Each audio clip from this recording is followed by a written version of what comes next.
Okay. Is it working? Okay, so dear participants who joined us today here at the Slovenian Digital Center, and of course the participants that are joining us virtually, welcome to the European Blockchain Week. We started the European Blockchain Week successfully yesterday, and in the name of the organizing team of the Slovenian Digital Center and the European Digital Innovation Hub, I would sincerely like to extend the warmest welcome to all of you today. So firstly, we will start with some welcome speeches, and I would like to begin by welcoming to the stage Dr. Vlado Stankovski, Chairman of the Blockchain for Trusted Data Ecosystems Digital Innovation Hub of Slovenia. Please. So thank you very much, and greetings to everyone at this event today. As we know, Europe is an old continent, and more than ever, today the world's eyes are looking at Europe. So when we travel to Asia, to the United States, we see that the values that are promoted in Europe are highly valued across the world.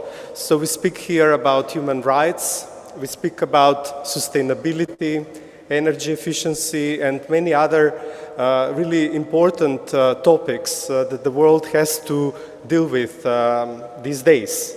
So there is this Next Generation Internet initiative of the European Commission and also of many governments across Europe that wish to actually adopt technology or change technology to the benefit of this type of, let's say, or to the solution of this type of problems. So what we want to see with many research and innovation projects nowadays are new technologies that can really work for the people and work for the nature, for the more sustainable and more beautiful future for us and the generations that are coming. In Slovenia, we have a really great potential because there is a lot of development in the past in the areas of blockchains, in the areas of artificial intelligence and other topics. And we feel that we can, together with partners across Europe and the world, work on this type of topics really efficiently. So for example, we have been running or technically coordinating projects of the next generation internet, like the OntoChain project, projects that cross the borders of Europe. So for example, the Decenter project between Europe and Korea and so on. And we have also recently founded this Digital Innovation Hub on trusted data ecosystems, for which we believe could play a really pivotal role in the future, so that people can better trust the data that is produced by practically millions and billions of IoT devices and the content that is being generated, that we know that has to be trusted and used for any purpose. So this is the Blockchain Week. There is a lot of big program, actually a very complex program that has been compiled by, in collaboration with the Ministry for Technology and Development, then with the Digital Innovation Hub and the Technology Park of Ljubljana, sorry. So I believe one can see in this program really a lot of inspiration for this type of activities. So thank you very much, and welcome to this Blockchain Week. We hope we can talk further after this and collaborate with the participants. Thank you.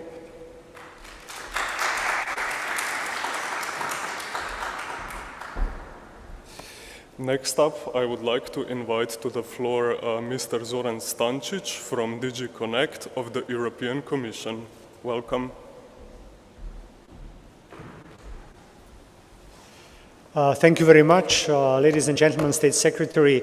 It's a pleasure to address you on behalf of European Commission, and thank you very much for the invitation on this conference. I would like to start by commending the organizers for putting up very impressive program and also for bringing together two key priorities of European Commission, most notably digital and green. This is why we have decided to actively participate in this week, and in addition to me, there is a series of European Commission's officials who will participate later on in panel. Why we are doing this? Simply, blockchain and AI will be central to delivering more sustainable production and consumption.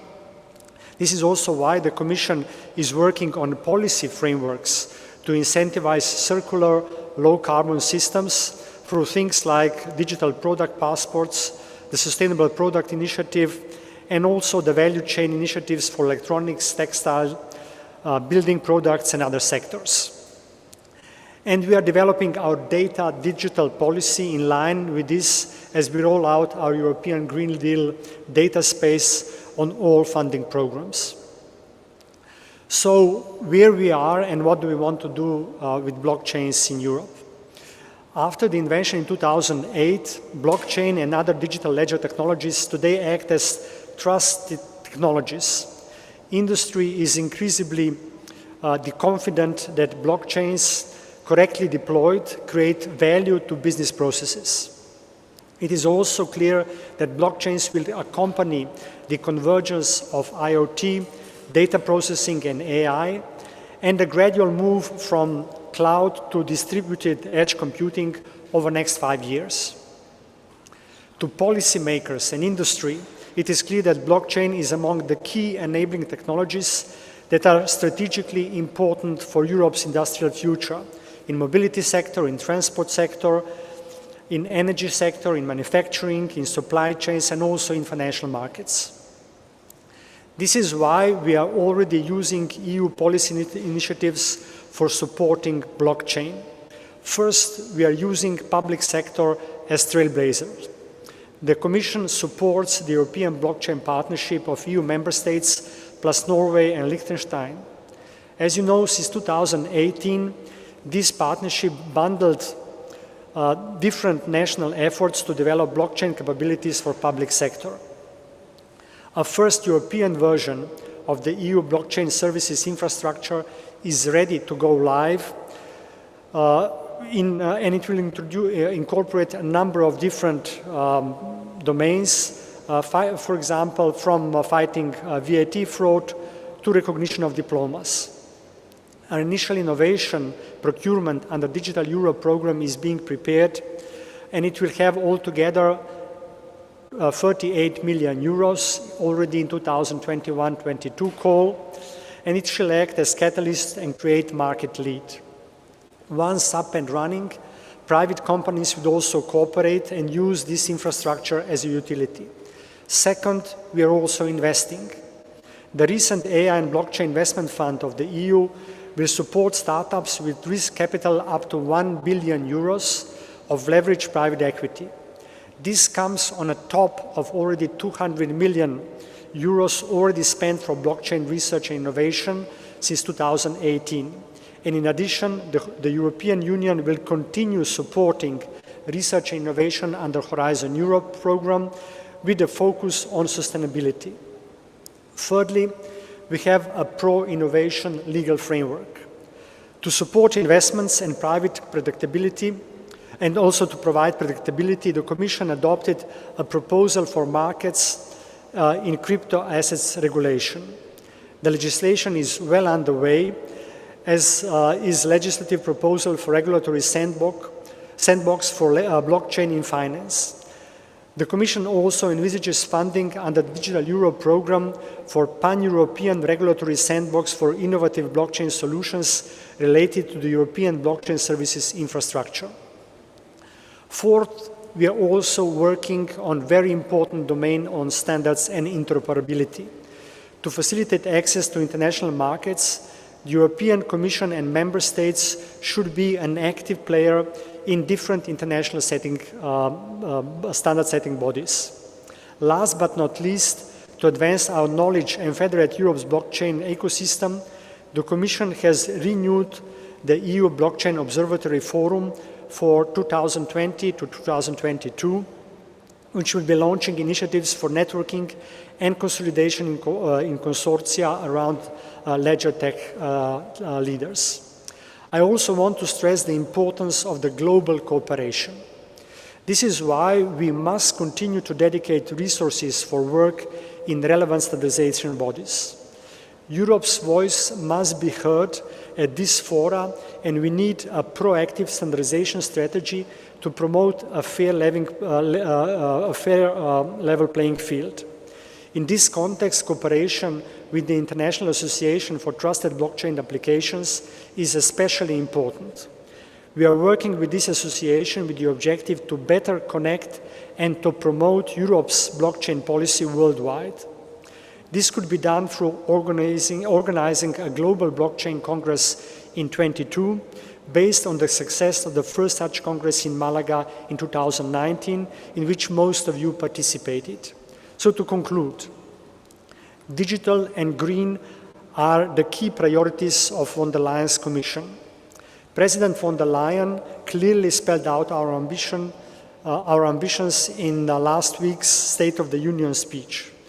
Moreover, last week, European Commission also presented a very important policy document called The Path Towards the Digital Decade, in which actually we very clearly spelled out our ambition for bringing together activities of different member states on multi-country projects, and several of them are very important and very relevant, especially for this forum. I'm talking about a multi-country project titled European Infrastructure for Blockchain Services, Joint European Data Infrastructure and Services, and also Connected Public Administration. Therefore, the opportunities are there, and what we will make of them depends solely on us. I wish you very successful and excellent blockchain week, and I also thank you for your attention.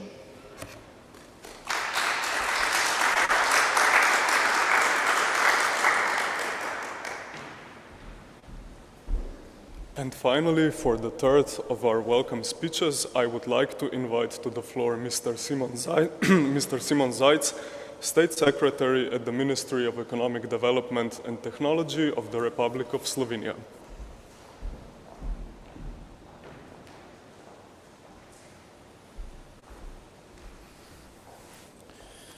Dear ladies and gentlemen, dear participants, I am glad to open the summit as a central event of European Blockchain Week, which this year is organized under the framework of Slovenian presidency of the Council of EU here in Digital Center of Slovenia.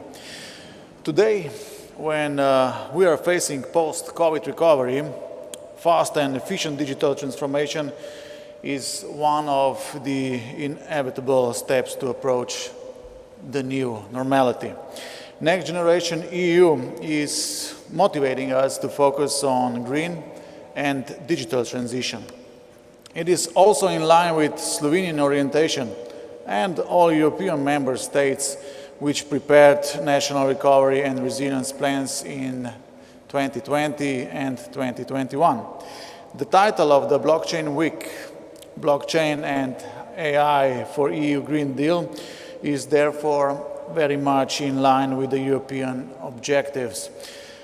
I also welcome the focus of EU Blockchain Week, which we'll present through various panels, roundtables and workshops, how the advanced digital technologies like blockchain and AI can support faster and more efficient green transition in Europe. We can use blockchain, for example, to create material passports for tracing materials in circular economy.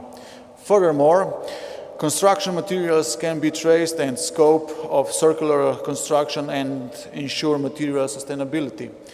Enhancing efficiency based on the advanced digital like blockchain and AI, it can have an impact on climate change and less burden on the environment. Additionally, if we converge other advanced technologies like Internet of Things, big data and others, the negative impact of the environment and climate change can be even more successfully mitigated. Energy efficiency is one of the most important areas of green transition, and if supported with advanced digital technologies, it can substantially contribute to lower energy costs of the economies, savings, and consequently better competitiveness of the market. Besides industrial process, these technologies will sustainably disrupt legislation and regulatory framework. On many areas of regulation, such as digital finance, introduction of digital package into our legislation of corporate law, consumer protection legislation, and intellectual property rights, as well as copyright regulation. In the recent years, Slovenia made substantial progress in blockchain and AI. We became members of European Blockchain Partnership, which we are co-chairing in the period of presidency trio together with Germany and Portugal. In the recent years, we are building a strong ecosystem, putting blockchain projects and companies in the center of the development, but also supporting environment and research and innovation stream. I would like to welcome the European Commission for its openness to collaboration with member states and experts from European countries, which really guarantees strong support to the development of the technological base for strategic autonomy of Europe. Together, we will implement all necessary steps to broaden the use of blockchain services and national and EU infrastructures, and to strengthen the use of blockchain and AI in industry and businesses. And I want to thank the Commission for co-organizing the EU Blockchain Week 2021. I would also like to thank all co-organizing organizations and ecosystems, EU Blockchain Observatory and Forum, INATBA, Blockchain for EU, and our national Slovenian co-organizers, Blockchain Digital Innovation Hub, Blockchain Alliance Europe, Blockchain Think Tank, Digital Center Slovenia, BTC, and Digital Innovation Hub. I am sure you will all be proud of the newest Slovenian pioneering project. Slovenia will, as the first country in the world, in the forthcoming days, launch its national non-fungible token, which will, in pilot phase, promote our activities connected to the Expo Dubai, with at least 5 presentations of companies and 5 of tourist destinations. As I said, it is a pioneering project, but with it, we are making our way to a greener and more sustainable and digitalized future. Therefore, I invite you all to build our innovation with us. I wish you a successful conference. Thank you.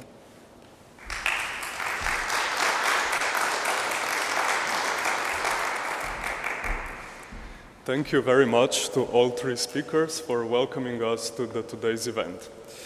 Now we are starting with our introductory session. First, I would like to invite Mr. Pierre Marot from the European Blockchain Partnership of the DG Connect from the European Commission to give us a brief introductory speech.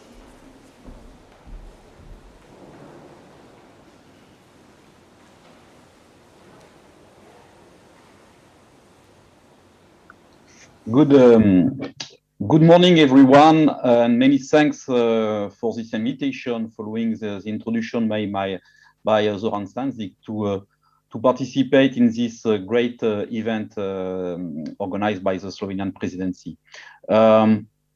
I'm sorry not to be in physical presence today, but we hope that it's something that will be behind us in a few weeks or months. But today I can only intervene in a remote way. I would like to share with you actually the one slide which illustrates the different actions that we are conducting at the European level in cooperation with the member states in the blockchain area, and also to start to share our view about how this contribute to the convergence between with AI, but also with other technology, with the ambition also to contribute to the European Green Deal. So if I share my screen.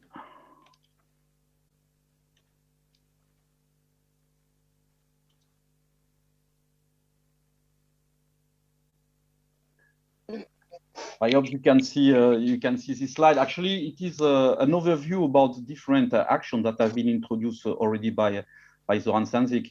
And I would like to provide a few more comments on them. First, to start with the European Blockchain Partnership, where indeed we have the chance and the privilege to work with all the member states, plus Norway and Liechtenstein, in order to develop a common vision and also to launch coordinated action in order to reinforce the blockchain ecosystem or the different ecosystem around blockchain in Europe.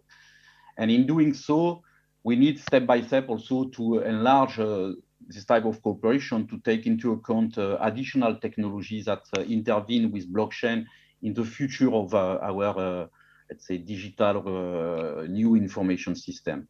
The focus of the European Blockchain Partnership is currently on the development and the deployment of the European blockchain service infrastructure. We are now engaged with the member state in an early adopters program. The first technical version of the infrastructure is ready for operation. There are still some steps to be made in order to go toward the production. But our ambition through this project is really to facilitate first the implementation of cross-border public services that will benefit to the citizen and to the enterprises. That will also facilitate and make more efficient the interaction between different administration. But in doing so, we will also provide an operational system. We'll provide an integration or pre-production system that will help step by step to enrich the number of use case or applications that can be run on top of this infrastructure. And we aim also to develop a test or testing facility that, thanks to this infrastructure, we can also test and benchmark innovation in the technology, in the blockchain or distributed ledger technology, but also their interaction with other technology like artificial intelligence. We are not yet here, but this is really the journey that we want to develop together with the member state as part of this initiative. Very important also is, it was stressed by Zoran before, I mean, it's a partnership that we are also developing with the industry, thanks to our very strong relationship that we have with the International Association for Blockchain Application, where it provides us the opportunity to be engaged with the industry from Europe, but also beyond Europe, and as well as to have to participate in an international dialogue with other, let's say, authorities all across Europe interested by the blockchain. This is done through the government advisory body of the INATBA Association. It's important since blockchain is still a technology which is not fully adopted and fully mainstream, to continue to monitor what are the different developments. This is what we do through the European Blockchain Partnership and through this European blockchain, through the European Observatory, Blockchain Observatory and Forum. And through this specific initiative, we have already had a workshop about the convergence between different technology or the contribution of blockchain to the green agenda, or also what is the situation regarding the energy consumption of blockchain, which is one of the, let's say, one of the points which was mainly related to the historical Bitcoin blockchain, but which still impacts the image of blockchain.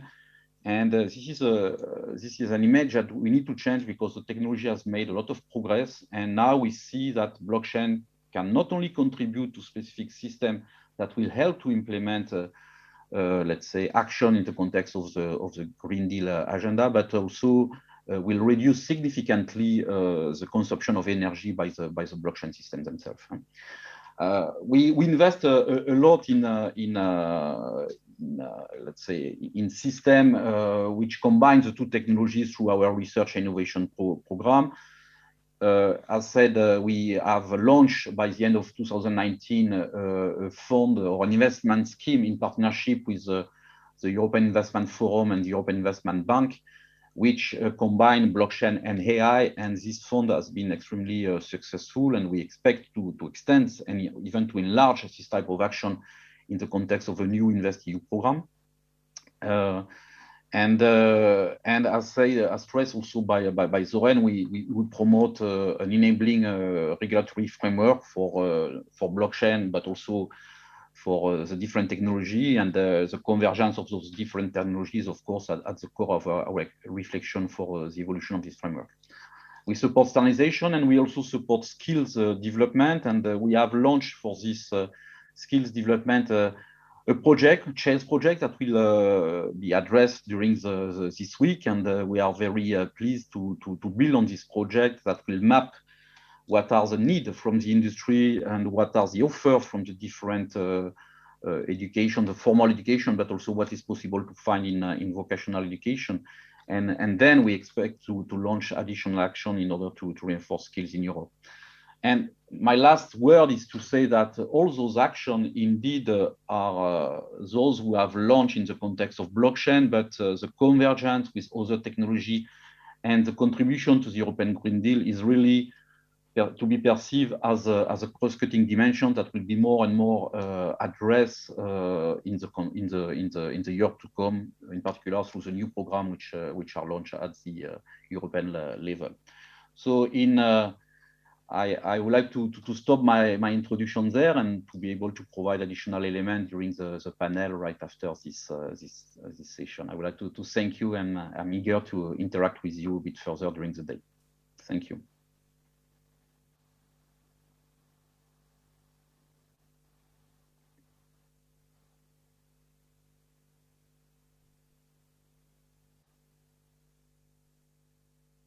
Of the UN ECE.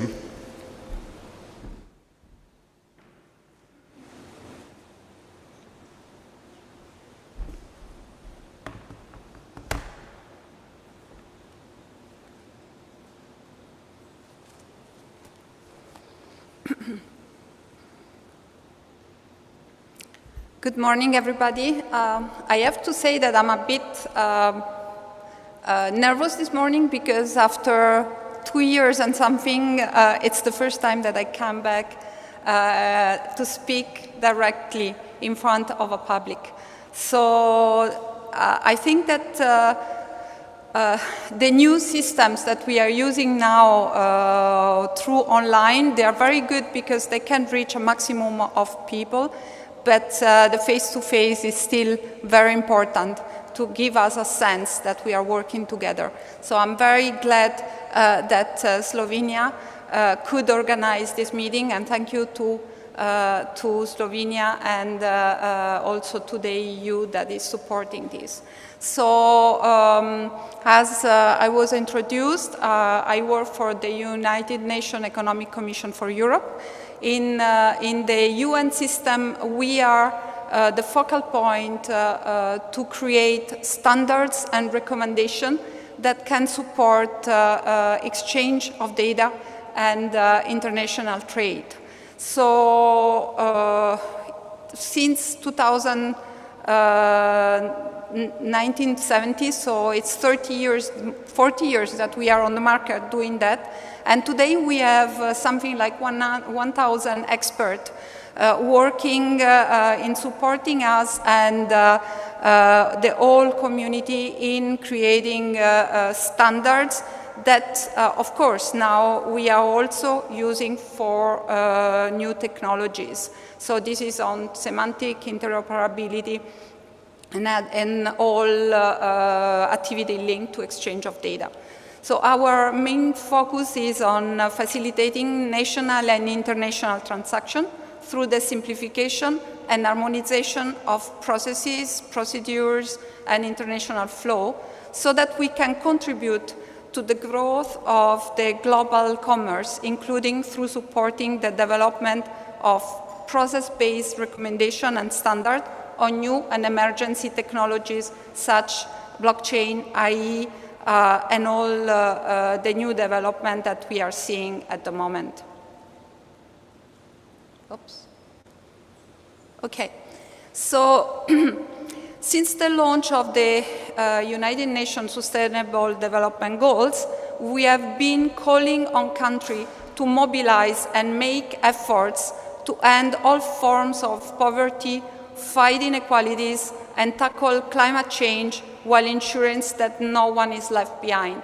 This is why for us now is very important, I would say it's essential, that the EU has launched their New Deal so that we can all work in the same sense. So the Agenda 2030 puts great emphasis on the role that innovation can play in support of sustainable development. Blockchain, artificial intelligence, Internet of Things can make considerable contribution to the achievements of the SDGs, but also they come with some reservation that should be outlined. And of course, as UN, we are always aware of avoiding digital divide, supporting developing countries, micro and small enterprises, especially on country in transition, developing countries, but also in our own countries, you know, also in our countries in the developed area, especially with the pandemic, a lot of micro enterprises really suffered about what's happened and the crisis that followed. So that's why we are redoubling our effort, and we are looking at blockchain and AI application to include the establishment of identities, for example, for refugees, the tagging of information links to identities for health, social benefits, the distribution of resources, financial and material support, the tracking of goods, for example, traceability, their content and original source, so to facilitate trade and the integration into the global value chain. The benefits are not automatic. To ensure that benefits are shared by all, we need investment in education and infrastructure, and appropriate competition and regulation that will come also from governments. Other challenges include public policy concern about privacy, security, cost, energy consumption, and public policies, as well as practical operation. So I would just like to mention among all the projects that we are working on in UNCFAC, that is the body that I represent in the UNECE, so the Center for Trade Facilitation and Electronic Business, is, I would like to present these three projects, one on the use of blockchain technology to build a platform that facilitates the exchange of digital preferential certificate of origin. This project that wants to secure the validity, the veridicity of the certificate of origin is now being tested through Australia, Singapore, and China. And it is important for Europe to see what the rest of the world is doing and to be on the same page. That's why we, as CFACT, we are global, but we are still representing our UNEC area. So we cover the EU, North America, Eastern Europe, Central Asia, so that we can have a global view, not leaving anybody behind.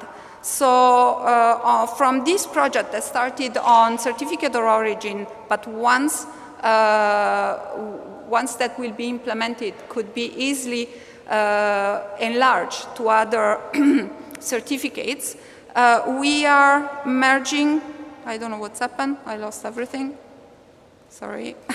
We are merging a new project on artificial intelligence that should allow to have all the trade data online. And this, you can imagine how it could simplify the life of traders, but also of cross-border authorities.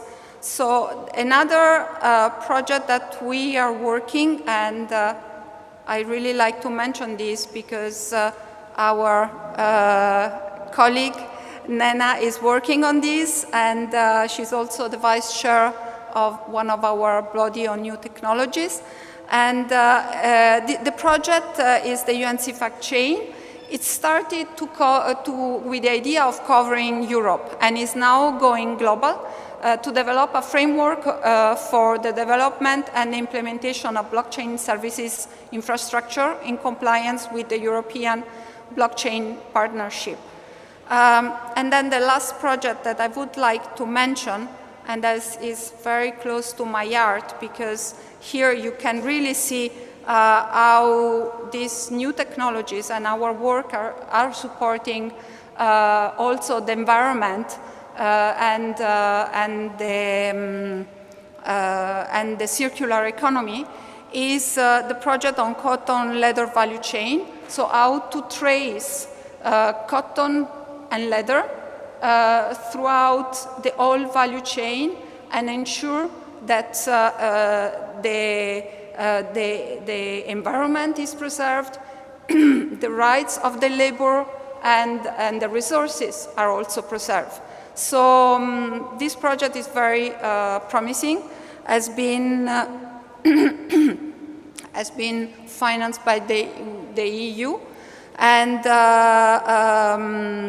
we are now launching a first project that is going to cover Germany, Switzerland, Italy, and Egypt for the time being, and the USA are joining. And later on, we'll also cover Latin America with Peru and Uzbekistan in Central Asia. So trying to, the idea is to follow through using blockchain, all the phase of the production and then the exchange of cotton and leather, and ensure that the final user, so you as consumer, will be allowed to have an informed decision. Sorry. So with this, I will just mention that we have launched as UNEC a call, a sustainability pledge that everybody can join, companies, governments, in order to support the SDGs in this effort to trace, recycle, and have a clean environment. And I will stop here because probably I already went I spoke too much, probably. So, sorry. So I'm looking forward to go to the second part of this introduction. Thank you.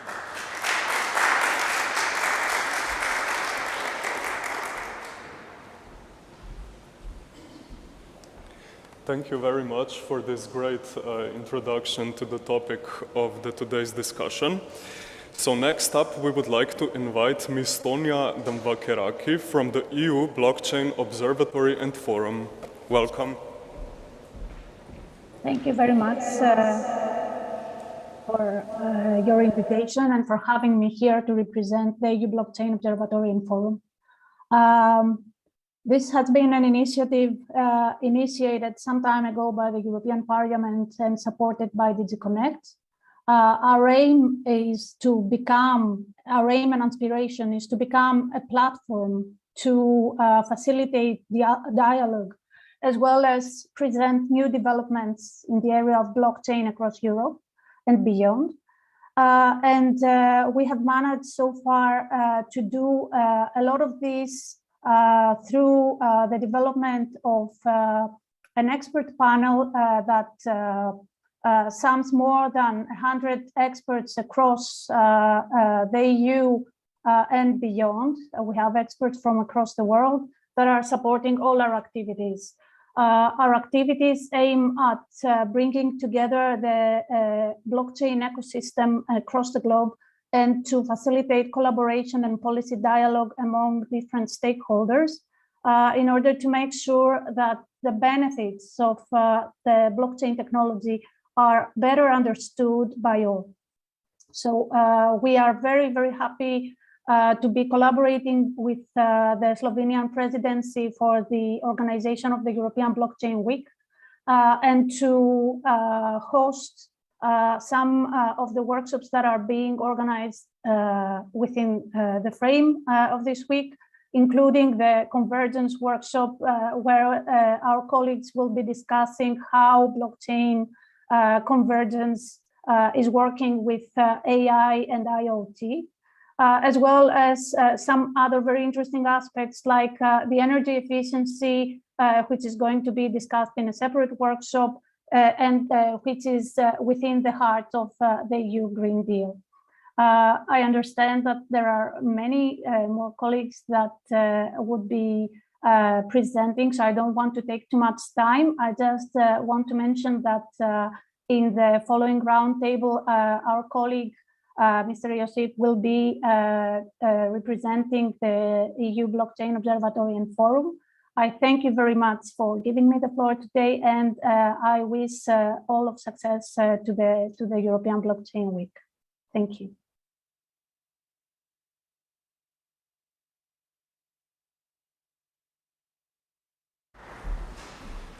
Thank you, and now we would like to invite Mr. Mark Taverner, representative from INATBA.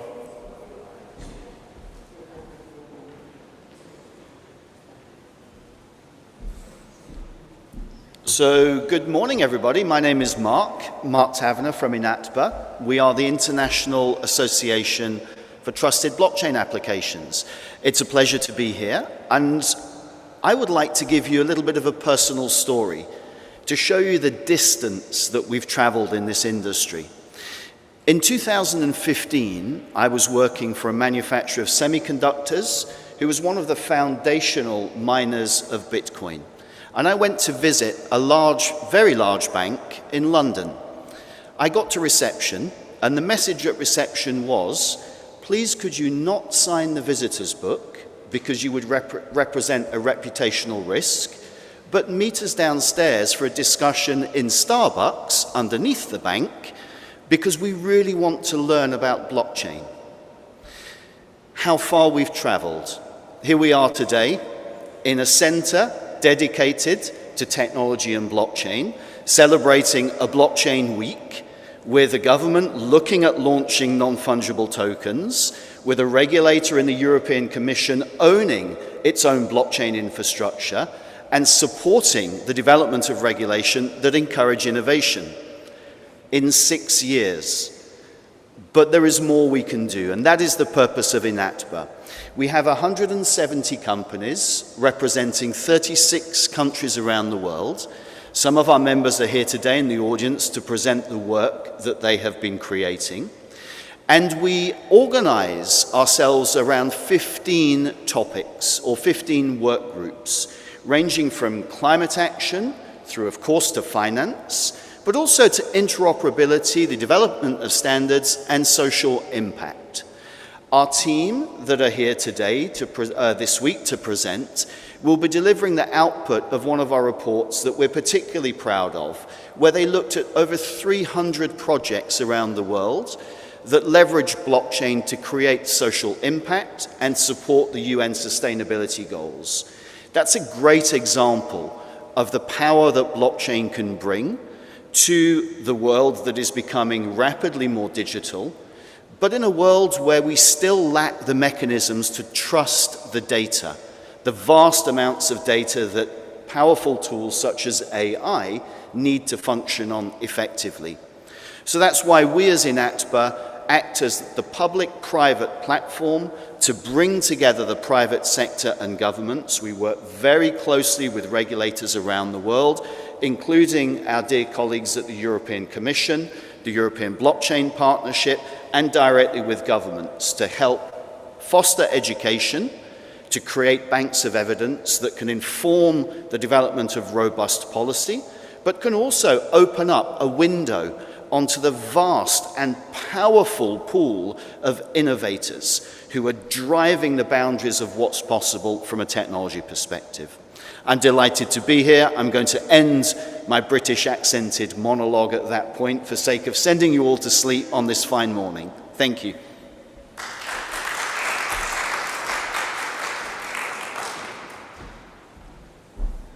Thank you very much, Mr. Taverner. And last but not least, I would like to invite Ms. Nena Dokuzo, the co-chair of the European Blockchain Partnership from the Republic of Slovenia.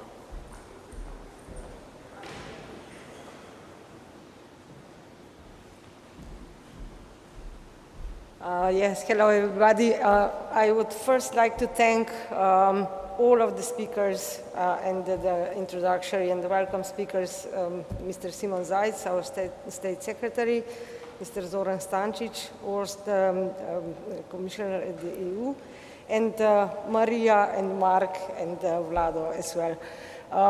I didn't mean to speak today, but what it was said before a little bit intrigued me, because I just wanted to point out what we did from 2018, and we really passed very hard work, very strong commitment to development of blockchain in Europe, and also we monitored how the organizations that were composed and developed at that time grew in some very content and very useful way.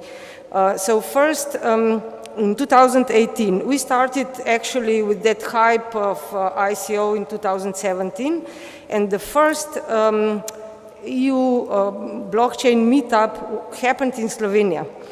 I have to say this. This was in Celje in 2017, I think, in October.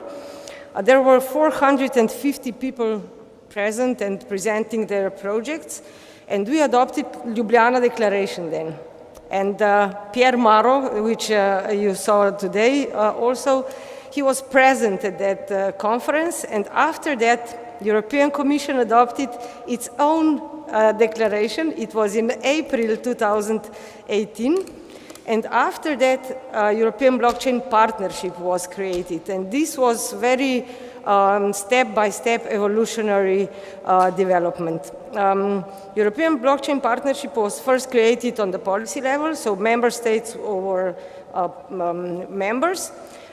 Then we focused into 3 or 4 main activities. First, creating European blockchain services infrastructure and creating use cases on blockchain. And then we selected 3 use cases. One was self-sovereign identity, the second was diploma on blockchain, and the third was notarization. And development started to grow. After that, we also established technical group for EBSI, and the work was very intensive, and it was led by the European Commission and the conveners, and a lot of experts. Also, we had experts from Slovenian companies that contributed a lot to the development either of European blockchain services infrastructure and on use cases as well. Then European Commission initiated INATBA because we identified the need that we need to have the industry supporting all the European steps that had to be done. and the INATBA was industrial partner for growing blockchain. And I very much thank to Mark that you explained everything that you have done. I also welcome that INATBA grew in some kind of content organization dealing also with certain verticals, climate change, for example, social impact. We will have a conference on social impact next month and social innovation as well. So I will invite you to speak about this in any case. But on the other hand, you created government advisory body. So this means the strong cooperation between governments and the industrial sector. And what was expected to grow the standards here in different areas of blockchain, I hope that it will be done in the future period. Also together with UNC FACT, I have to say that I'm the head of delegation for UNC, but after that Maria proposed to become a co-chair of advisory body for advanced technologies. So we are promoting blockchain technology and AI also in this way. And I'm also very proud that our project that also Maria mentioned, UNC FACT chain, which is more challenging than EBSI because it goes far beyond European borders. It has a challenge how to unify the standards on extra Europe space, and it will become operational after we define legal governance and technical interoperability. And what I have to say that technical interoperability would not be such hard job to do. Harder it will be legal interoperability because we don't have common legal base for defining the standards and for unifying the approach in the international area. I would end here. I thank you very much all for your speeches and that you come to Slovenia. We are not a lot here, but yesterday, for example, we had around 300 spectators. Today, there are expected even more. We have 1,000 and plus registered for the conference, and I hope we will succeed to give blockchain and AI the importance that it deserves. Thank you very much.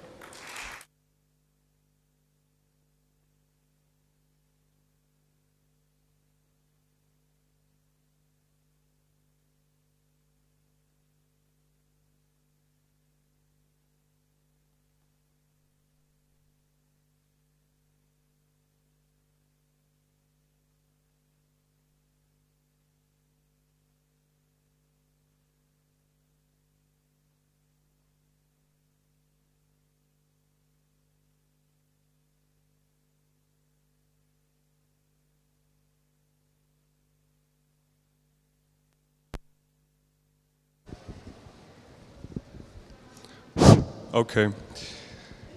So we are back again. Nena, thank you very much also for your speech. With this, we wrapped up our introductory speeches. So again, welcome all the participants to our event today.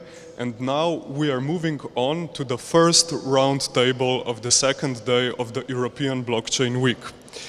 With this, I would like to invite our moderator, Mr. Joshua Elul, of the EU Blockchain Observatory and Forum, to introduce today's participants at our roundtable. Welcome.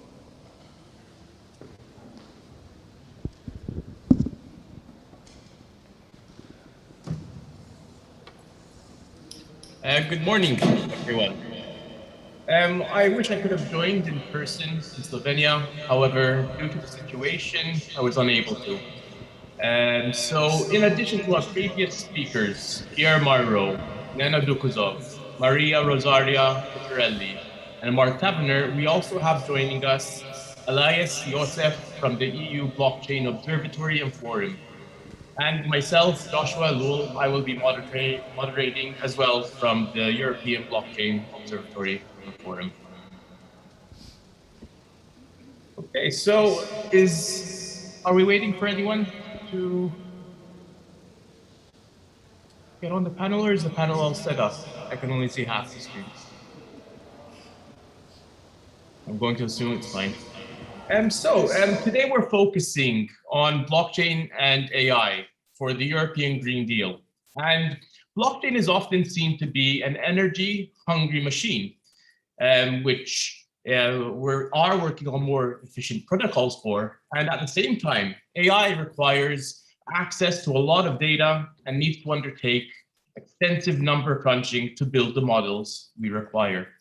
The Green Deal aims to minimize greenhouse emissions by at least 55% by 2030. So I'd like to ask each panel member, can you explain how the activities of your organization fit within this context? If we could start with you, Pierre. Yes, thanks, Joshua, and hello again to all the participants. Actually, there are different ways for us to address those challenges. And if we come back to the different actions that I presented in the previous session, I insist on the fact that support to the, let's say, Green Deal objective is a cross-cutting aspect, and how to say, it's something that will take more and more importance, not only in our policy, but also in the type of action that we support at the EC level. So just to take one example, but I'm sure that Tonia will come back to it. I mean, as part of the European Observatory Forum, to which you are also associated, we have organized, I mean, you have organized a specific workshop in order to demystify a little bit what are the issues with specifically for blockchain regarding energy consumption, and also what are the possible options that we can do in order to let's say to contribute to this objective. And we are also to consider if we are referring to the blockchain specifically, that the move toward much more energy efficient system and let's say the reduction of the carbon footprint of the system will rely on different aspects. The first one is about the technology itself, or the type, and in particular the type of consensus methodology or technology that you use for the consensus. And here it's already in the report of the Observatory Forum, but it's also corroborated by another report from the University College of London. We see already a huge difference and a totally different order of magnitude between the different offer of blockchain solution, including also for the permissionless blockchain. And that's of course something that we have to exploit. In the more specific context of the European Blockchain Partnership and the European Blockchain Service Infrastructure, which is an open but permission blockchain, the choice of proof of authority already lead us to a system where the energy consumption itself is more linked to the servers that are used more than the blockchain element of the infrastructure, which means that we have also great ambition regarding microelectronic industry and to prepare for the future, not only to prepare for the future component, but also to reassure that Europe has a central role in the production of future components. And it has been already highlighted by some studies that even if you optimize the hardware, the solution, the component in order to run those blockchain, we could already reduce the Bitcoin energy consumption by a factor 10. And so if we combine those different elements, that I think that blockchain can significantly reduce by 55% the current energy consumption if we compare with the energy consumed per transaction today. But there is also an effort to be made about which type of metrics and methodology we need in order to characterize those progress, and also which type of incentive we can give in order for people from the different and the different stakeholders to be engaged in this objective. Excellent. Thanks, Pierre. So we really need a multifaceted approach where we're looking at the technology and we're looking at how we're applying this technology and also how to create the right policy to make sure that we're implementing this technology in a manner that is working towards the Green Deal actions. So Nena, could we move on to you?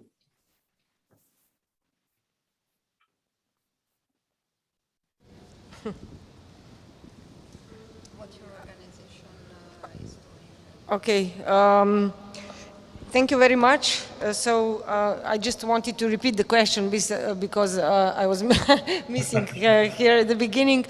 But in any case, I already explained today how we approached to this issue, because we realized after 2017 and further development of blockchain initiatives and acts and all that we have in Europe, that there is still room for improvement, or there is still a challenge for broader use of blockchain. And this is what the European Commission wants to achieve, and this is what organizations like EUBOF, like INATBA, like UNCFACT wants to achieve, and this is why we are together today to find out how together can we achieve the broader usage of blockchain.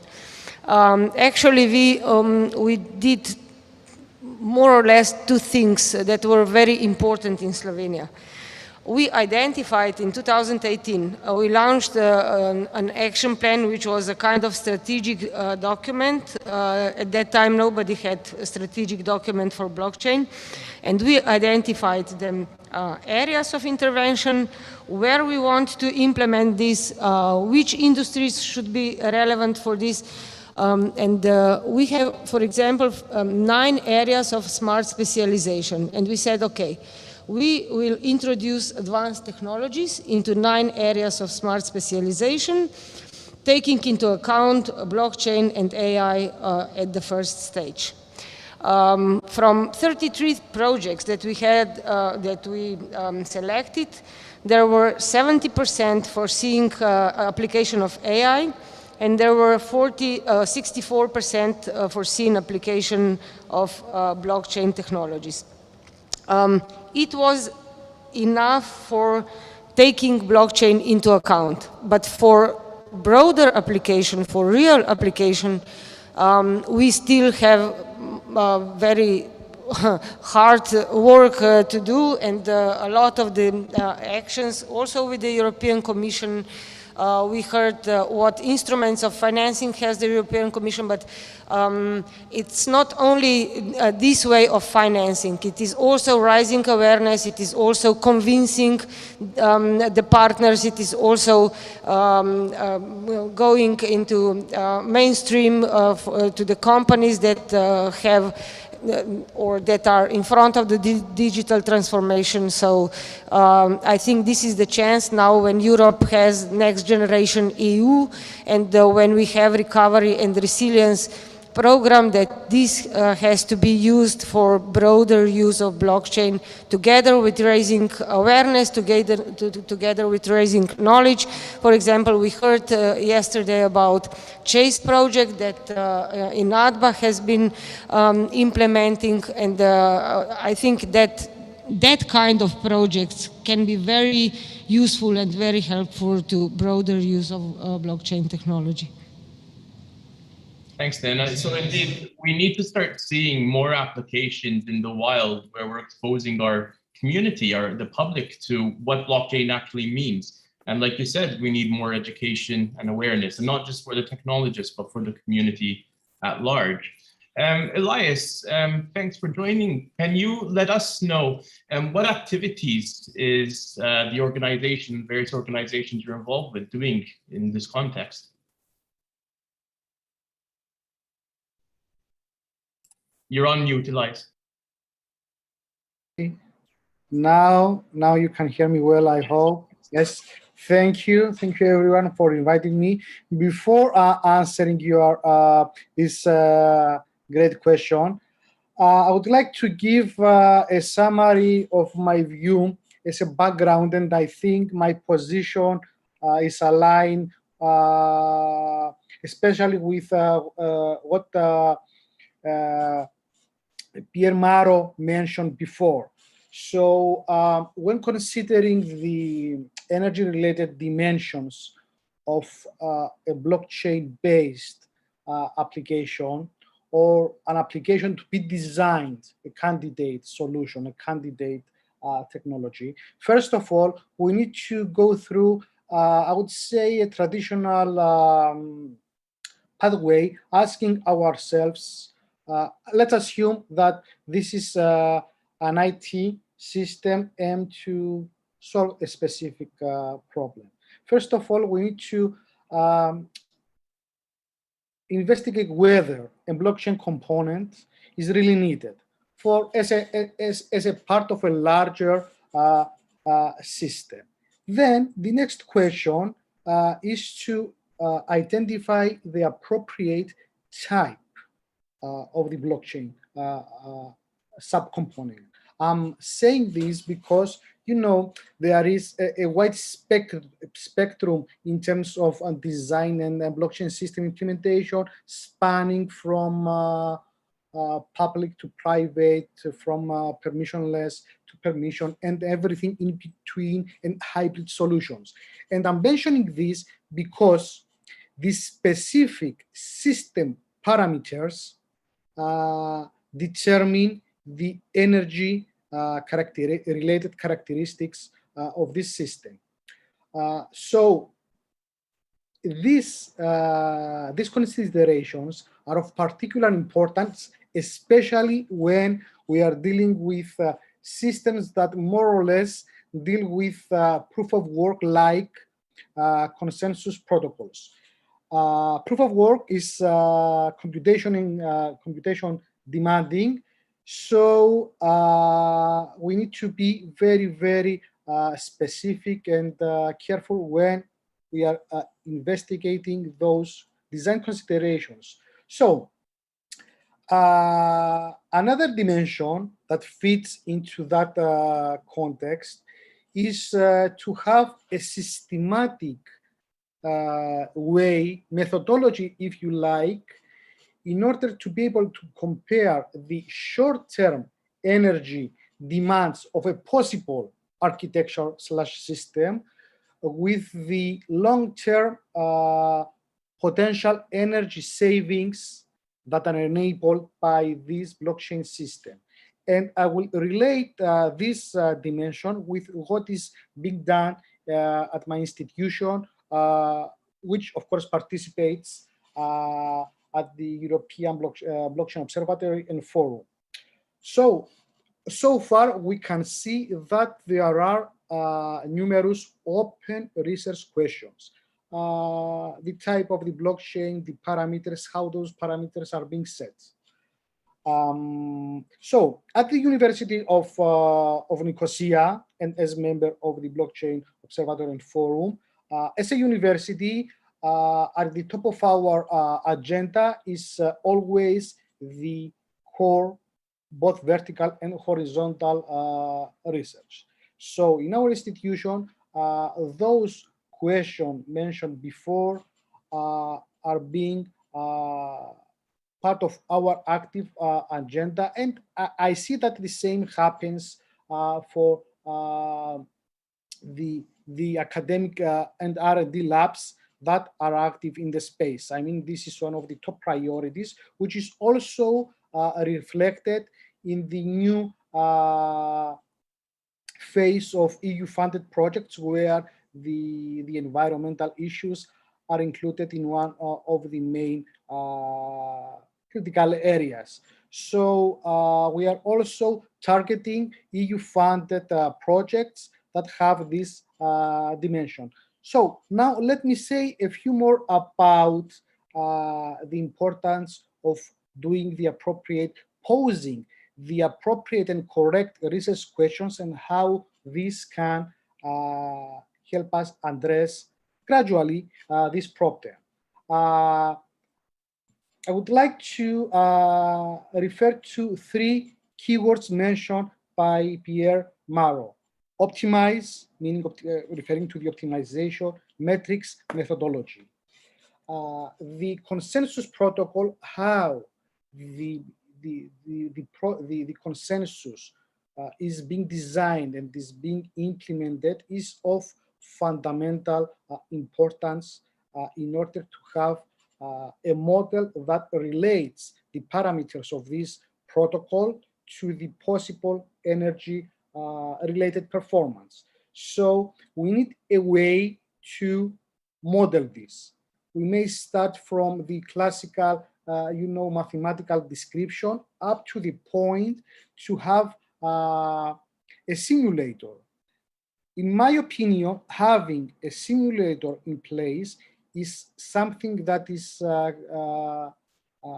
lacking nowadays in this space. We want a reliable and easy way to quickly try different ideas and have an estimation about the performance of the consensus, the performance of the topology, etc., including the energy parameters of those systems, which, as I said, need to be first tested in a simulation-like environment.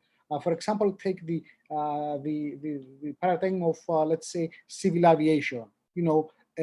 Everything before being deployed in reality, we need to test it in simulation conditions. So it is something that is very important. Let me also try to close this part from my side by mentioning a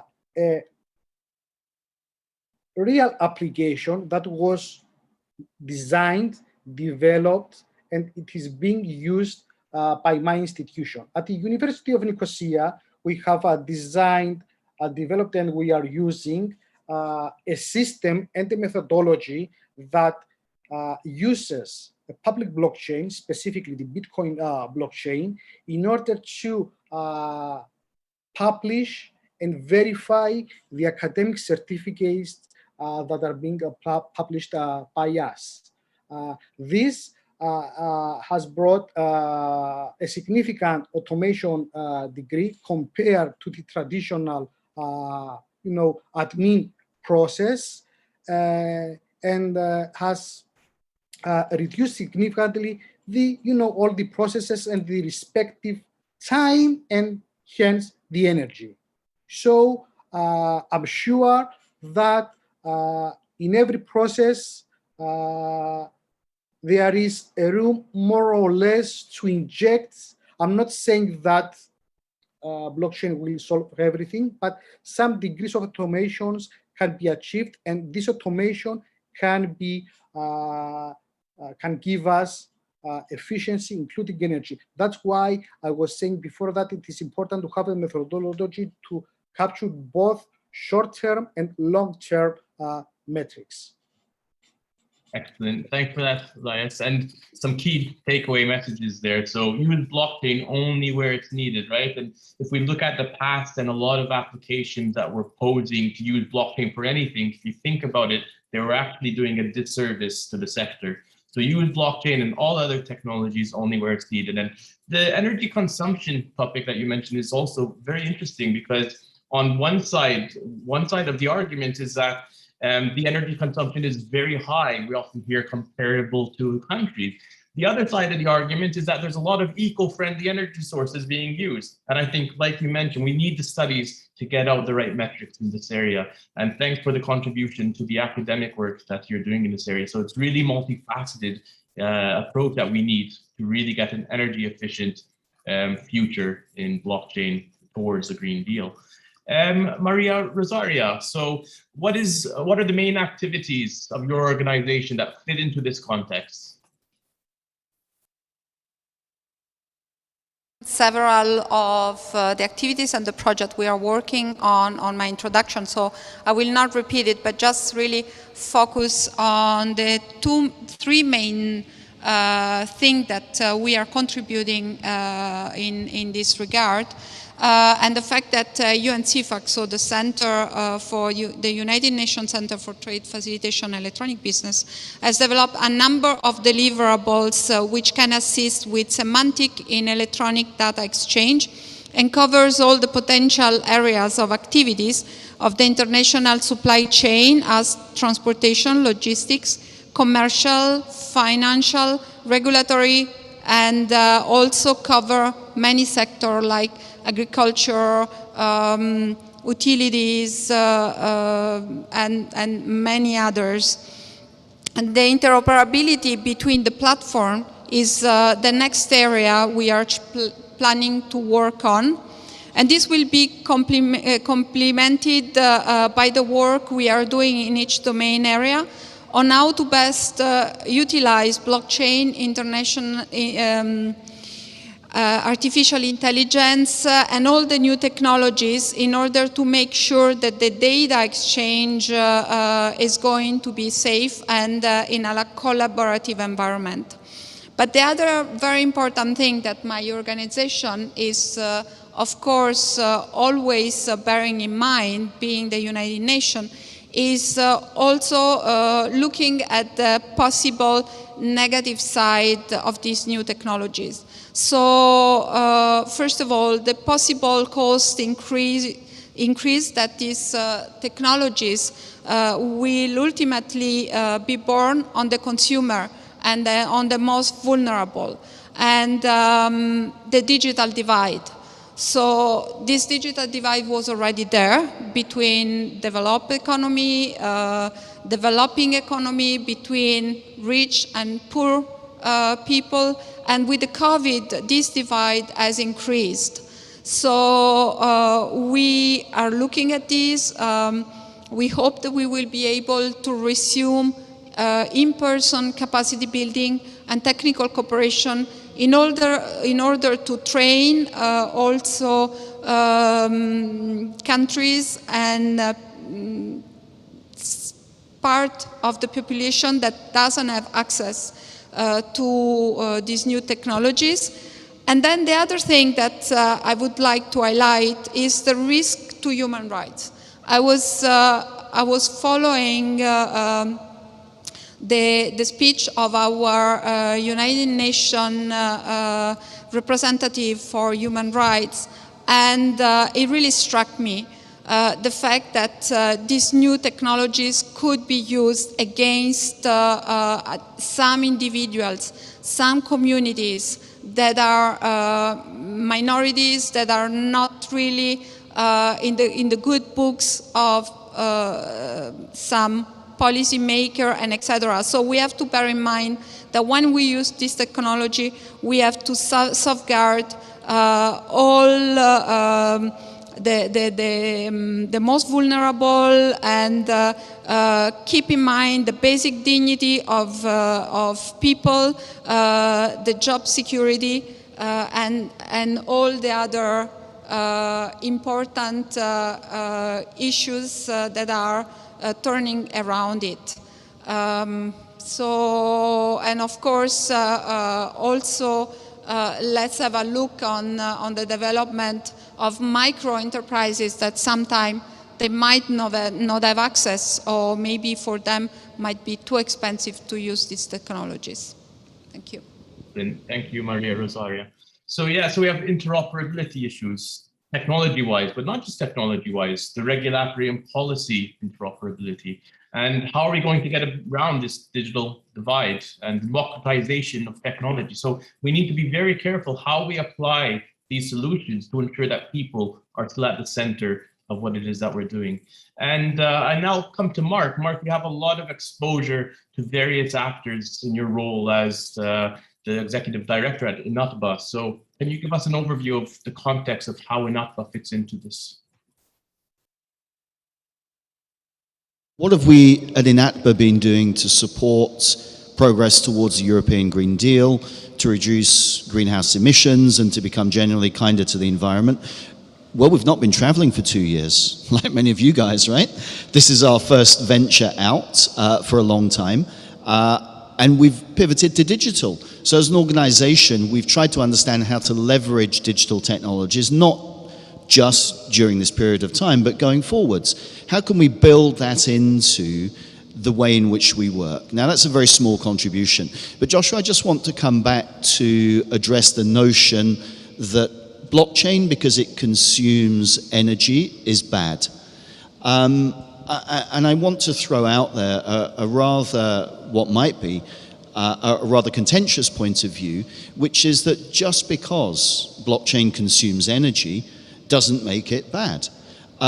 We don't stop space exploration because an attempted touristic journey into space consumes a huge amount of rocket fuel, which is bad for the environment. We accept that because it's about innovation. We don't stop the development of aeroplanes and allowing people to move around the world, to conduct business, to undertake leisure activities, and to meet their families and to have cultural experiences, even though it's very bad for the planet. So I think I would like to decouple this myth that just because blockchain consumes energy, it makes it a very bad technology. In fact, inherent in most of the blockchain solutions, there is a disincentive for the consumption of energy. If you're an economic operator involved in a blockchain and you consume more energy than you need to, or consume more energy than your competitors, then there is an economic disincentive. So the model itself of blockchain technologies, and this is what first appealed to me in 2014, is that it fosters innovation both at a hardware, at a software, and at a supply chain level. And I want to give you a couple of examples there. At a software level, we've had discussion from some of the other contributors on the panel about the way in which the consensus algorithms or the way that the blockchains work are evolving to make them more efficient, what's retaining the elements that we like, which is that they're decentralized, they provide security, and they establish mechanical trust. That innovation within software, within the models, continues. We're seeing that in the fact that 5 or 6 years ago, we maybe had a few hundred blockchain algorithms or different protocols. Now we have a few thousand. They continue to innovate. They continue to try and find ways to deliver the values that a blockchain can provide, but for less energy consumption and for greater efficiency. So that's the software side of things. At the hardware side, there is a lot of work going on in chip design. So at the computing level, to try and get more compute power out of less silicon. And that isn't always just because the operators of these blockchains or these companies or these protocols or these projects or even the government operators are nice people. I mean, they might very well be nice people, but again, it's an economic incentive. Because if you can deliver more compute power from a smaller amount of silicon, then the raw cost of managing that blockchain reduces, and therefore it becomes more sustainable. And the third area I would like to focus on is infrastructure. What blockchain technologies by and large have done is drive innovation at a data center level where most of the world's compute power en masse is housed. So there are great advances being made in things like evaporative immersion cooling, where servers are dipped in engineering liquids to reduce their temperature of operation, thereby requiring less energy to go in trying to cool the environment, more energy going into the compute power, and that compute power, because it's running in an environment at a lower temperature, is able to work more efficiently and thereby consume less energy. So there's a lot of innovation benefits coming out, some of which fuel adjacent markets and others which directly benefit blockchain. So, as you might expect, Joshua, representing the industry, I just want, on behalf of our 170 members, to make sure that we establish the point that yes, blockchain consumes energy, but so do many other industries. But inherent within blockchain is an economic incentive to continue to innovate, to understand how to consume less energy and continue to deliver the value.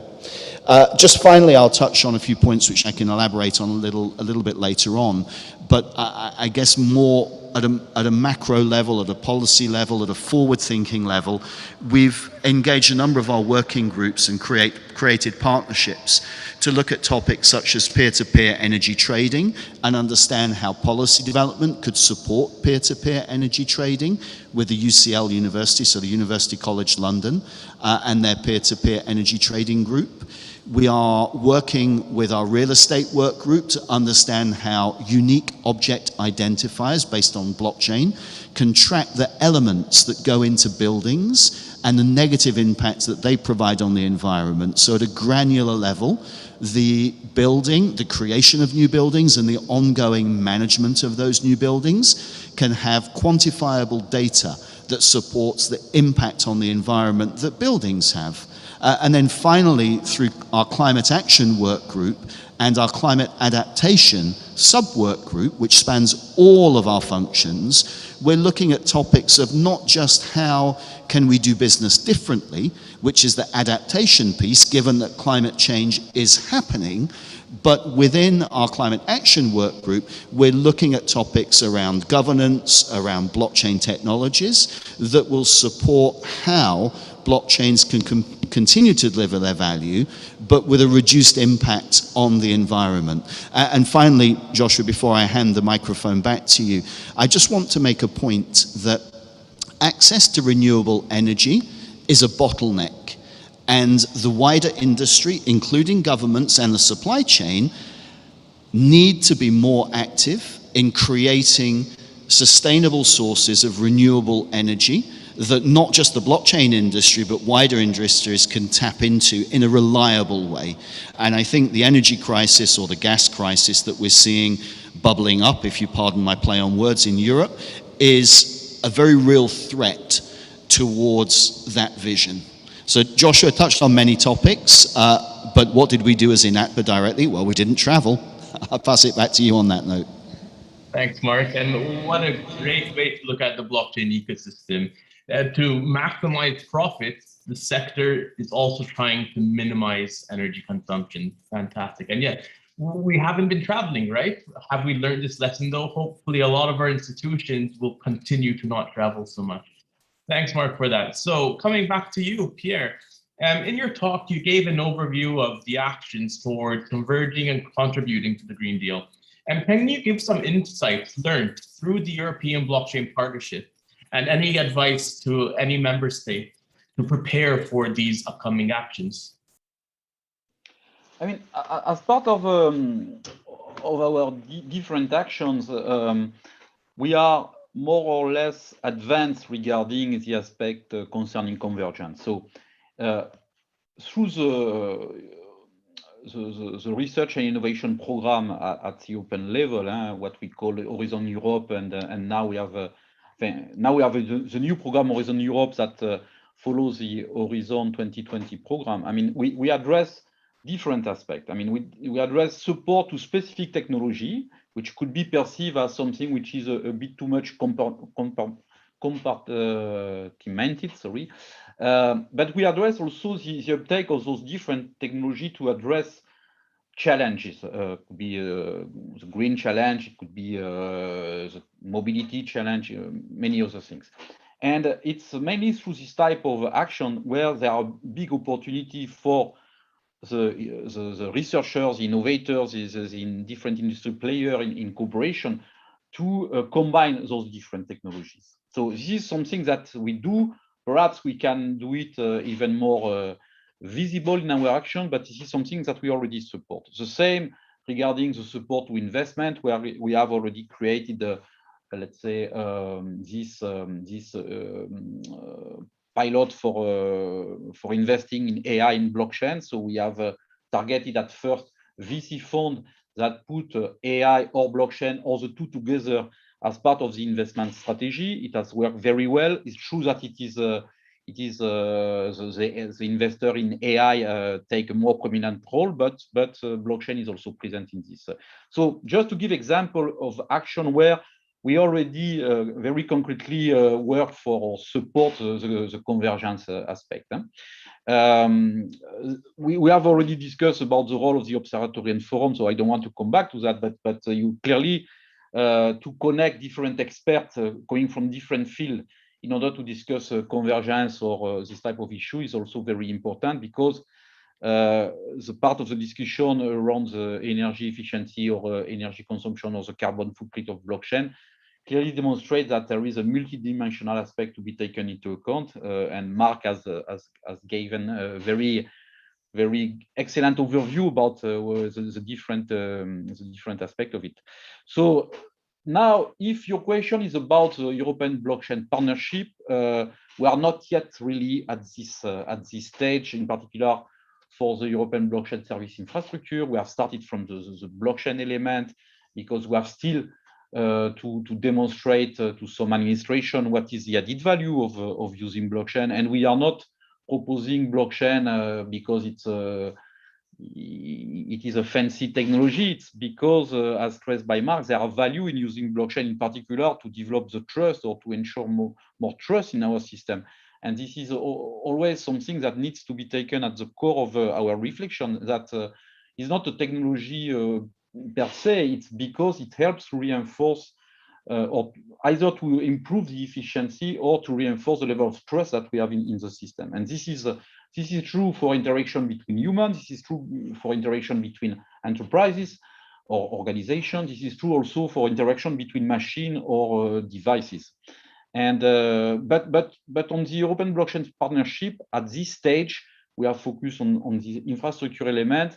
But the vision, our joint vision with the member states, should be that step by step, when we develop a use case or application, we gradually integrate new elements. And this is something for which Nena has already expressed some ideas. There are indeed projects which are going there along this line, and that we hope to be able to develop with all the member states in the future, and also in cooperation with other initiatives like the one of the United Nations.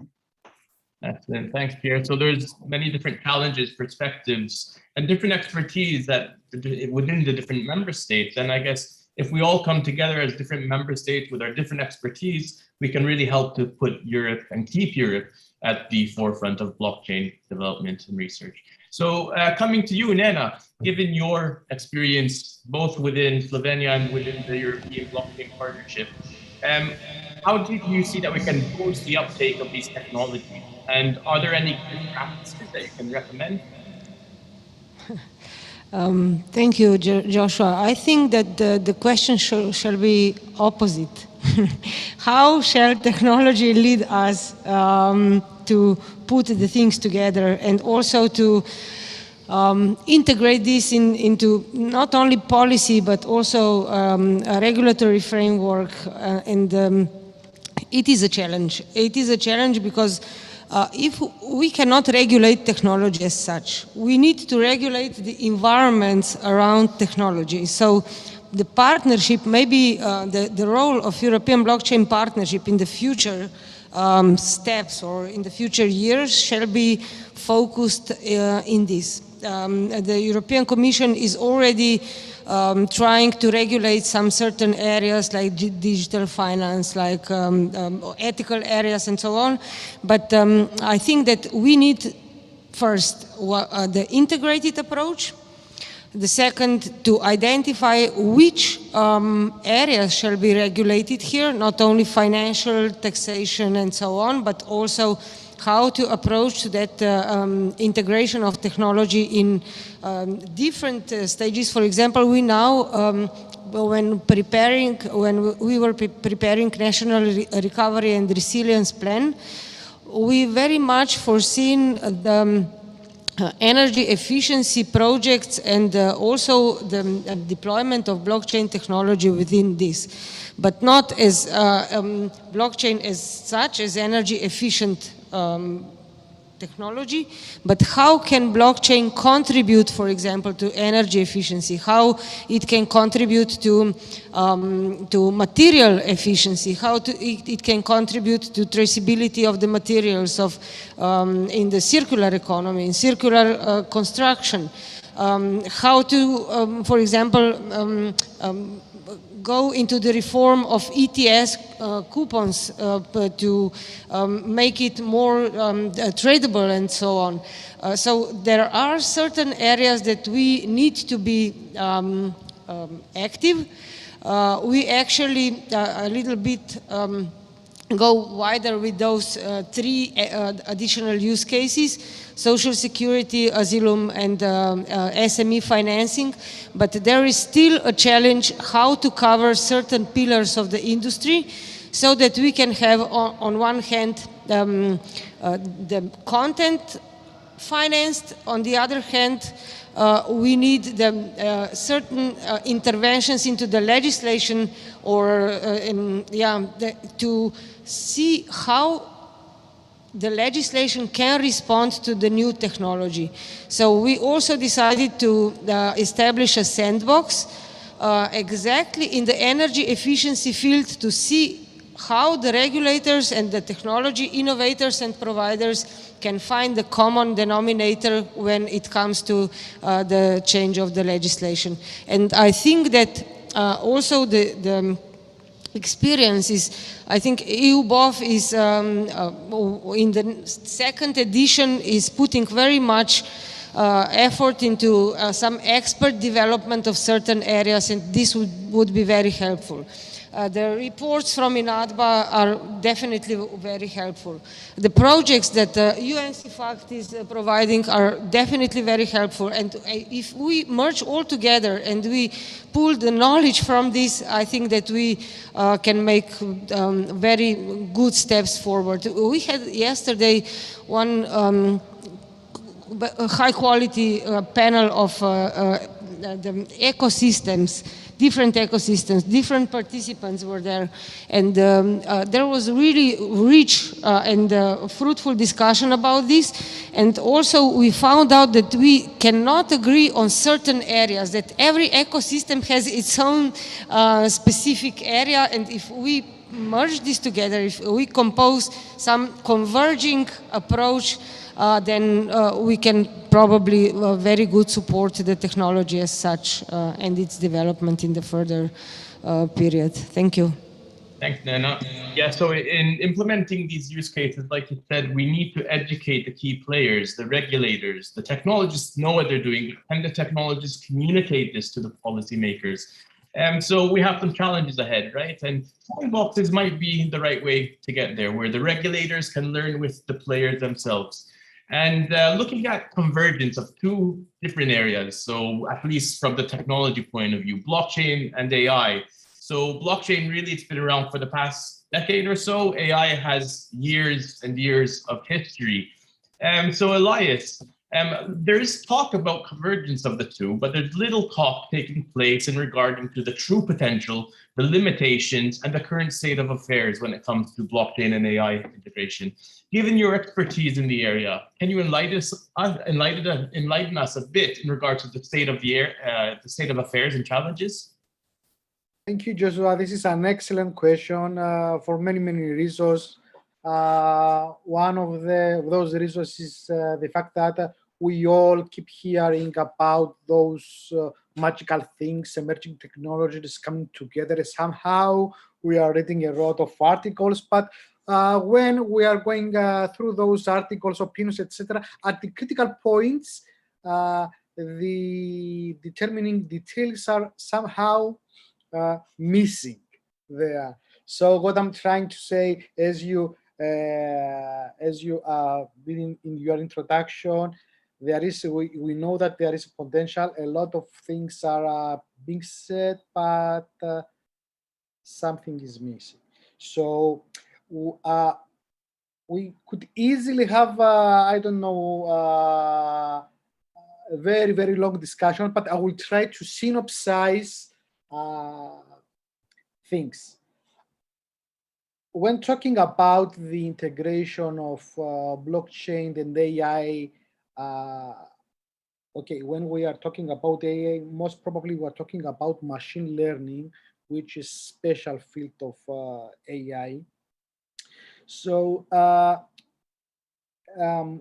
we need first of all to consider, I would say, a challenge number 0, not the number 1.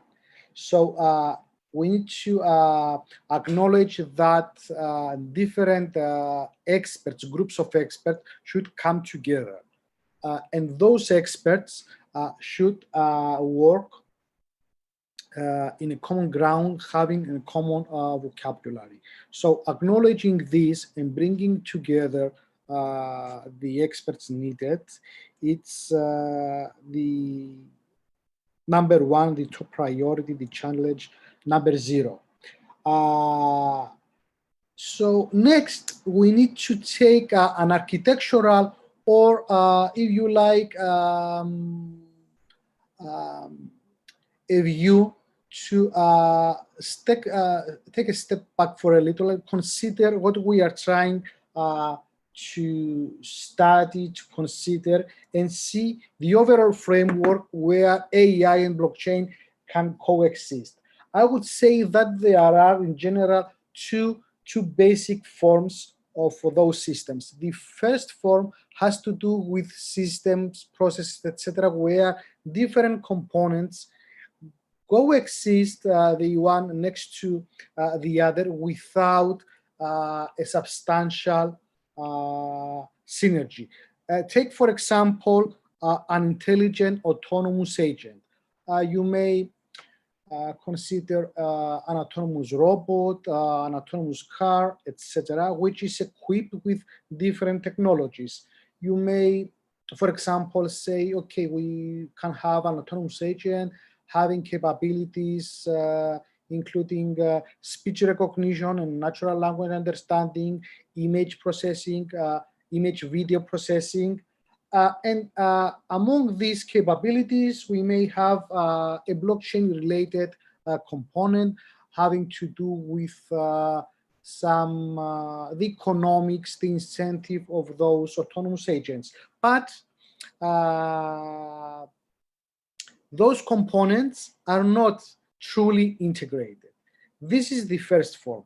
The second form has to do with systems where blockchain and AI are tightly integrated. And under this second form, one may have two cases, two very broad cases. Please allow me to refer to them simply as follows: AI at the service of blockchain, and /or blockchain at the service of AI. Obviously, both cases are valid. We can easily have systems that fall under these two cases. So very quickly, let's examine each case. Let's take, for example, the AI at the service of blockchain. There, we can have intelligent algorithms operating at the core of blockchain-related protocols, like the consensus algorithms, and this is related to the introductory question and discussion about energy. So we need some optimization techniques there to help us understand an optimized and more efficient way to have blockchain systems operating. Another application type is to employ AI at the analytics part. I mean, we can have AI as an afterthought, analyzing past transactions, trying to identify patterns, groups of addresses, communities of users, abnormalities, anomalies in the transaction, doing the monitoring stuff in an attempt to better understand what is happening there, both at the transaction as well as the user type. Also, we may have AI at the business level, where intelligent AI algorithms, especially natural language processing, are consuming news, social media, regulation-related documents in an attempt to understand what is happening at various levels in the business. So this is AI at the service of blockchain. Regarding the other type, the blockchain at the service of AI, we may have, blockchain as a medium for ensuring the integrity of data that are being consumed by machine learning algorithms, or blockchain as a way to bring together different AI systems. In the field of machine learning, there is a subfield dealing with the fusion of different decisions made by different systems. This is the a way of high-level fusion. One may think of smart contracts that are similar to the voting process being used in the area of fusing the different AI decisions. And of course, we may have AI in the context of machine-to-machine transactions, which can easily thought as the future of the DeFi, decentralized finance. So more or less, this is the landscape. In my view, I think that right now we are focusing mainly on the AI at the service of blockchain case, with a special focus on the analytics part. I mean to have AI-related algorithms, very frequently unsupervised learning like clustering techniques in an attempt to analyze and monitor the transactions and the users and the wallets, etc. In my opinion, what is missing, and this is the challenge for the near future, is to put AI at the service of blockchain, but at the core, to put AI at the protocol level and let AI guide us for achieving more efficient and intelligent consensus, for example. Let AI to guide us to have some adaptation regarding the operation of the blockchain system at various levels, as I said, both at the consensus level, both and the peer-to-peer level. So, in summary, I think that for sure there is potential. We need to redirect at the critical points this potential. Excellent. Thanks, Elias. So there's still a lot of work to be done, and we're running out of time. We have 5 minutes left or so. So to close off, Maria Rosaria, could you give us a bit of insight in regard to the experience you have in the trade and transport facilitation? What should we expect to see by 2030 in regards to blockchain and AI? So red tape in cross-border procedure is especially heavy, especially for micro, small and medium enterprises, and also for developing countries. So blockchain, artificial intelligence, and the other new technologies can lead to immutable original electronic certificate, licenses and declaration that can be linked with goods to speed up custom procedure at the border, sanitary and phytosanitary controls, and to verify other required trade documents for regulatory compliance. In this way, global supply chain can be enhanced. I just want to recall, at the beginning of the pandemic, at one point, all the trade in the world stopped, and this was a major problem. We couldn't get the machine for the hospital, we couldn't get the mask, we couldn't get a lot of equipment that were needed. And this was in a lot of cases because we are still crossing border with paper documents. So you can imagine how blockchain and AI can be used there, and this is what we are working on. This is where we see the major input and the major benefits. So blockchain and AI can provide a very high level of reliability of this data exchange if it's supported by their regulators. So these are the thing that we need. About 2 years ago, UN CIFACT has created a new body, the AGAT, that is the advisory group on advanced technologies, and Nana is our vice chair there. And this was to monitor, study, and analyze the latest development and also the use cases of advanced technologies application, as well as the challenges and the obstacles that we are facing with these new technologies. And since then, the participation and the interest in this work has continued to increase exponentially. So artificial intelligence is highly promising for international trade and logistics, as many of the routine tasks, business procedure, data flows can be automated and further optimized using artificial intelligence and machine learning techniques. Digital supply chain can be automated, and the relationship between the parties can either that are domestic or international can be streamlined, and the error caused by manual data entry can be reduced by applying artificial intelligence. So in this is also confirmed by one of our projects that we are running in UN CIFACT, the use of artificial intelligence for trade facilitation.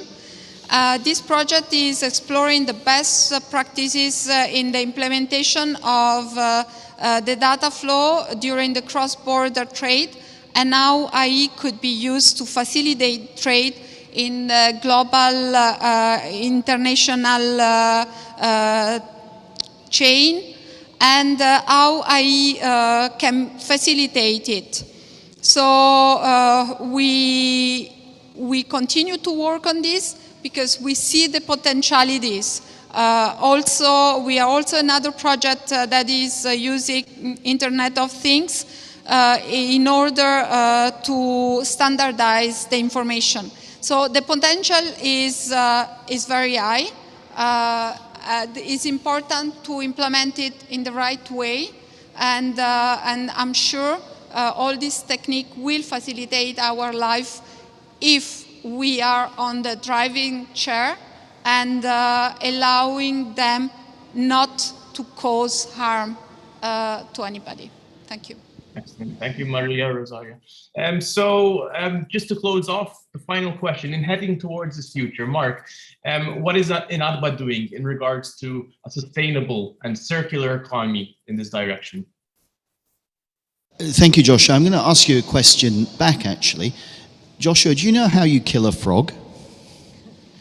I don't remember. I was too young. Okay. So the way you kill a frog, and this is not technically accurate, but it makes the point very well. You put it in a pot of cold water on a stove, and you start heating the water up. The frog will sit in the water until it gets warmer and warmer and eventually dies because it doesn't recognize what's happening in its environment. Let's do something, Joshua, huh? Let's not be frogs. Let's not recognize that the environment is changing and just sit here comfortable, fat, and happy in our Western world. Let's make something happen. So as INATBA, we're pushing for change, we're pushing for innovation, we're pushing for action, we're pushing for implementation. And I'll be very brief, Joshua, because I feel very passionate about this and could talk, much to the audience's disdain, for maybe an hour and a half on this topic. So let me try and summarize up what INATBA would like to see.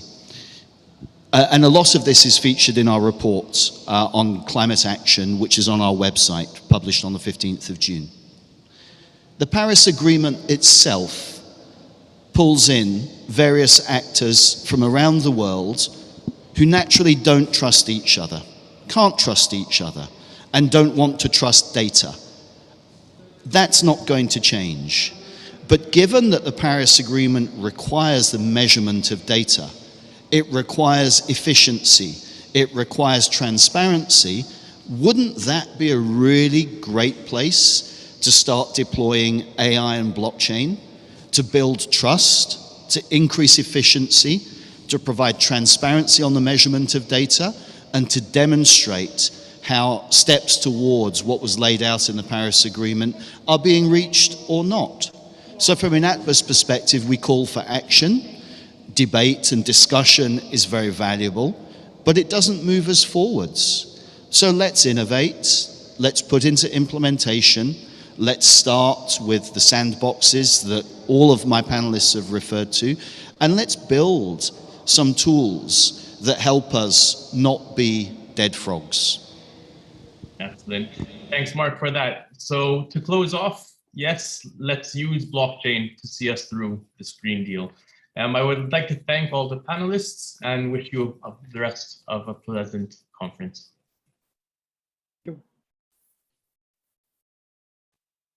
Thank you.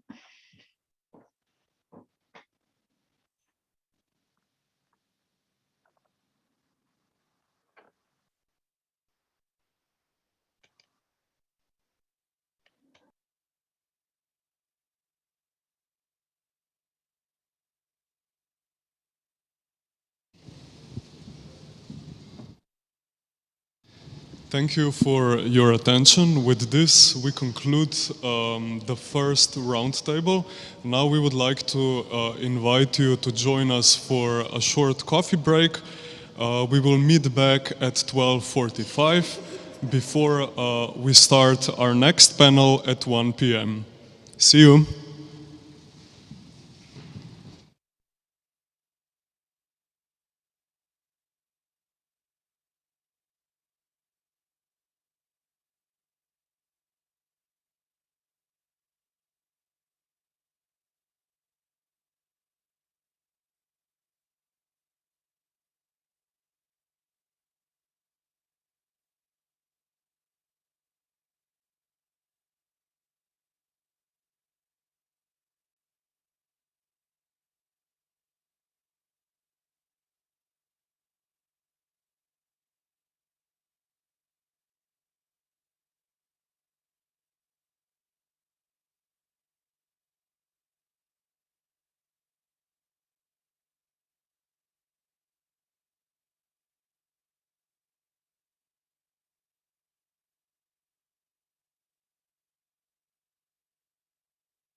Dear participants, welcome back from our coffee break.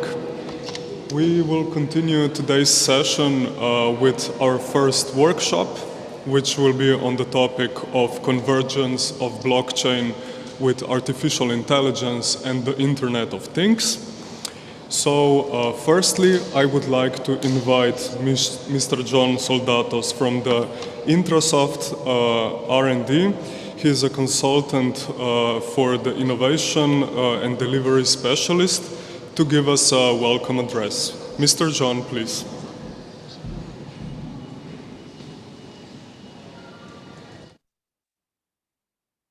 Thank you very much. I'd like to share my slides for this talk. And this is, I guess, the first talk of this workshop on how blockchain technology can converge with artificial intelligence. So in principle, when we talk about blockchain and AI, there are some things that are compatible, but there are also some incompatibilities, especially in the sense that when we build artificial intelligence like supervised learning, we usually have very large volumes of data for training algorithms, which requires, other more robust and more scalable big data infrastructures like data lakes. However, when we really go to the aspect of trust, which is a very important aspect of artificial intelligence nowadays, it turns out that the adoption and the acceptance of artificial intelligence systems won't be so much dependent only on the technical robustness and how advanced the systems are, but also how much they are trustworthy and they are trusted and accepted by their users. That's why we have in Europe a lot of initiatives. In recent years, the high-level expert group on artificial intelligence produced concrete guidelines and recommendations for trusted AI, and a lot of these have made it to the proposal of the European Parliament for trusted AI systems. So, and the ability to have trusted data and trusted algorithms is very important for having trustworthy AI systems. So we all know the Gigo effect. So if you don't have reliable data, then your AI system, your machine learning system cannot be reliable as well. So we need trusted data, we need trusted algorithms, and as I will shortly explain, in AI we need also strong cybersecurity. To this end, I'll take a moment and I'll have some references on this talk on a project which is an EU-funded project coordinated by our company, coordinated by Intrasoft. It's called STAR, and its aim is to develop trusted AI systems. And we do this by developing a lot of technologies for making AI trustworthy, reliable, and also explainable and transparent to users. So we've got a lot of a pool of technology starting from explainable artificial intelligence. One technology that we are developing is blockchain technology to ensure the provenance and reliability of industrial data. And here comes also the industrial Internet of Things part. And in industrial Internet of Things applications, or also in their crossroad with AI applications, one of the main problems we have is that industrial data are inherently unreliable. And this is for a large number of reasons. For example, environmental influences like temperature, humidity, or air pressure, or interference. Background noise sometimes, for example, if we've got acoustics data from acoustic sensors in a factory. Also, because a lot of IoT data come from sensors and cyber physical systems, they can have a lot of veracity or being faulty, some of the sensors, also some battery problems, and what I'm going to talk shortly, also some devices or even AI algorithms, data analytics algorithms can be compromised. So there is a strong requirement when we are developing and deploying AI in industrial settings, like a manufacturing plant or an oil refinery, an energy plant, and so on a shop floor, we want to ensure strong data reliability. Also, when we deploy AI, another requirement is that we want strong cybersecurity for the AI system. And I've given here two of the adversarial attacks against AI systems, which are quite common. And this could be a setback for the adoption of AI systems in the years to come. For example, poisoning attacks. So an adversary can try to poison the training data so as to influence the outcomes of a machine learning system like a classifier. And as we usually in industrial environments, as we have more data or new data, we retrain machine learning systems. This is an excellent opportunity for an adversary to attack the system through a poisoning attack, but also other attacks like adversarial attack, providing an adversarial input to an AI system that looks like a real input, but the deep neural network cannot classify it properly. So this is with some sort of adversarial input for classification. So we want to protect our artificial intelligence systems from these attacks again. Now, the idea is blockchain technology and all the good features all the value propositions that the blockchain infrastructure provides, like the tamper-proof properties, the strong security and reliability of the data. Is it a good match? And I've got this in this slide, the known conditions, right, that we need, that we evaluate prior to going for a decentralized approach to data provenance, to data security. So we can really get a benefit in applications where we cannot trust a centralized authority or a trusted third party to provide the security service, and it's better to have it in a decentralized fashion with consensus protocols and smart contracts. And yeah, if you see the applications of blockchain in manufacturing, you will see that there is quite a good match in applications that require strong security, including data provenance, or wherever you want to audit conformity to some SLA or to some data, or what had also some momentum during the pandemic in additive manufacturing networks, manufacturing as a service like 3D printing, where the parties need to share in a trusted way a digital model of a product to benefit from the speed and the flexibility and the efficiency of 3D printing. So yeah, all the use cases of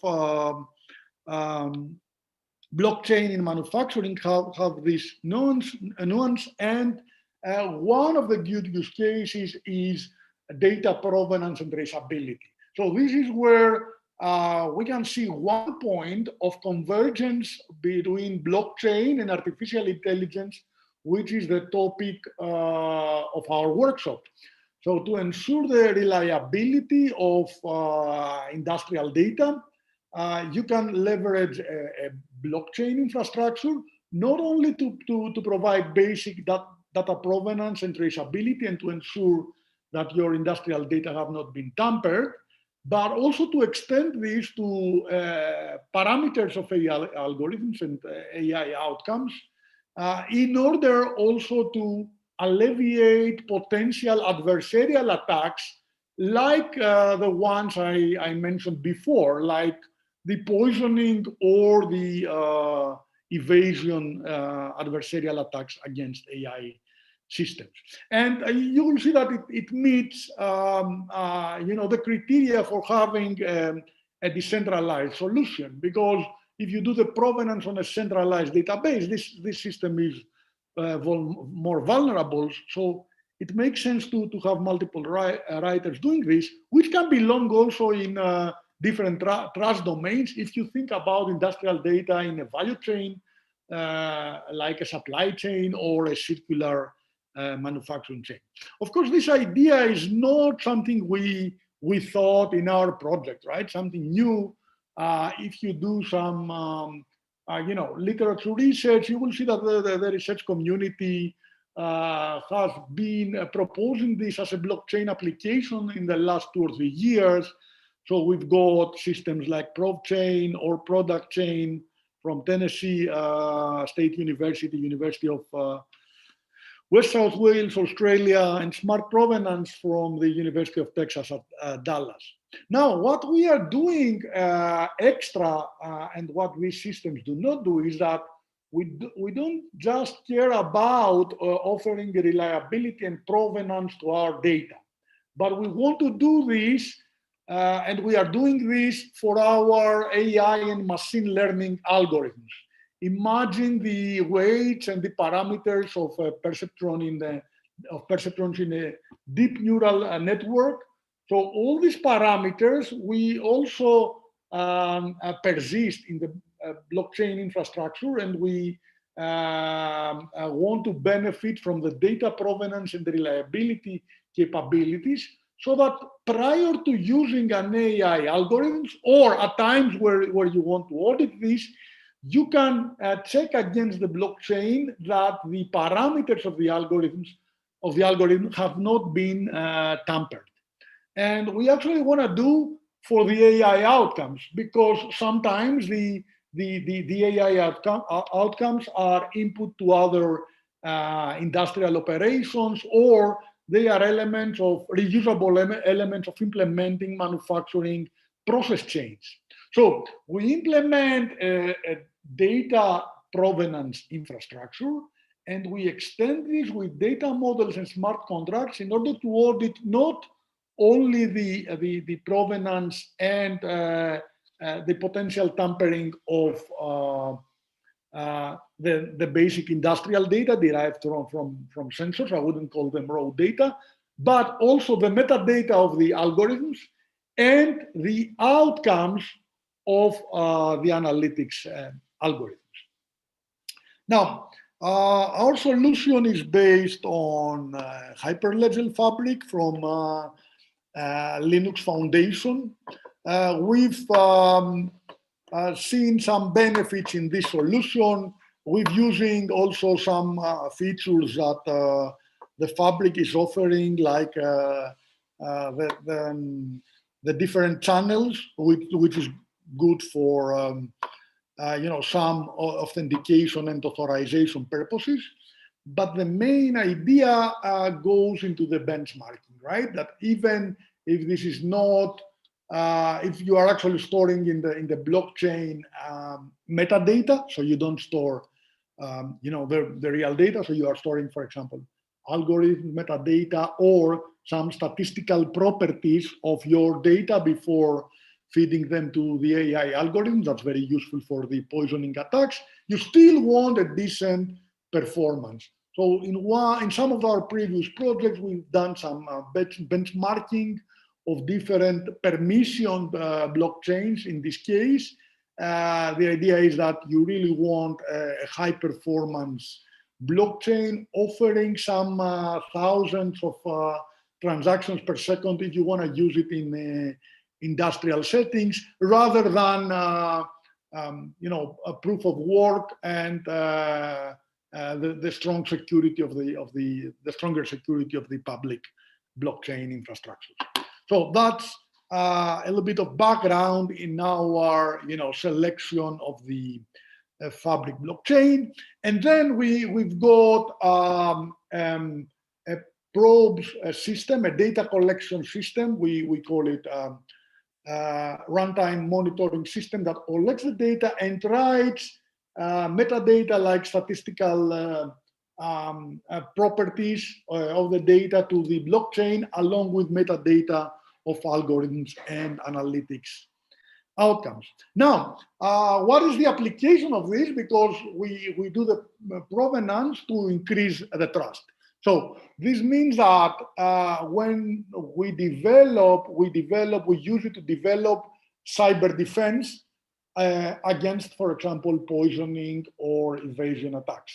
So you can check the statistical properties of the data, you can check the metadata of the algorithms, and you can fuse also information from a class of explainable artificial intelligence algorithms that we are developing, because I think that the outcome of the explanation can provide a feature, an indicator of possible compromisation of the AI system.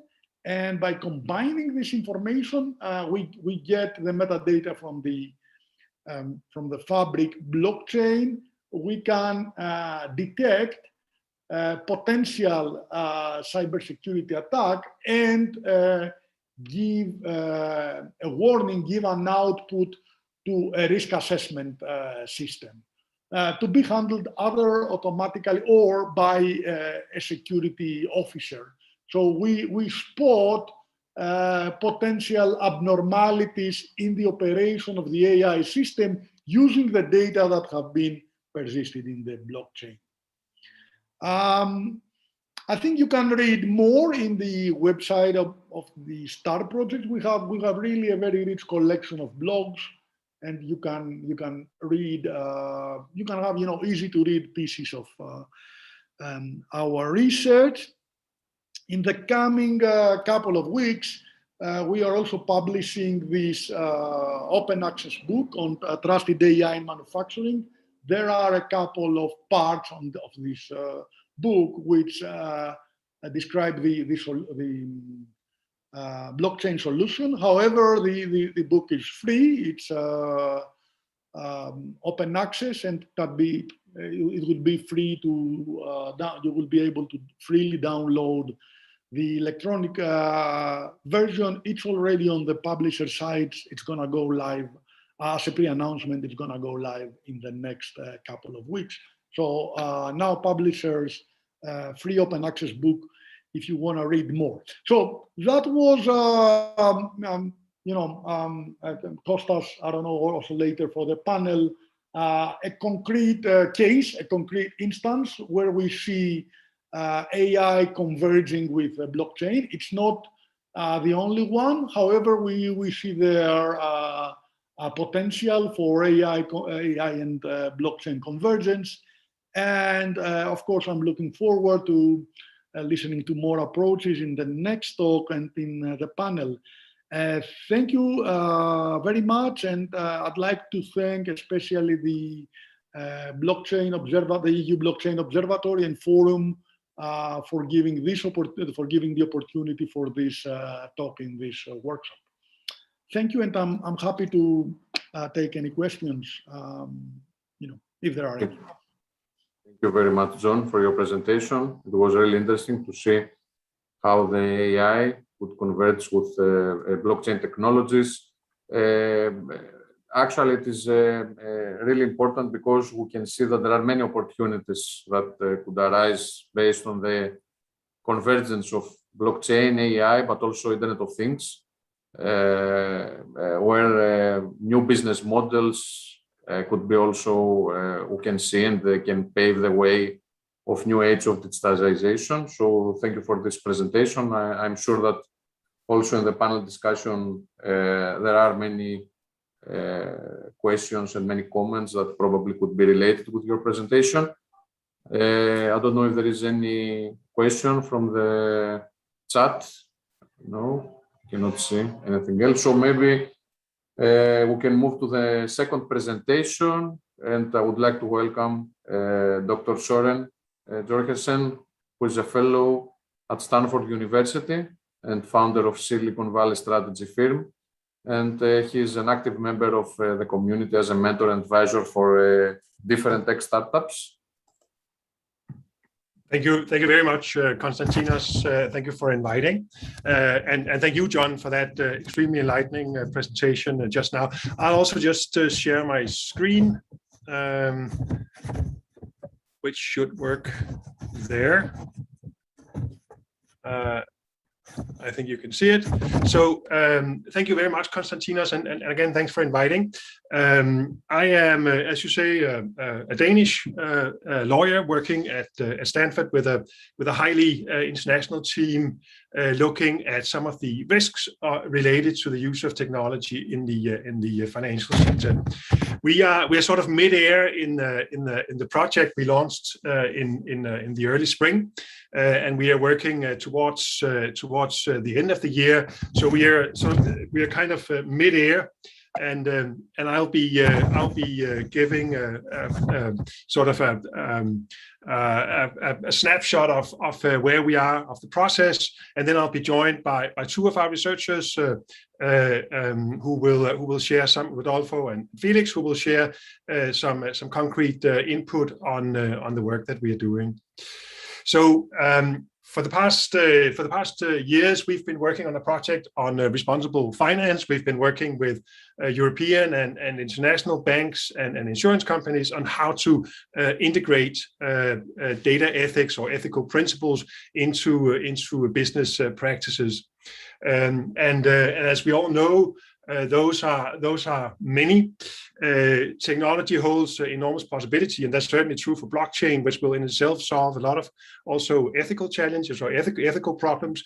But they do raise a quite high number of challenges, and John mentioned quite a few of those. In the area of blockchain, we can also point to bias in human agents. Issues relating to conflicts of interest, asymmetrical power relations, the big challenge of related to energy consumption, compliance issues, and heaps of questions relating to regulation and regulators. And we obviously need to find solutions to these. And we've seen a proliferation of guidelines in the past years. This is also true for the blockchain area. This is a study, an overview done by Harvard or at Harvard on the emergence of ethical guidelines. As part of our project, we interviewed a German CEO last year who looked at me during the interview and said, "Oh no, please, no more guidelines." And we certainly need guidelines. It's extremely important to ensure responsible digital leadership and responsible use of technology. But I get his point. He actually agreed that we do need guidelines, but it's also a balance. Just as we need regulation and we need sort of the active involvement of regulators, we also need to understand that it's also culture. Or that the issue relating to responsible leadership also very much relates to culture, and that's very much what our project is about. We've put together a very international group.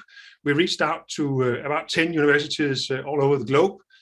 In Brazil, Nigeria, South Africa, India, Singapore, China, North America, and various places in Europe.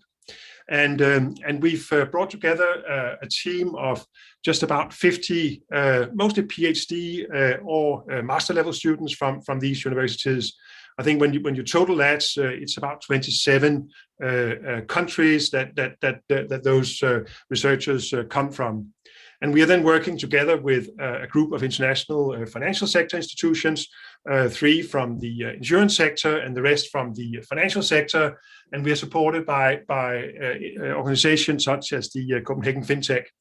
The project is anchored at Stanford in a collaboration with California Polytechnical, and then we are working with these universities and institutions that are mentioned here. And the advantage we have from this is that it's a very diverse group. We have geographical inclusivity, which I think is increasingly important in this very international agenda, and which is actually one of the weaknesses in many of the areas relating to this. And we also have a very high level of sort of faculty diversity. The Italian PhD students who are participating are all psychology students.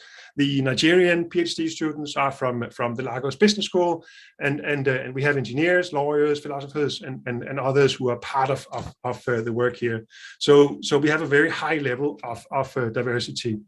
And what we have done is that we formulated a joint or shared challenge to the teams that we're working in.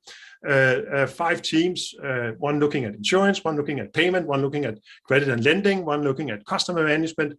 And given that the climate is one of the biggest challenges that we all face, we've also made a team looking at climate. And they all have the same challenge, namely looking at the ethical issues relating to the use of technology and describing those. We've issued all with the same research tool, a template we've made with a room to explore and describe ethical dilemma or ethical challenges, as most of them really are, and exploring them and looking into what solutions might be to these challenges. And so we have a sort of a wide process of work in these tracks, supported by work in sort of the larger group, by reviewing literature and interviewing experts, and doing design thinking, brainstorming activities relating to that, which then sort of gives us a process of design thinking approach, supported by a mixed method academic approach in that. And we have two main outcomes from our work. One is a research part, which is sort of a description of the findings that we have in white paper, papers, articles, and so forth, podcasts, and then a technical solution, which will be a conversation platform that I'll just give or just add a few more words on. So we are, as said, working in 5 tracks, collecting these dilemmas, and as I also said, we are sort of a little bit mid-air. We've spent the summer working on the dilemmas described in these template, and we are currently reviewing them between teams and across teams, and just about to reach out to have a wider discussion and a wider feedback and review on the work. We're using various tools to provide insight and work with the data here, and sort of managing the findings that we have. We've identified just about 50 ethical issues or ethical topics that we are looking at. We'll probably end up with a little bit less than that, but relating to a very broad area of topics related to the use of technology in the financial sector. So anything relating to from sort of customer profiling, data ownership, innovation versus consumer vulnerability, innovation, transparency, algorithmic transparency, inclusivity, and so forth. So a very wide area of issues that we are really looking at. And we've identified risks relating to that, algorithmic bias, data bias. Many of these are sort of well known. Some, I think, are sort of a little bit less described, and come from the fact that we have a very sort of broad participation from also from the Southern Hemisphere. or the global south, meaning that or leading to the sort of discovery also of issues relating to geographical or social inclusion, and what the use of technology might mean in very specific contexts. So we've in relation to blockchain, we've sort of identified issues such as the well-known energy consumption, or the issues relating to very high energy consumption. We have identified risks related to social exclusion and marginalized groups. And we're looking at topics such as money laundering, cryptojacking, scam coins, those are well known, and the right to be forgotten, and relations to regulation, which Rodolfo and Felix will describe a little bit more in just a minute. And the intention of our work is to use our findings as the core for a learning platform for corporate learning. To go back to the discussion I had with the German CEO about a year ago, we need to promote on the sort of necessary level of understanding within industry, and we need to promote a responsible culture within organizations, and by using the findings set up in a game or a gaming environment, we hope to be able to contribute to that. And then going back to the work and the findings that we have, some of the researchers that we've worked with here, Rodolfo and Felix will be present, Yemisi, Eskil, Michel, Marek, and Maxwell, have also looked at issues relating to blockchain, those that I mentioned, energy consumption, money laundering, cryptojacking, so forth. And I'd like to introduce you to Rodolfo Farias, speaking from Curitiba in Brazil, who will take a dive into one of the ethical issues that we've looked at. Are you here, Rodolfo? Yeah, I'm here. Can you listen to me? Yeah. Okay. So hello, everyone, and good morning from Brazil. I would like to start by thanking you, Soren, for inviting me, and congrats you and Elise's effort to bring together all those amazing students from all over the world for our project. It's been an amazing journey to know how other countries are dealing with these problems.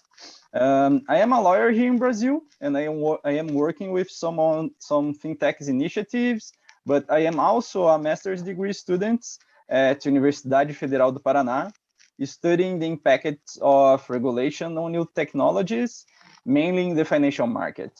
About our dilemma, the main focus here is to understand how the regulators are addressing the problems related with blockchain, AI, IoT, and what are the outcomes from this interference once they are shaping the modern way the incumbents and the fintechs are addressing the market.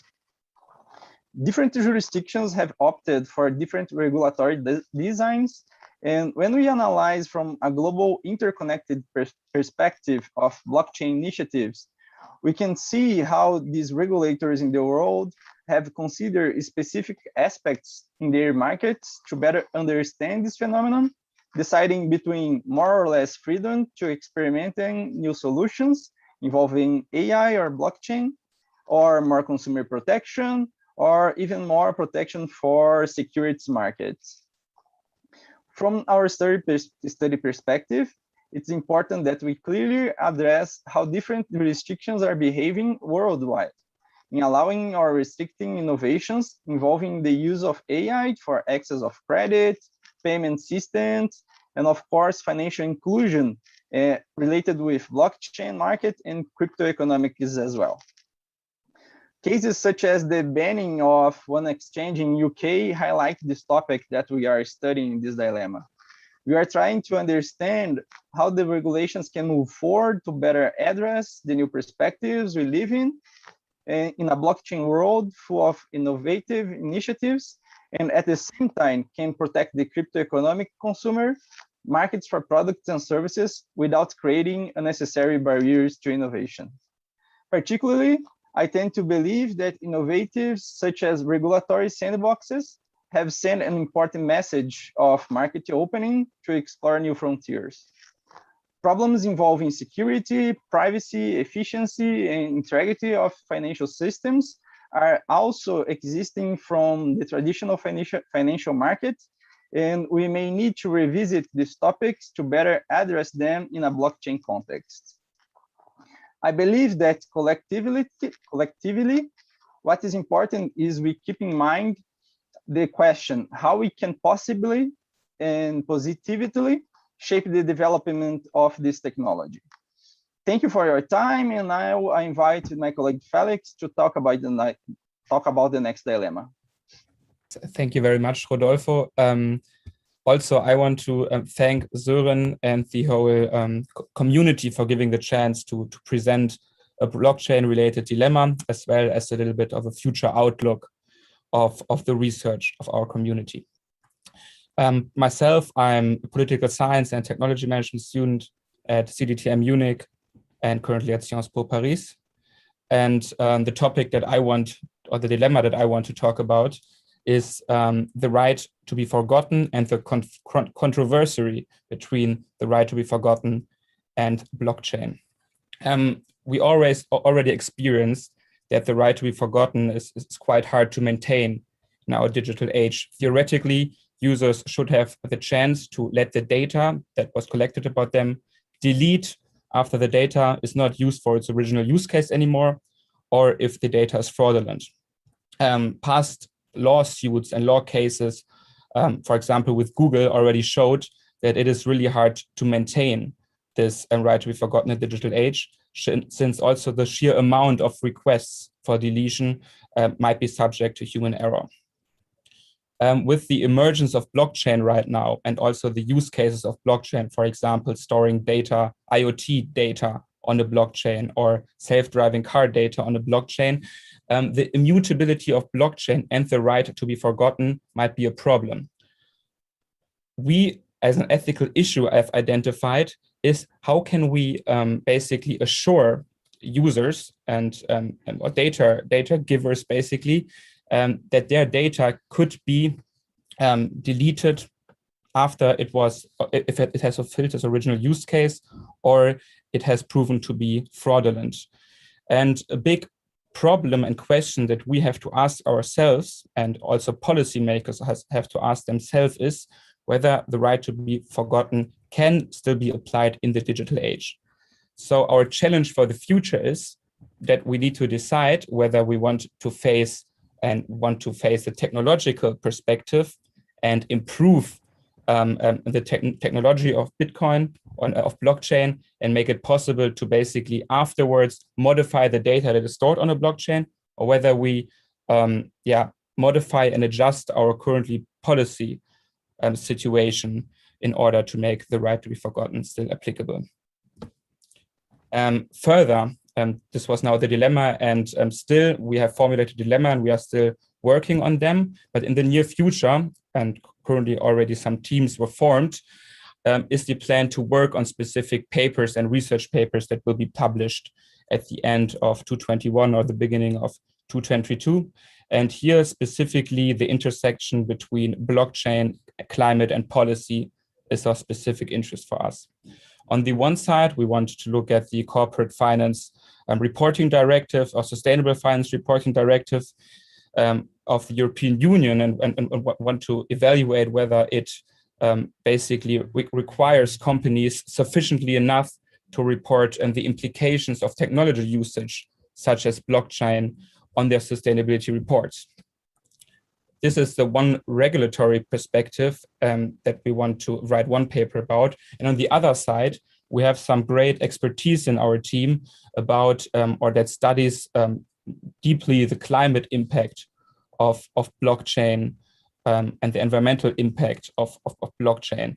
And here we can look at the proof of work and proof of stake difference, and really want to deeply analyze the implications if at one time, for example, cryptocurrencies will be used on a wider scale. And I hope that in the near future you will see our publications and remember this meeting today. Thank you very much.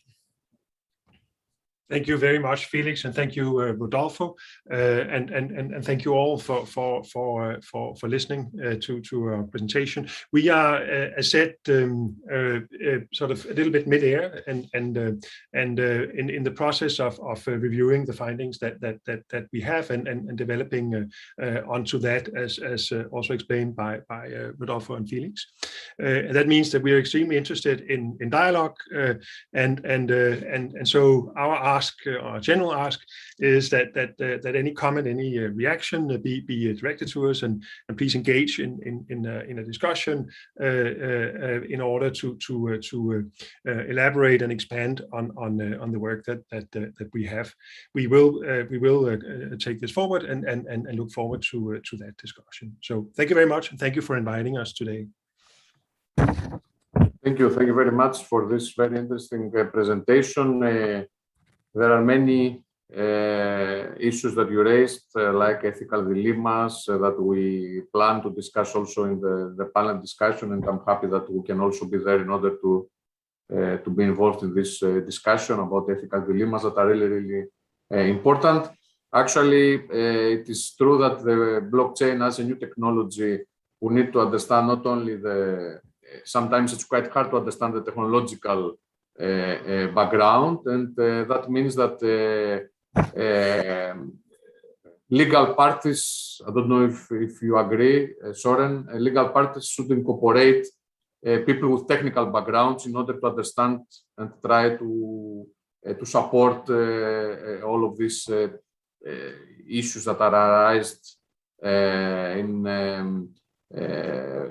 for regulation and through the companies that are trying to use this technology. I don't know, what do you believe about that?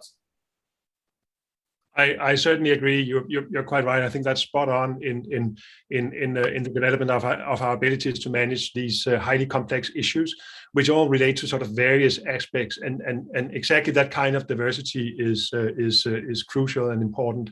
So we need to learn how to sort of bridge sort of languages and cultures between faculties academically, and bridge relations between academics and industry and with regulators and politicians.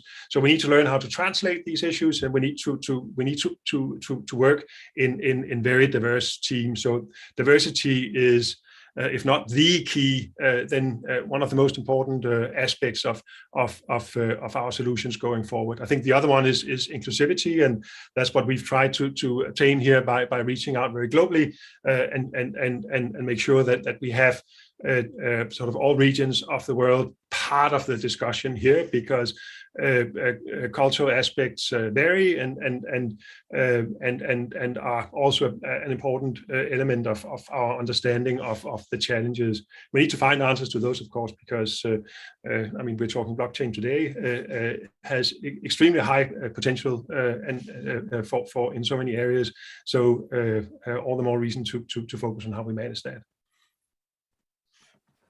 Do you believe that as part of global initiatives, do you feel that blockchain is treated equally in every region? Is there any region that is more competitive, according to your experience, if we can say that? Well, from the speakers that we've had as part of our project here, I will certainly say that things are happening very rapidly in Asia, and that has been our main finding. I think looking across, I think Rodolfo would add Brazil and South America, where we know a lot is happening. But looking across regions, and from what we've seen with the people participating here, I would point to Asia.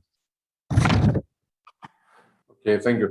And Rodolfo, very nice presentation about the ethical issues. And do you believe that this decentralized finance is a hot topic in the blockchain sector, for sure? And I would like to ask you if the transparency in that sector that is offering through blockchain and this convergence with all the technology will safeguard the users. If you believe that this convergence of AI, blockchain, and IoT will safeguard the users, okay, based on the GDPR and the right to be forgotten.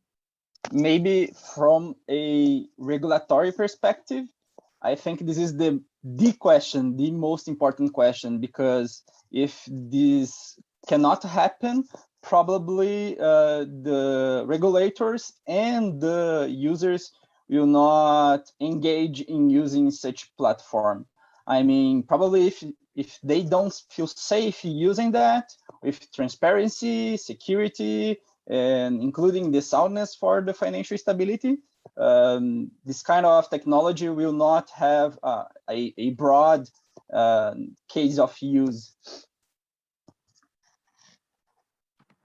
Okay, thank you. And Felix, do you believe maybe that the blockchain can offer new ways and new challenges for the companies that are related with the financial sector? I mean, I've been talking about the problem that, of course, also financial data is stored on the blockchain. It might be subject of fraud or fraudulent data, and it might be necessary to be able to adjust the data after it was stored on a blockchain.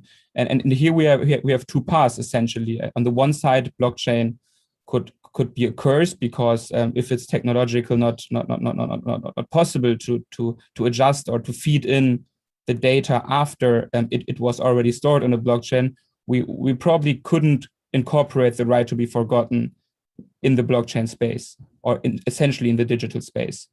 If it is possible to do that, and there are certain technological startups and efforts to adjust the blockchain afterwards, it could be essentially a pretty great instrument in order to achieve the right to be forgotten, because you would have one central basically gatekeeper which would enable data to be modified or deleted in the aftermath.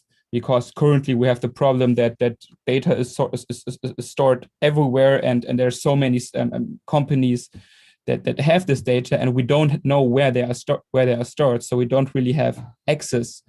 And that's right now also the lawsuits that are going on right now. So how can we enable companies without AI tools to modify data in the aftermath? So I think blockchain could be a chance, but also a curse. It kind of depends on the technological development right there. But as a political science student, I cannot go very deep into the technological details. Thank you very much. John, about this interesting presentation, how does the IoT sector see the blockchain? You presented some examples, some use cases. Do you believe that in the IoT, the blockchain technology can support the IoT implementation, and maybe together with AI, we can have new ways of digitalization, maybe? Well, I think we have already some interesting applications, right, and proof of concept, and many startups, right, they combine IoT with blockchain. So just to name a few, there are many good applications for multi-domain traceability, so supply chains in different industries, right? Like pharma industry, agri-food. So I think that we already have a very good pool of proof of concepts and a very rich set of pilots about how to combine IoT with blockchain. I think what I'm lacking, and I don't want this to sound, a little bit conservative to our audience or judgmental for blockchain, is that we lack a large-scale application, right? So in the digital finance sector, we have the crypto, and the crypto, we like it or not, crypto assets, Bitcoin, Ethereum, you have a large-scale application. So you have one application which is used by hundreds of millions of people every day and billions of transactions. And you've got an infrastructure that it works, it's very robust, and so on. So we have this with the cryptocurrencies. I think we need something like this in the other blockchain applications. Not proof of concept, not pilots, because we've got a lot of this, and a lot of these ideas and positive validations and so on. But I think what we are lacking is something that really scales very much. So it's used by virtually by anyone, right? Like the Bitcoin or the Ethereum and the other cryptos. So certainly there is a lot of potential. I think the applications, aside from this presented, certainly all the supply chains could benefit from blockchain technology. However, it seems that there are also other ways to do this provenance, this collaboration, and so on. And still, we don't see, a very large-scale blockchain application like we have with cryptos. The day we are going to start seeing these applications, I think that we will see the full potential of blockchain in sectors other than digital finance. Yes, you highlighted also the adoption of blockchain in security. Do you believe that the blockchain can somehow modify or change some of the security components in the IoT sector? Could be changed with blockchain or could be supported with blockchain? Some security components in the IoT sector? Do you believe that this could happen? Yeah, I see it, but again, this is a personal opinion. So, I will see it, for example, in multi-domain IoT applications, right, where we cannot rely on centralized security. Let me give you an example. If in 10 years we're going to have 2 different fleets of autonomous cars on the street, and these have to coordinate themselves to drive safely and to do even more than one fleet can do, I think this is a use case where you need decentralized coordination, right? Because this is not something to be controlled, I don't know, by Tesla or Uber or BMW and so on. You want all the different fleets to coordinate themselves. So this is, in my mind, a very good blockchain application, again, from the business or the functional sense, right? Because then you have to look at the scalability, you have to look at the speed, the latency, and many other things. So certainly, I wouldn't say, replace component cost us. What I would say, certainly we will move into an era where when you design a system, when you design a solution, you are going to have 2 options, the centralized option and then decentralized option. And then you will have to choose. I'm not saying that this is going to be 50-50, right? But maybe, 90% of the systems remain centralized and 10% are decentralized. But we have to think that this 10% or this 5% is a huge success for blockchain. It's a tremendous success, right? To build 5 or 2% of the systems as decentralized systems. Thank you, John. Thank you for this discussion. So, as the blockchain is a technology that has exceeded the initial conception of cryptocurrencies and financial, I think that the convergence of blockchain with AI, with IoT, and the interaction of these technologies can offer enhance the capabilities and benefits that we can have. So this combination can create new opportunities, commercial opportunities, and some examples that can somehow indicated are in the healthcare sector, in the retail sector, where we can try to collect, for example, data from different IoT sensors. This data can be analyzed with AI technologies, and of course, the blockchain can support the secure transaction processing or other different capabilities that are important. So, continue this discussion. I would like also to continue the panel discussion and involve and try to welcome Mr. Bruno Lepri, that actually leads the Mobile and Social Computing Lab at Bruno Kessler Foundation. Bruno has recently launched an alliance between MIT and Bruno Kessler Foundation, and he's active in the AI sector as a consultant also. Bruno, I don't know if you want to introduce yourself.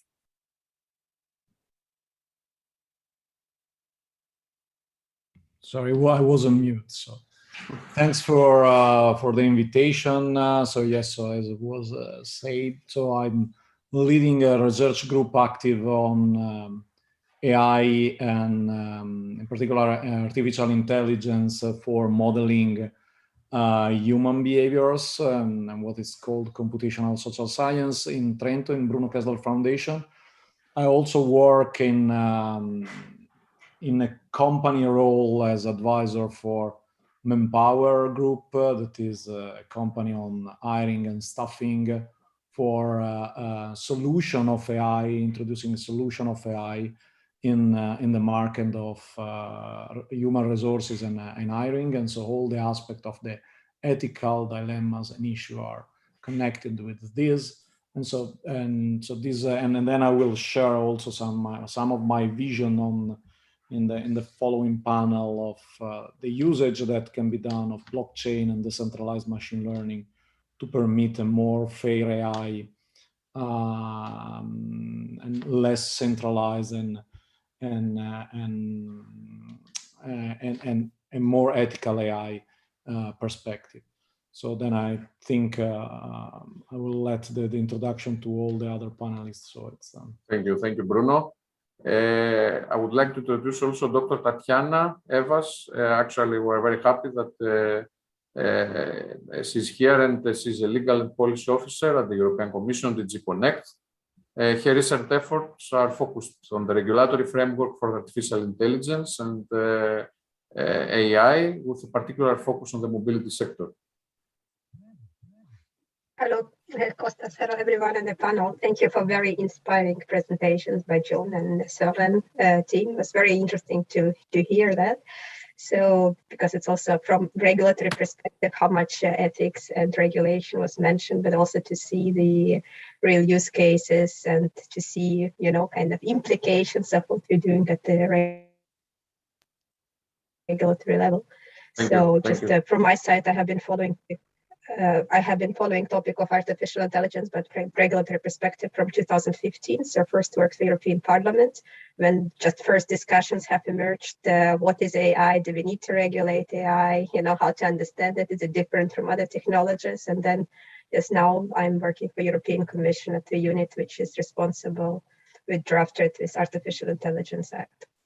Thank you. Very, very nice. We will have a very nice presentation about that. And also, I would like to welcome Mr. Rolf Freeman-Schneider, member of DG Connect and leading the sector of Internet of Things. Yeah, hello everyone. Thanks, Kostas. I work in the unit Internet of Things. At the moment, I'm deeply involved in the launch of Horizon Europe work program. I think first calls are open in the area of cluster 4 from destination 3, from cloud to edge to IoT for European data. So part of the data strategy, where the discussion on centralized or decentralized systems is very on top of our agenda. Also, I will talk about this a bit later on. Thank you. Thank you. Also, we have a very nice presentation about AI and Internet of Things. Thank you for being here with us. And Mr. Fabrizio Del Maffeo, CEO and co-founder of Accelera AI, that develops technology for AI acceleration. And actually, Fabrizio was previously the head of artificial intelligence and managing director of a Bitfury company. Yeah, correct. Thank you for inviting me, Konstantinos. Yeah, my background, I had worked for decades in Internet of Things. Over the last 3-4 years, I started to look at the integration of Internet of Things and artificial intelligence, then with a focus at the edge. And I led the AI in Bitfury, which is a very large deep tech company with a strong focus in blockchain technology, as many of you may know. And now I led this spin-off, which merged Bitfury AI with IMEC, and we plan to deliver a specific technology. Then I'm very familiar with the limitation of the edge, problem of the edge, constraint of the hardware, and this integration of AI at the edge and blockchain. Thank you again. Thank you very much. Before starting this panel, I think that we have with us Mrs. Ellen Kopman from the European Commission representative. I don't know if we can have a welcome speech, if there is not any technical issue with the connection. I hope not. I think you can hear me loud and clear. No, I just want to thank you for organizing this session. I think it's very interesting and topical for us at this panel. I mean, together with a colleague in European Commission and the stakeholders here at the panel to discuss the intersection between IoT, artificial intelligence, and blockchain, and how these technologies can interlink and work together. I think there are a lot of scope for that. We have already seen the industry working in that direction, and just very interesting to listen to your interventions here, and hopefully we can learn something more together. Thanks a lot for organizing. We are working together in partnership with the European Union Blockchain Observatory Forum, and we're really happy that we can organize this workshop in this event. Thanks a lot. Thank you very much. Thank you that you are here with us. So let's continue this interesting discussion. Actually, we already discussed that there are some ethical issues, some ethics questions that should be analyzed as this convergence of these technologies, IoT, AI, and blockchain. You can understand they're posing different risks and challenges that should be somehow considered and mitigate. So from technological perspective, as we have billions of IoT devices and we need to protect, we have also legal and regular complexities that should be taken into consideration for using this data and having AI algorithms that they can analyze this data. There are different challenges for the governance, privacy, data ethics, compliance that are really, really important. So the ethics are a fundamental step in developing this kind of solutions and having this convergence. And maybe we can start with a presentation of Dr. Tatiana Evas in order to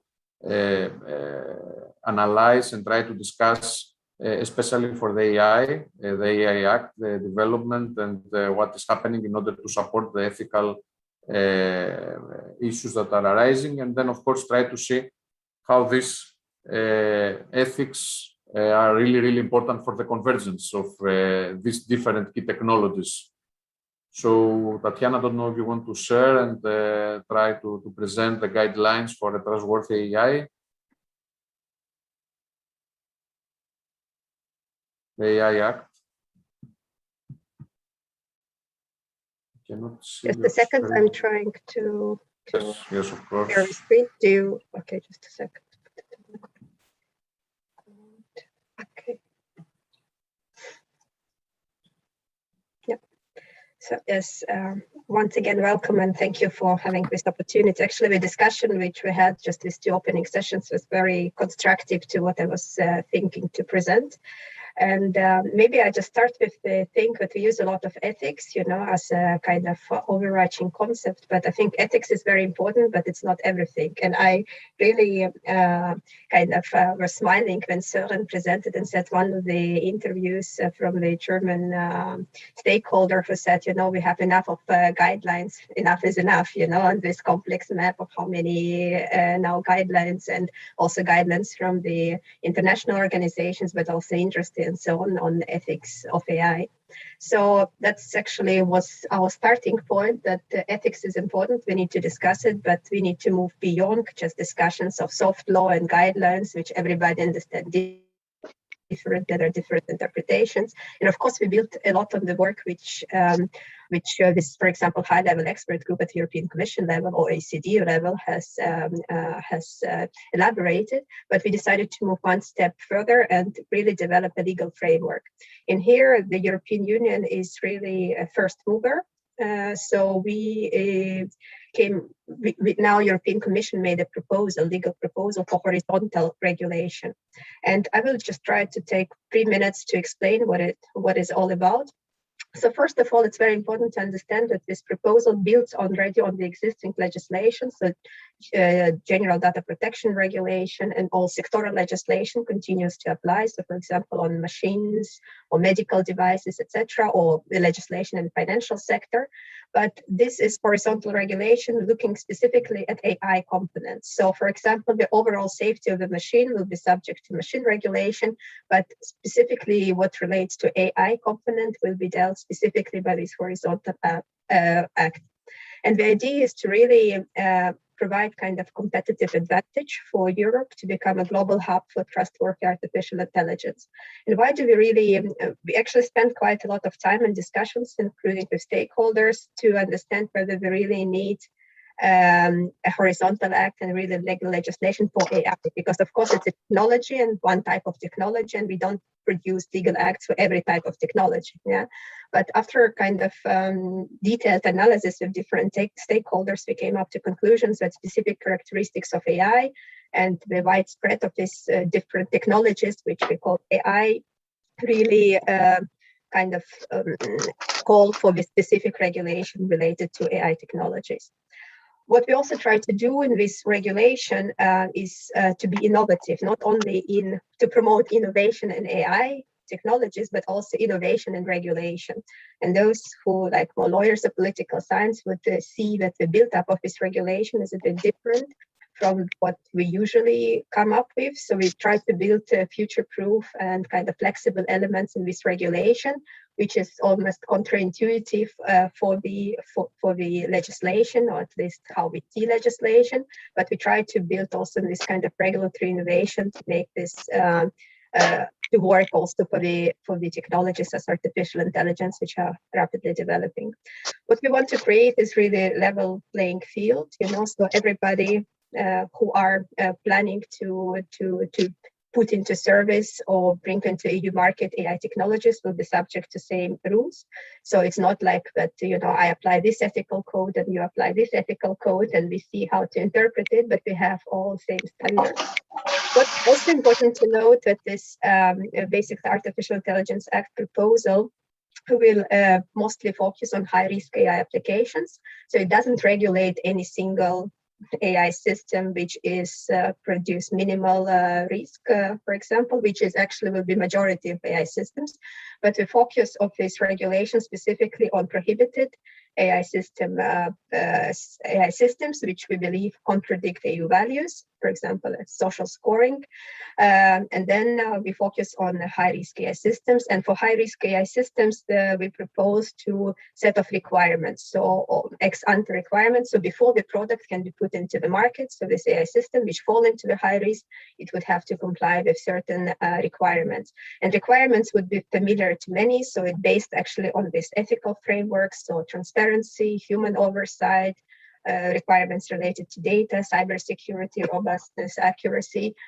And here, just maybe to conclude, just that now we start to work with European and international standardization bodies to really make these requirements operational. So we want to move from the kind of rhetoric to action and really try now to work in next 2 years. That's kind of our tentative plan to make sure that these requirements of human oversight, transparency, or cybersecurity or accuracy are really something which market players can apply. So the system which is proposed by Artificial Intelligence Act will require the conformity assessment procedure. So before these high-risk systems could be put into market in the EU, would have to go through conformity assessment procedure. And in order for this conformity assessment procedure to be effective, then of course the conformity assessment and standards are really essential. So that's what we are now working on. And here maybe just to highlight that in addition to this regulation, which is kind of the key focus, is to boost trust. In the same day as we proposed regulation, also the coordinated plan on artificial intelligence was adopted. This is actually a very interesting document. It's a programming document or strategic document between European Commission and 27 EU member states, which looks at the strategic sectors and kind of enabling conditions which we need to to develop in order to boost excellence and European competitiveness in AI. So this is kind of a map, let's say, what this coordinated plan covers. And here, just in relation to blockchain, wanted to briefly mention that we, particularly in the section on funding and scaling, specifically discuss or bring as an example the pilot of artificial intelligence and blockchain, which was super successful and attracted a lot of investment, and looked at this pilot interaction between AI and blockchain. And specifically, this pilot scheme reached total investment volume of 1.2 billion euro in market via private co-investment. So, and this will be something continued. And just maybe on policy convergence, we speak about technological convergence, but just to mention kind of in policy thinking convergence, European Union sees both the blockchain and the AI, of course, as one of the priority areas, and we want to be at the forefront. Therefore, we have EU blockchain strategy, and we invest heavily, let's say, both in AI and also blockchain. And that's maybe just the last slide, and I finished. This is about the kind of the sum of the numbers where EU is planning to invest in next years. It's just to show that this, we know that we are falling behind still of investments with US and China, but with this new wave through Horizon Europe and through the Digital Europe program, as well as Recovery and Resilience Facility, and just some examples. It's not exhaustive list of all funding instruments. The Europe really aims to boost these investments in this sector.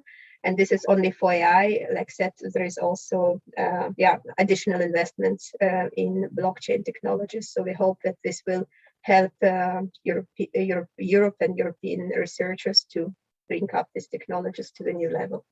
Thank you. Yeah, thank you for the presentation. It was,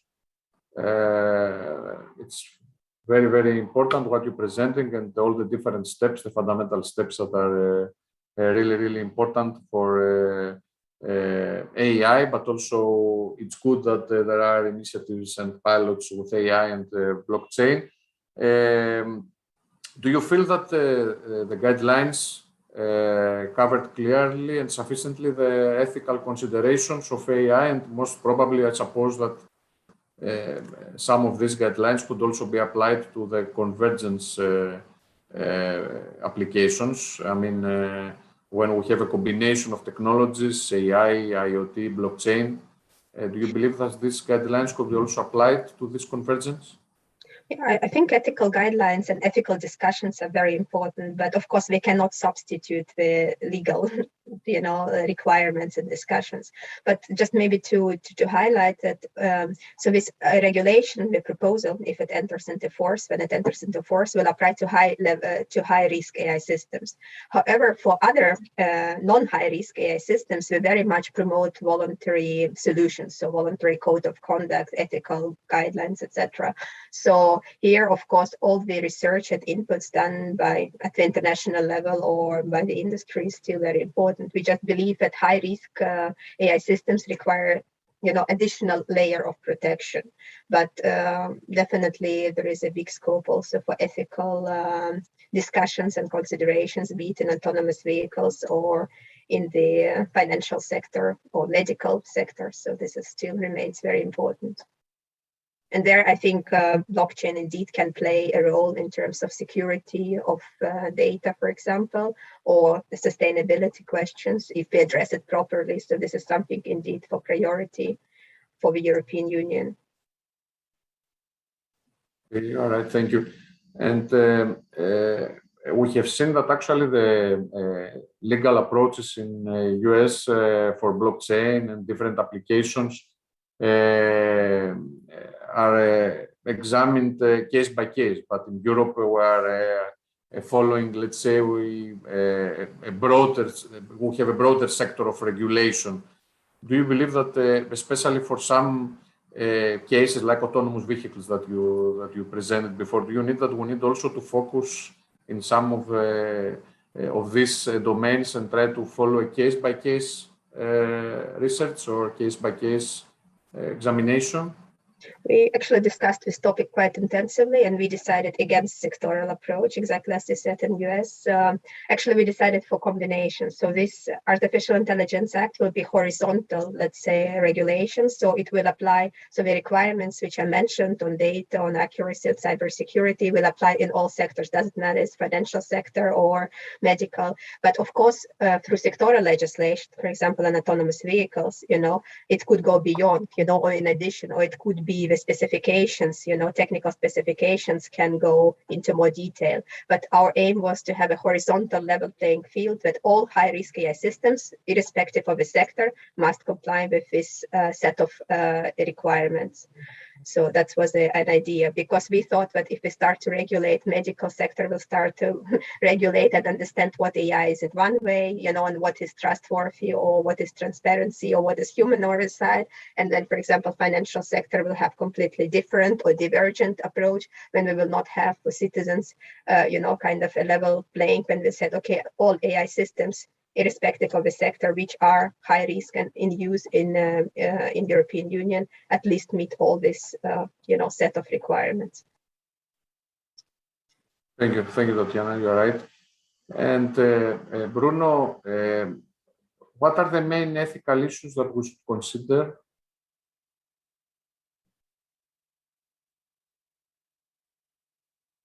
We cannot hear you. I can. Sorry, I was mute.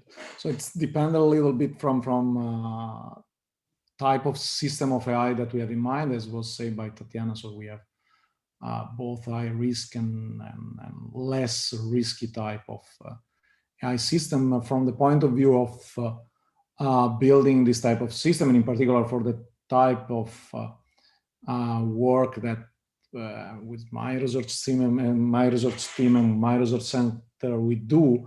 So we work mainly on building a AI system and computational models that try to interact with human beings, and also that try to take mixed decision with the human beings. So there are aspects related to all these profiling or personalization type of method that require some type of regulation and some type of standard. So that means that, for example, that the type of system that you introduce in the market need to avoid discrimination, avoid biases, avoid disparate impact on different type of population.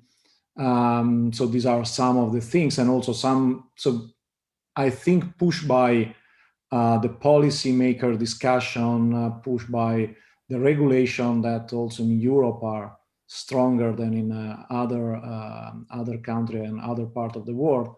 I think there is a movement also in the research domain to build a solution that take in consideration this aspect in a more firm way. So they try to build, for example, fair machine learning solution or try to consider really explainable type of machine learning approach, in particular in some domain that go from the human resources to the financial sector, to the medical sector, and so on. So I think the double movement from one side activists and also some internal researcher, and on the other side from the policymaker and from some government and the European Commission is pushing these things. On my point, so I think that this should be taken as a sea of possibility, in particular for the research. So I think a researcher should not be scared at all. Maybe company can be more, but not for sure researcher, because I think AI has a lot of things still where we need to work and we need to improve. And having this sort of requirement and constraint that becomes also legal constraint, I think are a good push to develop good technology. So this is my feeling. My feeling is also that sometimes the things came out from research lab to market with a little bit of overselling. No? So I see that. So while I'm not a big fan of criticizing, for example, domain of research like affective computing itself, I think that going from the research domain in affective computing to the market needs some step in the middle. So I think that some startup or a big company that move this type of product directly to the market should consider that this technology is not still, so has still some problem in accuracy, in biases and so on. And so there is still a lot of work to do for some of these things. And I think that the legal type of approach can help to speed up also the research. Thank you very much. Thank you, Bruno. Fabrizio, actually, based on the convergence of IoT, blockchain, AI, new ethical issues may surface based on the current state of their technologies. You already, as far as I know, you were involved in a face recognition solution. So that means that based on the convergence of these technologies, key technologies, maybe we have new ethical issues. Have you identified any ethical issue based on this convergence that is going to happen or happened in different areas? Thanks, Konstantinos, for asking it. Well, the problem is AI is moving to the edge because it's not possible to send all the data to the cloud. So it's not possible to elaborate the data in the cloud. You have to then have artificial intelligence close to where the data is collected. And more data are in the form of images and video. And the problem is, the ethical problem is that then you see yourself in front of a camera quite often. And what's happened to that image? What is going to happen to you moving in front of a camera that can be in an office, can be outside the street, can be in a vending machine, for example, that you may use to pay for other services. Yeah, and then we observe that this problem has to be solved in two ways. First of all, the eye at the edge should then filter the data, and the data then you transfer to the cloud should be extremely limited. And this data should be validated. Then we go back to the comment that even John said about where we put the blockchain. Definitely, we cannot use blockchain on the data that are going to be produced by 120 billion devices or trillion of sensors. Then you have to protect the metadata, you have to protect the personal information, you have to filter and validate it in the beginning. On the other aspect, the problem is that in the typical example that I made of face recognition, which is becoming more and more popular, actually you are also, the camera is pointing at something that is more than you in front of her, is pointing at the environment. And then there is severe concern of what the camera is recording, or the images or the video.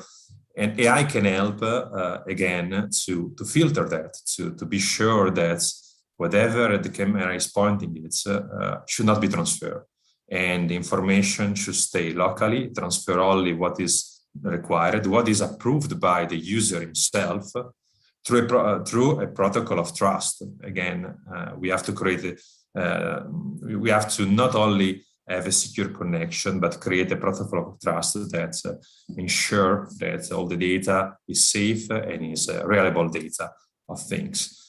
But of course, it's still, we are not still there. And then the concern is which kind of data should be used, and can we be sure that the data is safe? Can be sure ethically that the algorithm is working correctly and no one is touched, because the algorithm is running on the edge machine, then it's not centralized. And then you have to be sure that no one can touch and change the algorithm that is used to extract this information. Then there are several aspects that I think the European Commission did an extremely good job in identify all the risk, the ethical risk, and also in identify framework that sooner or later will be used to allow AI to be used in the edge application and to allow a traced and safe AI. Thank you, Fabrizio. Actually, recently the European Commission published a very interesting survey about artificial intelligence, blockchain, and the future of Europe. And it's really nice that we can see that IoT can be considered as the sensing part, the AI is the thinking part, and the blockchain is the remembering, can be considered as the remembering part. So IoT is a key element for data generation, collection. There are many initiatives from the European Commission, many projects in the IoT and also with AI to support different applications. So I would like to ask Rolf if he would like to make a short presentation about AI, IoT, and see how important is the convergence between AI, IoT, and blockchain. Yeah, thank you, Kostas. Particular thanks to my colleagues who had a perfect introduction from my presentation. Also, I will go a bit backwards, maybe on a more abstract level. You should be able to see my presentation. Yes, yes. All right. So as mentioned, you know, we have under Horizon Europe Cluster 4. We're launching research innovation projects on what we call from cloud to edge to IoT for European data. The data strategy, I think we talked a lot about data already today, use of blockchain and the use of data, but the Commission put on top of its agenda a data strategy. And you know that many of the cloud providers are not coming from Europe. So we need both. We need a strategy for cloud, but we also consider that we are in a transition from cloud to edge to IoT for European data. And that's why we have sort of a streamlined strategy now, also supported under the Research Innovation Framework Horizon Europe. Again, I think we discussed it today already frequently in different areas. So I want to be more concrete. That if you look at that scenario, people at home, elderly people at home linked to independent living and health issues, we experience that individuals have more and more sensors. It's not only the smartphone, it's also the power of integration of sensors and new technologies, and the way, you know, to have new ways of gadget and wearables and all sorts of home domotic sensors. So it's no issue in the future that more than 100 sensors could be easily integrated into one unit, which means that you have in your environment more intelligent devices, more devices sensing what's going on, not only, you know, visual recognition, but also, you know, looking at the context in any of the movements or any of the utilities or consumption, what's happening. The trouble of IoT today is that majority of IoT data is directly transferred to the cloud.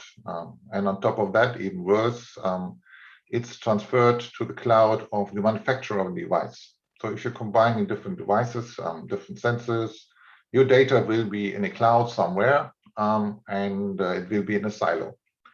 So there are two issues related to that one. First of all, you reduce the potential use of the data, the exploitation of the data. And secondly, you're increasing the attack surface from IoT devices in terms of security, and botnets as one example. But this is not what the user is needing. He needs sort of what he wants to have. He wants to have intelligence around him, understanding what's happening, understanding the context, understanding the situation, and do some reasoning in this environment before taking action. And he also doesn't want that all this data is somehow stored in a central repository or there's a central surveillance system. But of course, if needed and there's a critical situation, he wants the data to be shared. Either he needs a medical support or he needs to to share the data with other medical records. So here there's an interaction sometimes needed with external, with doctors or with hospitals or with external cloud systems. And we largely discussed already ethical issues around that. Yes, of course, there are a lot of issues related to privacy. From the IoT point of view, there's obstacles, how to identify devices and validate the devices in your environment, that they are able to connect and allowed to connect. We talked about data provenance, but also it's about the identification of the devices. On the security side, certainly that will reduce the attack surface if you keep the data local, and we've heard that already. So what we are focusing on the Horizon Europe is to foster this paradigm shift from cloud to edge to IoT devices, to have a new way of orchestration. And we heard that already, particularly in the area of AI. It would make sense to have more intelligence at the edge and more decisions decentralized. I would not agree with John, that we only have 5% of decentralized systems in the future. Predictions say that 8% of future data is happening, is computed at the edge, decentralized. So there's much more movement going on. But apart from that, yes, having AI at the edge, what does it mean for managing the devices and updating the AI algorithms? Because still you have the learning eventually in the cloud. So what I wanted to tell you very briefly is that we had a strategy forum recently, and there's also a report where we focus on the system integration platforms, how you deal with legacy systems. The call is open in that domain until October this year. But I want to draw your attention to the wide area of discussion, what we talk about, visionary concepts, exactly talking about how to deal with decentralized intelligence, distributed computing, swarm intelligence, virtualization, but also integrating AI at the edge. And that is a field of exploration. We don't know where we're going. We don't know, how to secure this decentralized topology and how to manage devices on that level. But certainly it's clear, we will not have a central repository managing all that. And decentralized management techniques like DOT or blockchain could have a large potential. We're planning a workshop in November, the week of 8th of November. Look at our board portal, and then you will see the date. But what we're discussing right now, I think I don't have to mention much of that, is that to make this transition from cloud to edge to IoT happening, we will benefit from reasoning at the edge. I think you mentioned AI integration, how does it work, new ways of chips, but how to deploy the algorithms in a dynamic way to the edge. Real-time response. I think we want systems, who feel something, who are reactive to an event, and not just, sending all the recordings to the cloud, wait for the decision of the cloud and feedback the decision. We see a big role of distributed security, distributed DOT, managing security at the edge level on a decentralized basis, and doesn't make sense to have here also central security certificates. That will be an overhead which is not accepted by application developers, and it will avoid scaling. And at the core of many of the discussions at the moment, how could we put in place in the future schemes of this cloud edge IoT orchestration? Because the cloud will stay, of course, and there will be, both will be existent, a new edge system, a new IoT system, and a new cloud system. And how do we deal with the orchestration, how to update software, how to do patches, how to deploy AI algorithm, how to benefit from learning in the cloud. And that basically concludes my short intervention. And I think I'm really happy, in discussing further details with you, but I think you have touched already on many of the issues there. Thank you. Thank you very much, Rolf. As IoT is a key element for data generation and collection, and there are many IoT devices that we have today. So I understand from technological perspective that this convergence will bring the difficulty of protecting billions of entries of IoT points. So as you already presented through the Activates project on the healthcare, So maybe there are many entries that they have to be protected. I don't know if you consider this convergence and blockchain that could be used for protecting these devices, IoT devices. I think I mentioned it a bit already that there is a huge way, huge question, how to deal with. You mentioned hundreds of devices in the decentralized way, but it's not only the hundreds; it's also the heterogeneity, the multi-vendor domain of the landscape. So okay, yes, you would need something like a gateway, dealing with device management or ID management. Yes, but then again, you have the same question with the scaling. How do you scale then? If you have one gateway for the whole plant, or one gateway for federated plants or houses or district. So I think the only solution is that you have federated gateways. And federated gateways would need, they need sort of a common base where they have the ID check, where they validate a new device is appearing, or they validate an update of a software of a device or patches. And there, distributed ledger technologies, keeping gateways in sync is a key element of that one. And then we had we had few proposals in pilots and that experiencing, how to set it up. There were pilots in homes, energy-related homes in Norway and others. So I think this idea is not pretty new, but it did not really, at the moment, was validated in a large extent.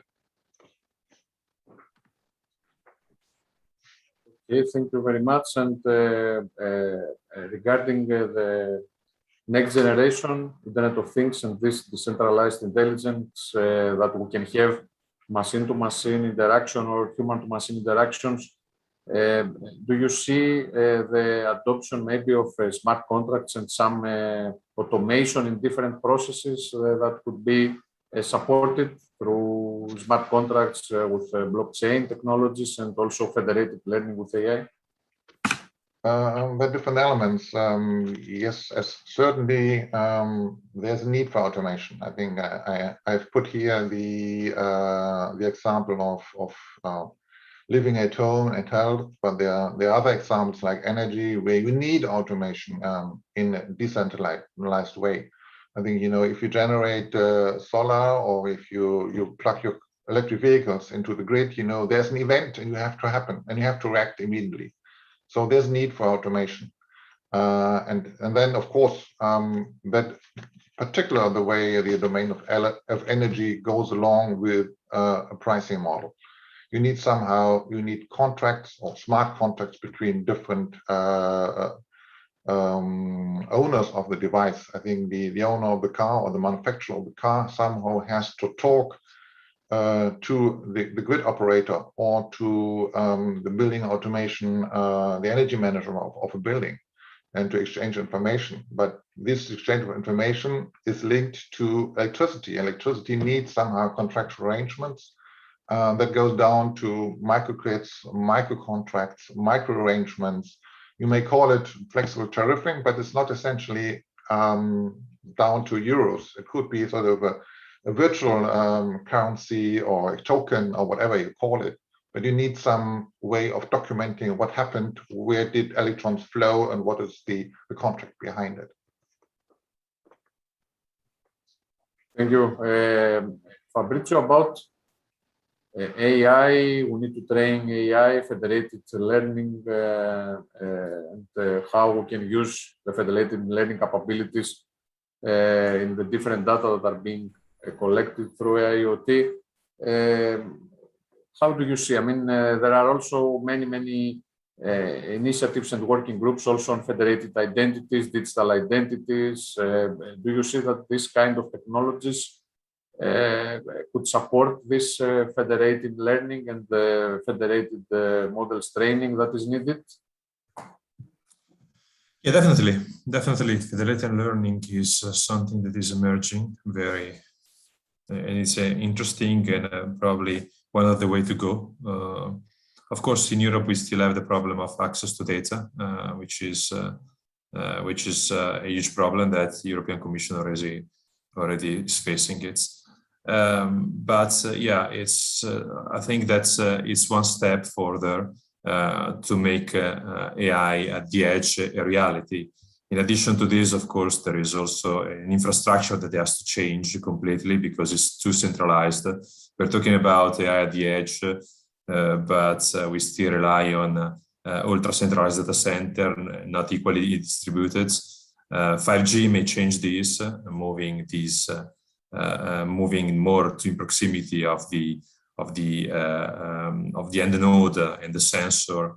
This capability of collecting data, of learning, of inferencing, but still it's a large investment infrastructure that must be done earlier, as soon as possible, because we are lagging behind other regions.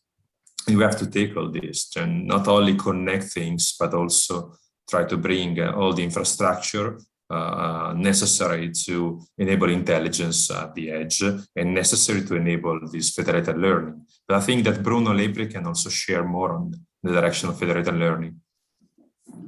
Yeah, so thank you. So so to me, the vision that I think where federated learning can become very important is really in the way how you can having AI that is distributed and in particular permit to work on data that doesn't move from the premise of company, or in the case that there are personal data from the personal device of individuals. So one of the idea that is around since a while was pushed by a colleague in MIT, and it became also something connected with the GDPR, is this idea of having personal data store, in particular when you have this notion of personal data. So you control as a user, as citizen, you have the control of their own personal data.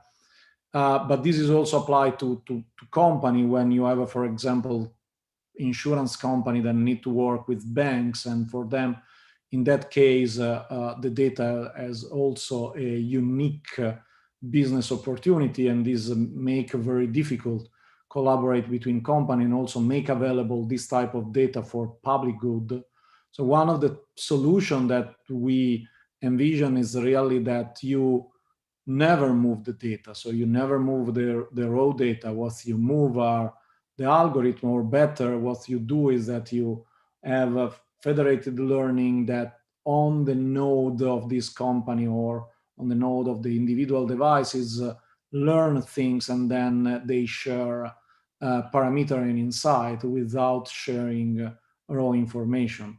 For example, this is something that we are working also with John within a European project that is called Infinitec, is a flagship project. And one of the things that we are doing together with IBM is really building a system, a framework to activate a personal data market, and in particular a data market between or entity or citizen and entity.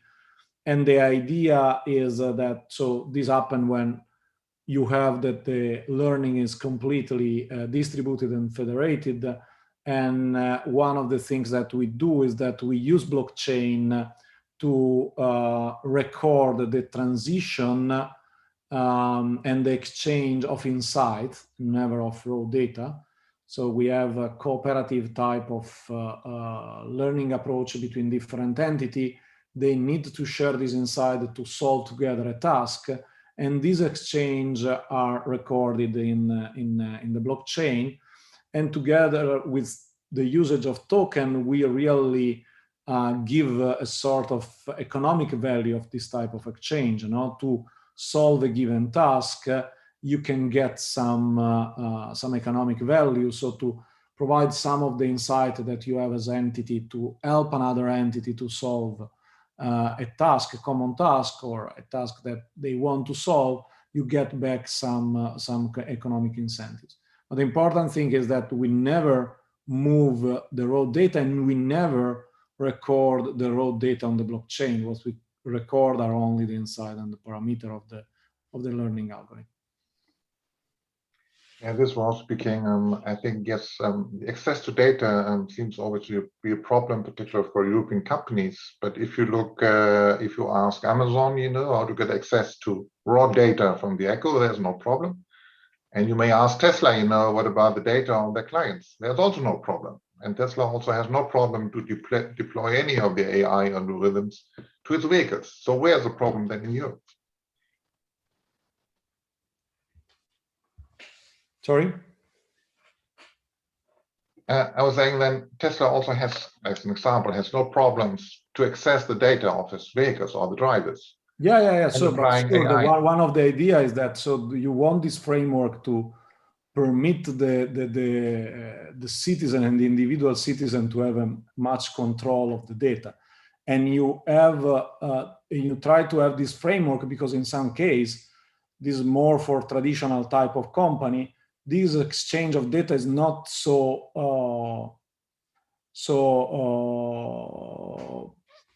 simple like we can think.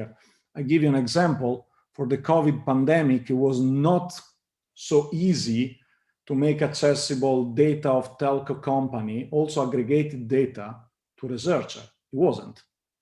So, and also with all the effort the European Commission did, and the European Commission did some interesting things and some good effort, but it was not something that came out so easily. Again, so if you have a situation like two banks that want to, for example, work together on fraud detection, the unique data of bank Y are unique and they don't want to share to bank X. And in some cases, so only to have a profiling of an individual or to solve tasks that require a broader view of this type of data.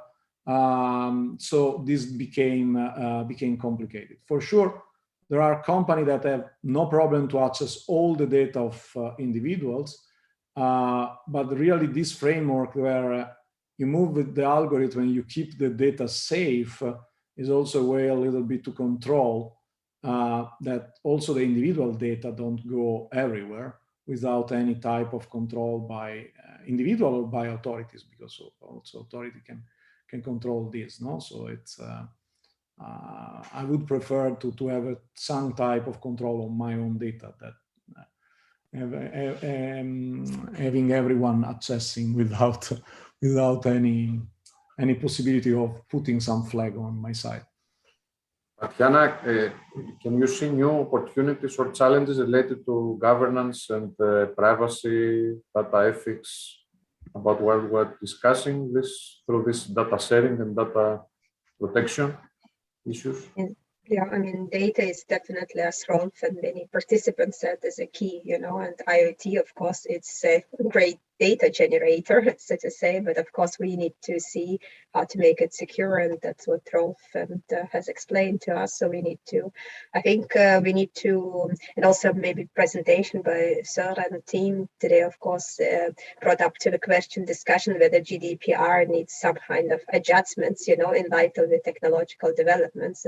But of course, at the EU level, we quite strongly hold to GDPR. So this is something to be discussed, you know, how to but I mean, definitely Europe will remain strong in data protection rules, and we think that's the right way.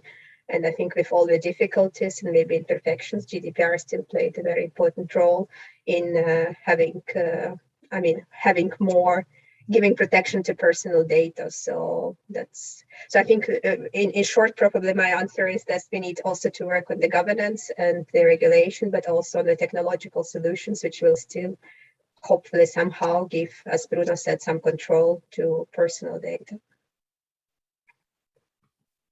Thank you, Tatiana. I think it's also important to, I think it's also important to consider that the Europe economy is based on SME. SME play a very large role in European economy, and the problem of SME is that they don't have data because they are SME, they are not Google. Then one problem that must be taken as soon as possible is really to have a framework of exchanging data between small and medium enterprises, which is the key to develop AI eventually. Without data, you don't develop AI.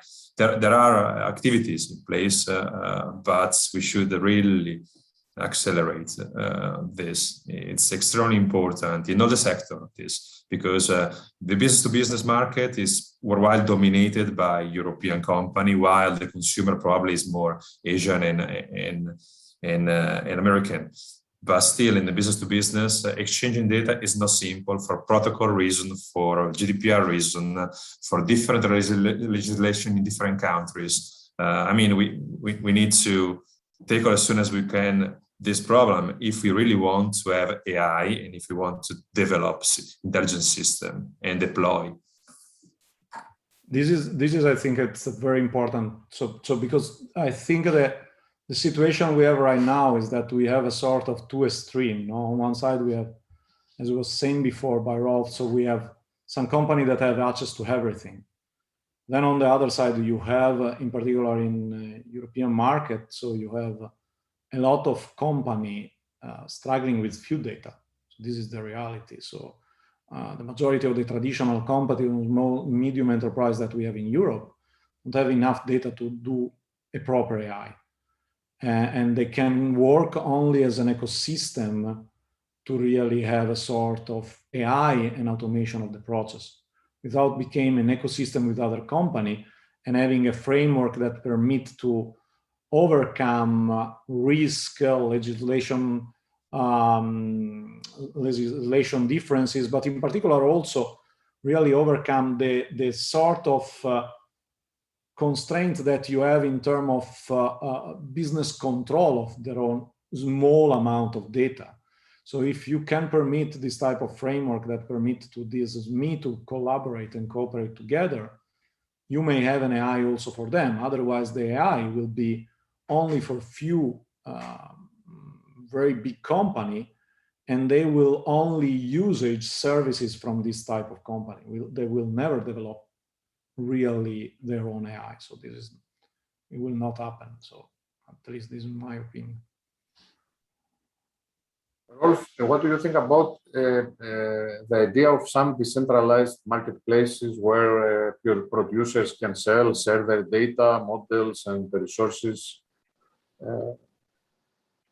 There are also some projects that they are trying to implementing some decentralized marketplaces where we can the users can share data, or they can share models, AI models, or different resources. Do you think it's a good idea for building these marketplaces? I think we had that, as you mentioned, a couple of projects, and it was very close to majority on the data marketplaces. But I think, as Fabrizio said, many of the SMEs have already problems to understand how these data markets function. Do they trust them? And secondly, if they go over the first barrier, to understand and will be willing, then there needs to be a lot of work in order to put the data in the right format that you can share the data. It's not just, putting data on a marketplace and throw it away. You have to distinguish what is valuable data. You have to put it in a certain format, and you have to clean your data. I think that is a prerequisite for any of the AI algorithms. And that, unfortunately, many of the SMEs do not have the experience or don't have the capacity to do that little, in quotes, little exercise.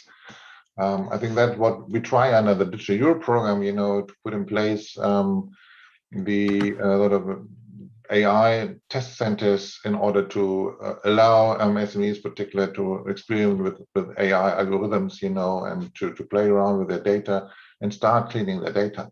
I think so. The success of the marketplaces, in particular of the smaller data marketplaces, is again, not the access to the data, but the willingness of the participants in order to clean the data and make an effort, and then to share the data. It's a bit of a cultural issue which we've seen, and it takes a lot of time, to really ramp up such marketplace. So it's not forgiven. Bruno, do you believe that the blockchain would support this open decentralized markets?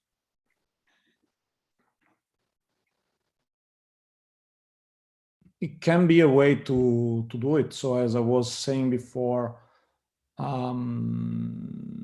this is one of the things that we are, for example, exploring in the FinTech project, where we really are trying to use the blockchain both to, on one side, activate the market, so with the token really activate the exchange of value in charge of the data or the insight. And on the other side, also keeping track of this type of thing. So one of the important things is if I want to share some type of information, keeping track to which will be the entity that will use the information, no? And putting some control. So I want the information it's only shared with some specific node of my network, not with everyone. And so this is one of the possibility that can be done using the blockchain, for example. Thank you. As we have 1 minute left, so maybe we need to summarize with some concluding remarks. I can see that based on this discussion, very interesting discussions, I would like to thank all of you that you attended. Actually, I think that convergence between of these key technologies should be a long-term process. I don't believe that can be done very quickly, as we have different key technologies that they have to have the convergence, and in order to be applied in different also industries, as we discussed. If you want, maybe each of you, maybe we can summarize with 10, 15 seconds. And also, I would like to thank you for your participation. It was very, very interesting. Let's start with ladies, Tatiana, with some words, summarization. I want to thank you, everyone. It was an interesting discussion, and I definitely learned. And I think this dialogue, as have been mentioned, between different levels, technology, policy, and academia is extremely important. And with further read processes, it becomes even more important that we speak the same language. Thank you. Rolf? Yeah, certainly. Thank you for the discussion. Certainly, we see a future for applying AI at the edge, for decentralized coordination of devices at the edge, and benefiting from new generation of IoT devices. Thank you, Fabrizio. Thank you, Konstantinos, and to all the other members for this interesting panel. Yes, of course, I believe in decentralization of the AI, and I think it's going to happen, and Europe can play a leading role on this. I'm pretty sure about it. Bruno? Yeah, thank you also on my side. So I think that the decentralization, it's really something needed for Europe for the things that Fabrizio was saying. So the type of economy that we have with the small and medium enterprise. And on the other side is also the way that I think as democratic society, we should try to push to avoid too much centralization of this instrument in very few hands. That could be more risky than a lot of other risks that usually we discuss. Okay, thank you. I would like to thank all of you that you attended, and also the presenters today, and also the European Blockchain Observatory that gave us the chance for organizing this workshop. Thank you very much, and have a nice evening. Thank you. Bye-bye. Thank you. Bye-bye.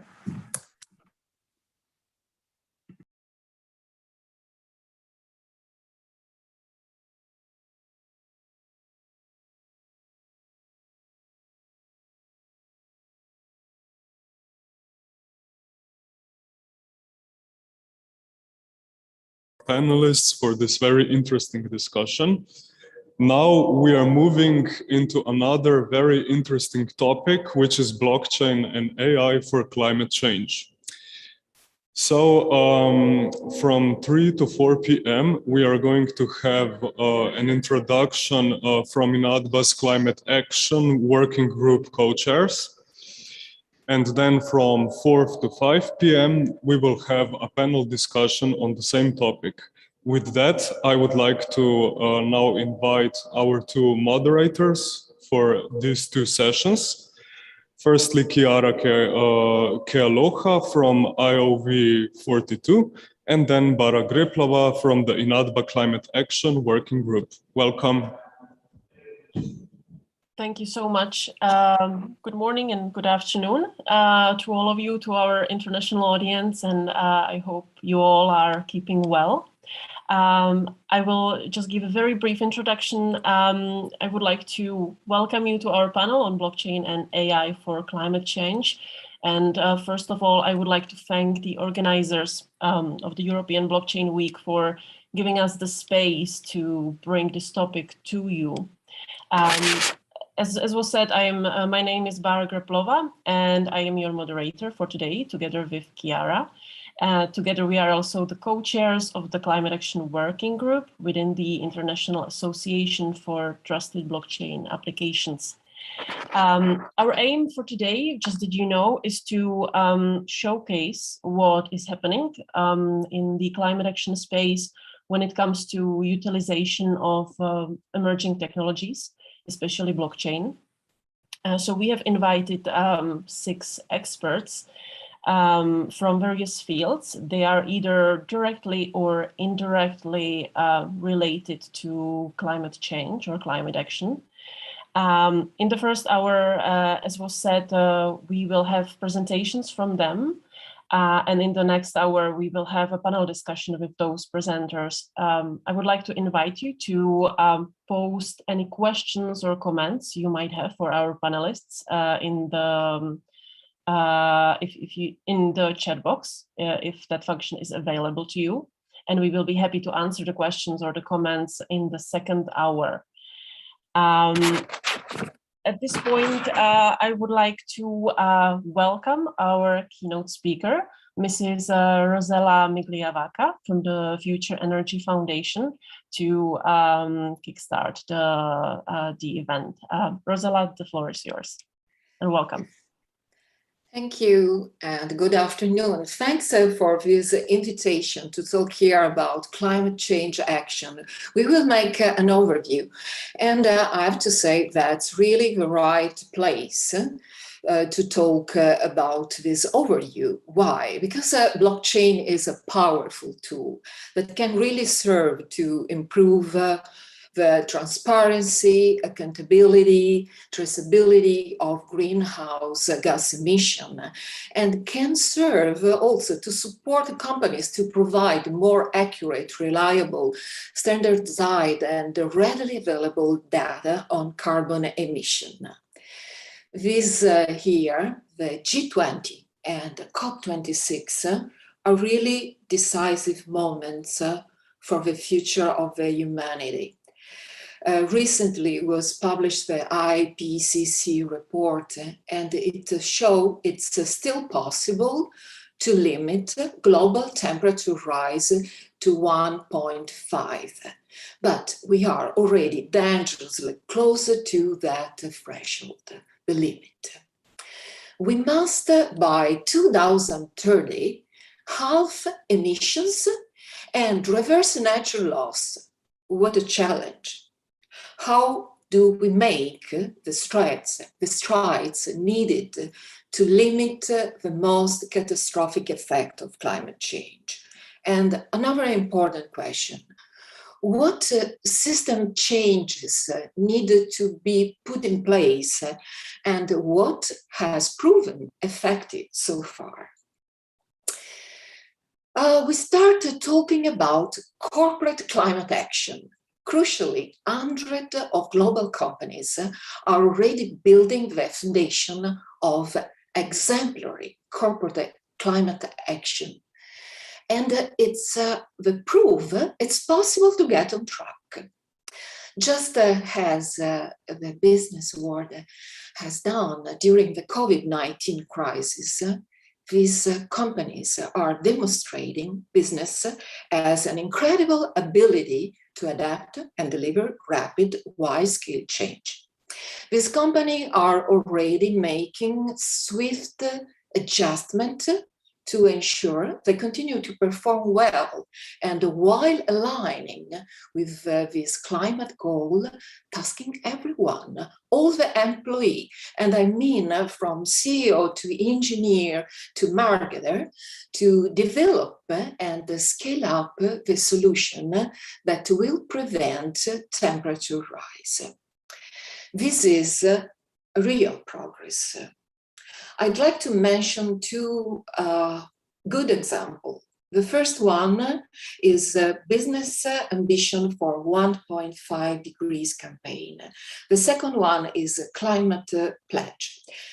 The first, Business Ambition for 1.5 Degrees.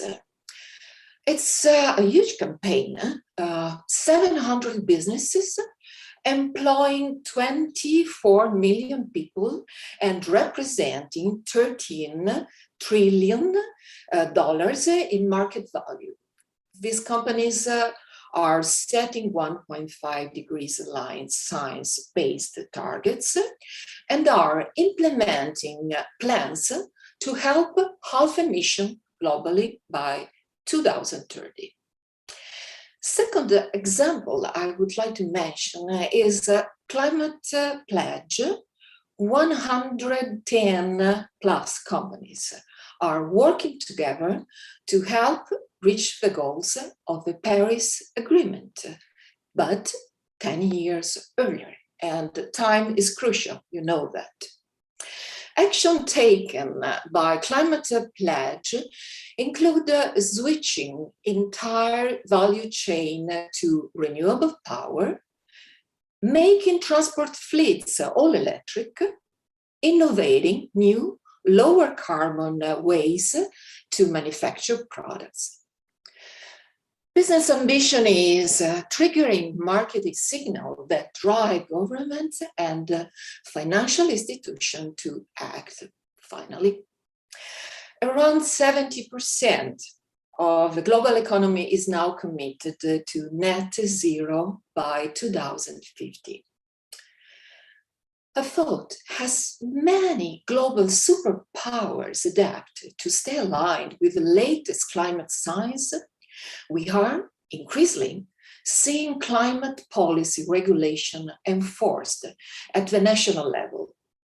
US and EU, along with a growing list of other countries, will require that emissions are collectively reduced at least 50% by 2030 to stay on track for reaching net zero by mid-century.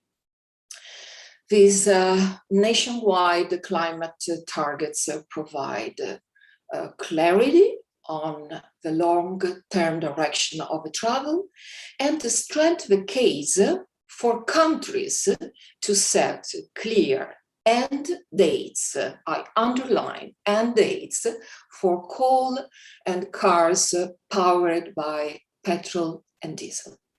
European ministers are considering also a ban on all new combustion engine cars by 2035.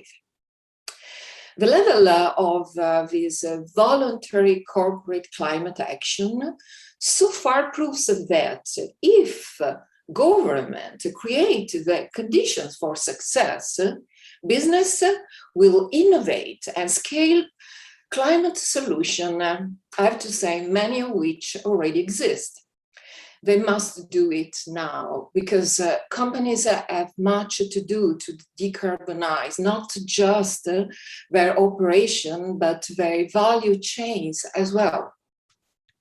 Mainstream climate action is mandatory. Millions of companies, a huge number, need to get on track for halving emission by 2030. That's the mantra. And to reach these goals, government needs to play their part. Within the wide range of policies that governments need to adopt, there are some, I think they are undisputable. The first one, ending coal, and the second, scaling up EVs and renewable power. Climate crisis is severe and demands a transformational policy in every country and in every sector. Businesses urgently need a clear and consistent government policy aligned with a 1.5 target to urge them to make investments and decisions that will decarbonize the global economy.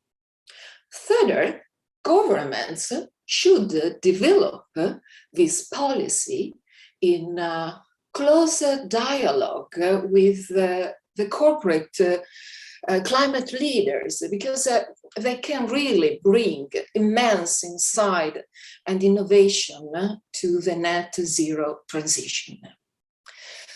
Some action government can take can gear the market towards low carbon activities in the pandemic recovery by stopping fossil fuel subsidies, putting a price on carbon, and making climate-related financial disclosure mandatory.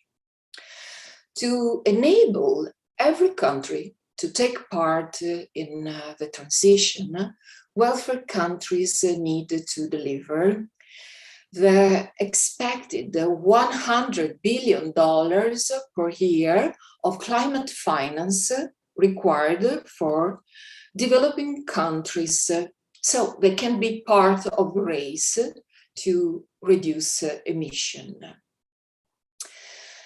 I'm going to conclusion after all these numbers and info. The science is alarming, but we can't let that overwhelm us. We need brave and collective action to halve emission by 2030, and blockchain as a rule as well. By redefining the rules, governments can support businesses to do what they are best at and ensure that together we achieve this monumental task. I was just today reading a quote from by McLuhan. He said, there are no passengers on a spaceship Earth. We are all crew. And personally, I think the part of the crew called blockchain has a very big task to do. Let's do it. Thanks for your time. Thank you so much, Rosella, and thank you for establishing the framework for our discussion and talk today. Thank you so much for joining us for this event. I would like to now start the presentations and invite the first speaker, Mr. Jörg Fiesler from the Climate Ledger Initiative, to tell us a little bit about what they're doing with their organization. Jörg, the floor is yours.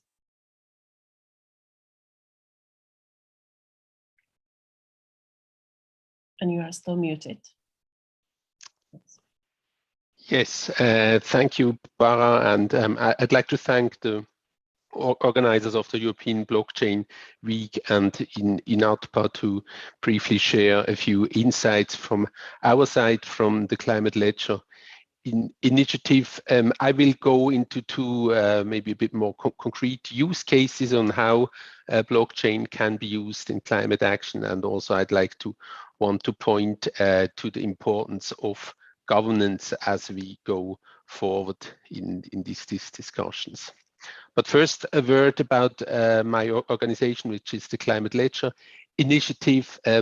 We aim to accelerate the momentum for climate action under the Paris Agreement by fostering the use of emerging blockchain technology and also other innovative IT applications. We have like 3 pillars. One is analysis and research. Here the big question is, where is the potential for these technology? What does make sense?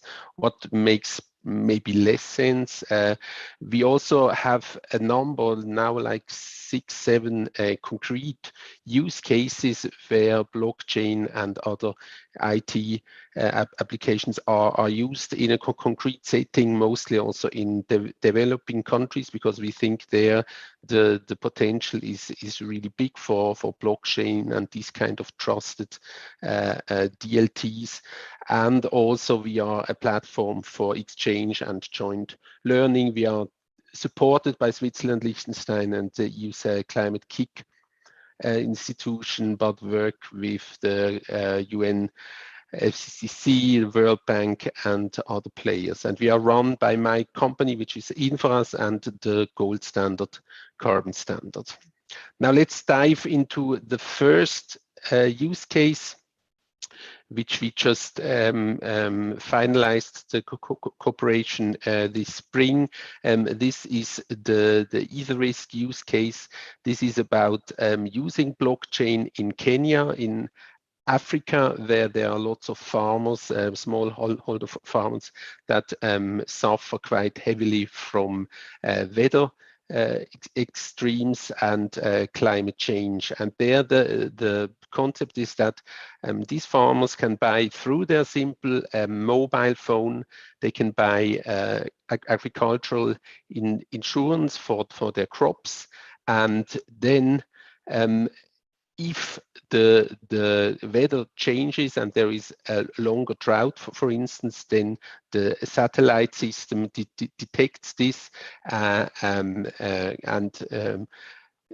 at that point in time, then from the data that is on the blockchain about the different farmers' policies, once they experience drought and loss in crop yield, then the system pays out each farmer a certain payment, which then helps to buy new seeds or also replace the income that has been missed because of the extreme weather. So this is a simple system, but the blockchain here helps to have trusted data. It's rolled out right now for 50,000 farmers, and this summer the first farmers actually received payment also through their mobile phones because a drought already occurred. This is one concrete example on how to use blockchain. The second, this is more on a conceptual level, but you may have heard of the new Article 6 markets under the Paris Agreement. This is the emission trading between different countries from concrete climate mitigation projects. For instance, you build a wind farm in Tunisia, and then you sell the carbon credits. And also there, with the Paris Agreement, we have a less centralized system internationally. Therefore, it's important to have a central registry, which can be blockchain-based, where then different mitigation activities that do their measuring, reporting, and verification then can be written into a blockchain-based registry, or we can have different registry systems that interact and have a certain level of interoperability. Also here, Sweden is very interested in building such a system, and we are helping them to find here a good and strong solution. Now you see we have different topics, and a topic that keeps on emerging now during the 3 years we are working on this blockchain field. This is the topic of governance. So we try to use blockchain to solve climate change issues. But what is really important is that we also have an overview of these different governance issues. We did a report together. This was a collaboration between our Climate Ledger initiative and INATBA. You see here on the top Sven and Annik from the Climate Ledger initiative. We had Marianna from Geste Depot, and also Jörn, who came from the side of the INATBA, but also representatives of the use case we just saw from KfW and also from the World Bank working on these governance issues. Governance can be sliced in different ways, but in the end, it's about power, risk, and responsibilities, and how this is shared on different level. It's important to see that also with blockchain, also with a decentralized approach, you need governance. You have to define this, and it is essential to build trust and confidence in the technology. In the report, to briefly summarize it, we look at 3 levels of governance. First, on an international level, the level of the Paris Agreement, we have the different rules that are there for instance, for Article 6, for climate finance, also for the reporting, which can be done through blockchain. We have quite some rules on a national level, which is in the bottom in this slide. So you have to be compliant with national, for instance, energy sector regulations, with your national climate policy rules, in environmental rules and so on. And in the middle, you have also the blockchain level. They are on-chain and off-chain. For instance, you need to clearly define who has which rights to write or read which data on your system. You have different ways to structure your blockchain. Here, it's really important to have a good grasp of all these governance issues, and I would like to invite you to have a look at our blockchain for climate action and the governance challenge report, this joint report. You can download it from our website, and we have also a more general report, which is our annual flagship report, Navigating Blockchain and Climate Action, which you also can download there, and where you can learn more about our different use cases that we have in quite some countries. I close here. Thank you. Thank you so much, Jörg, for the insight and for the use cases, and for presenting what your company is doing. Moving on, I would like to give the word to Anna Gorbacheva from the Global Observatory for Peer-to-Peer Energy Trading, to tell us a little more of what they are doing in the space of energy. Anna, you can have the floor now. Hi everyone, thank you very much, Bara. Let me quickly share my screen. Yes, we can see it. Can you confirm if you can see the slides? Yes. Okay, awesome. Great. So hi everyone, thanks a lot for having me here today. My name is Anna Gorbacheva, and I'm a researcher at the University College in London. And I'm here today to present 2 of our projects. One is the Global Observatory on Peer-to-Peer Energy Trading, Collective Self-Consumption and Transactive Energy, in short, let's go peer-to-peer, and the Energy Trading Task Force, which we do together with INATBA. So before I dive into the 2 projects, I want to quickly give you some insights on the background of our 2 projects. So as many of you might know, in the coming decades, the energy sectors globally are expected to undergo a fundamental change. So we are moving away from the traditional energy system design, where we have these large centralized generators that produce energy, and the energy flows in a unidirected way to energy and consumers using the transmission and distribution grid. And energy in this system were considered being these passive consumers whose load was relatively easy to predict.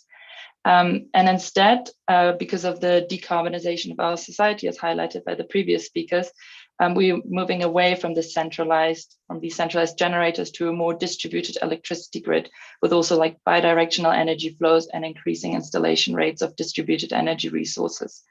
And while this will help countries globally to meet the carbon reduction target, it will also contribute to increasing cost and grid reinforcement and balancing services because of the intermittent nature of many of the distributed energy resources.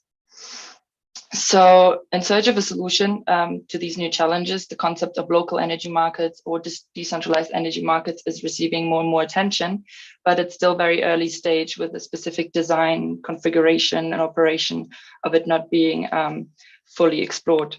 And since our markets were designed not accounting really for these new energy, small-scale energy consumers, there are no real incentives for them to engage in the new markets, although it is necessary to guarantee stable grid operation. So the Global Observatory on Peer-to-Peer Energy Trading is a technology collaboration program which runs under the International Energy Agency and is trying to find answers to exactly these challenges I just highlighted. The goal of technology collaboration programs in general is to facilitate global cooperation on energy technologies, and this is pretty much what we're doing at the Observatory. We are the first international pre-competitive and early stage research collaboration looking into the whole system implications of local energy models and provide more details. I'll provide more details on what the whole system specifically means in the next slide. We have leading institutions involved, which look at these three types of models. I think we now have over 190 members from 22 countries. And the aim is really to collect valuable evidence on the factors determining the uptake of local energy models and their viability. And I think the unique approach of our observatory is that we try to get everyone to the table. We work with governments, businesses, NGOs, and research institutions. So why a whole system approach? So for such a disruptive model to be introduced into the energy sector, it's important to essentially have everyone at the table and find a solution and communicate that solution. So our observatory is divided into 5 subtasks, trying to cover all of the relevant aspects necessary for the uptake of such models. And each subtask is led by one institution, which you can see here on the right of the slide. Some of the key deliverables of the observatory include subtask reports. I'll give some initial findings from this in the next slide. We will also produce country-level reports on the key determining factors for the uptake of such models, and we will calculate readiness indices that will give us insights on the adoption of such models in the respective country. Right, let me switch to the next slide. There it is. So this slide briefly summarizes the initial findings from the subtask reports, which say that local energy trading systems can be implemented in several ways and deliver many different environmental and societal benefits. Local energy trading systems can reduce grid constraints and by aligning, for example, demand and supply, and therefore help to transition to a net zero future. But it is important that policymakers and regulators set clear outcomes and priorities to guide the design of the solutions. Much of the operational factors of local energy systems are not yet fully answered. That includes, for example, grid constraints, forecasting uncertainty, communication, the involvement of human resources, billing and settlement, scalability, privacy, and especially the latter ones are challenges where blockchain could potentially provide a solution for. The role of the participants is also yet not properly defined. Are they just energy end users, or are they small businesses? And also what happens to the traditional or new market entrant and market players who enter the market? And then finally, we need to address the issues of privacy, interoperability, scalability, and automation, and find consensus also on the data processing formats. So as you can see, many of the terms mentioned here also frequently appear in the DLT space. And while the Global Observatory is a technology neutral organization, the decentralized character of distributed ledger technologies can help provide solutions to some of the challenges we see in this area. Now let me move to the next project we are involved in. This is the Energy Trading Task Force, which is a collaboration between INATBA and the Global Observatory. And the Energy Trading Task Force was brought to life essentially to answer some of the questions I just highlighted in my previous slides. And some of the key deliverables of the task force is to study and compare international pilot projects in the field of peer-to-peer energy trading, transactive energy, and community self-consumption, and also provide a forum to look into the development of new standardization recommendations and identify the challenges of these for the uptake of DLT solution in this space. So the technologies some of our members work with are, I think, Hyperledger, IOTA, we have the Energy Web Foundation, Ethereum, Hedera, and some others. So on these slides, I brought some of the initial findings from our interviews. So far, we've conducted 4 out of 10 pilot projects. We interviewed them and asked them some specific questions about how they use DLTs. So why using DLT? The answers usually included the automation of transaction, for example, by using smart contracts, anonymity or protected identity, the traceability of information like the transactions load, but also the devices involved in the pilot project, and privacy and security. What functionalities are they used? Usually for registration and certification of load signals. It is blockchain or DLT is used as an infrastructure, not as a currency. They also highlighted that a distributed system needs a distributed governance and management. Therefore, blockchain is the ideal solution. And it's also recording mechanisms for the devices and transactions.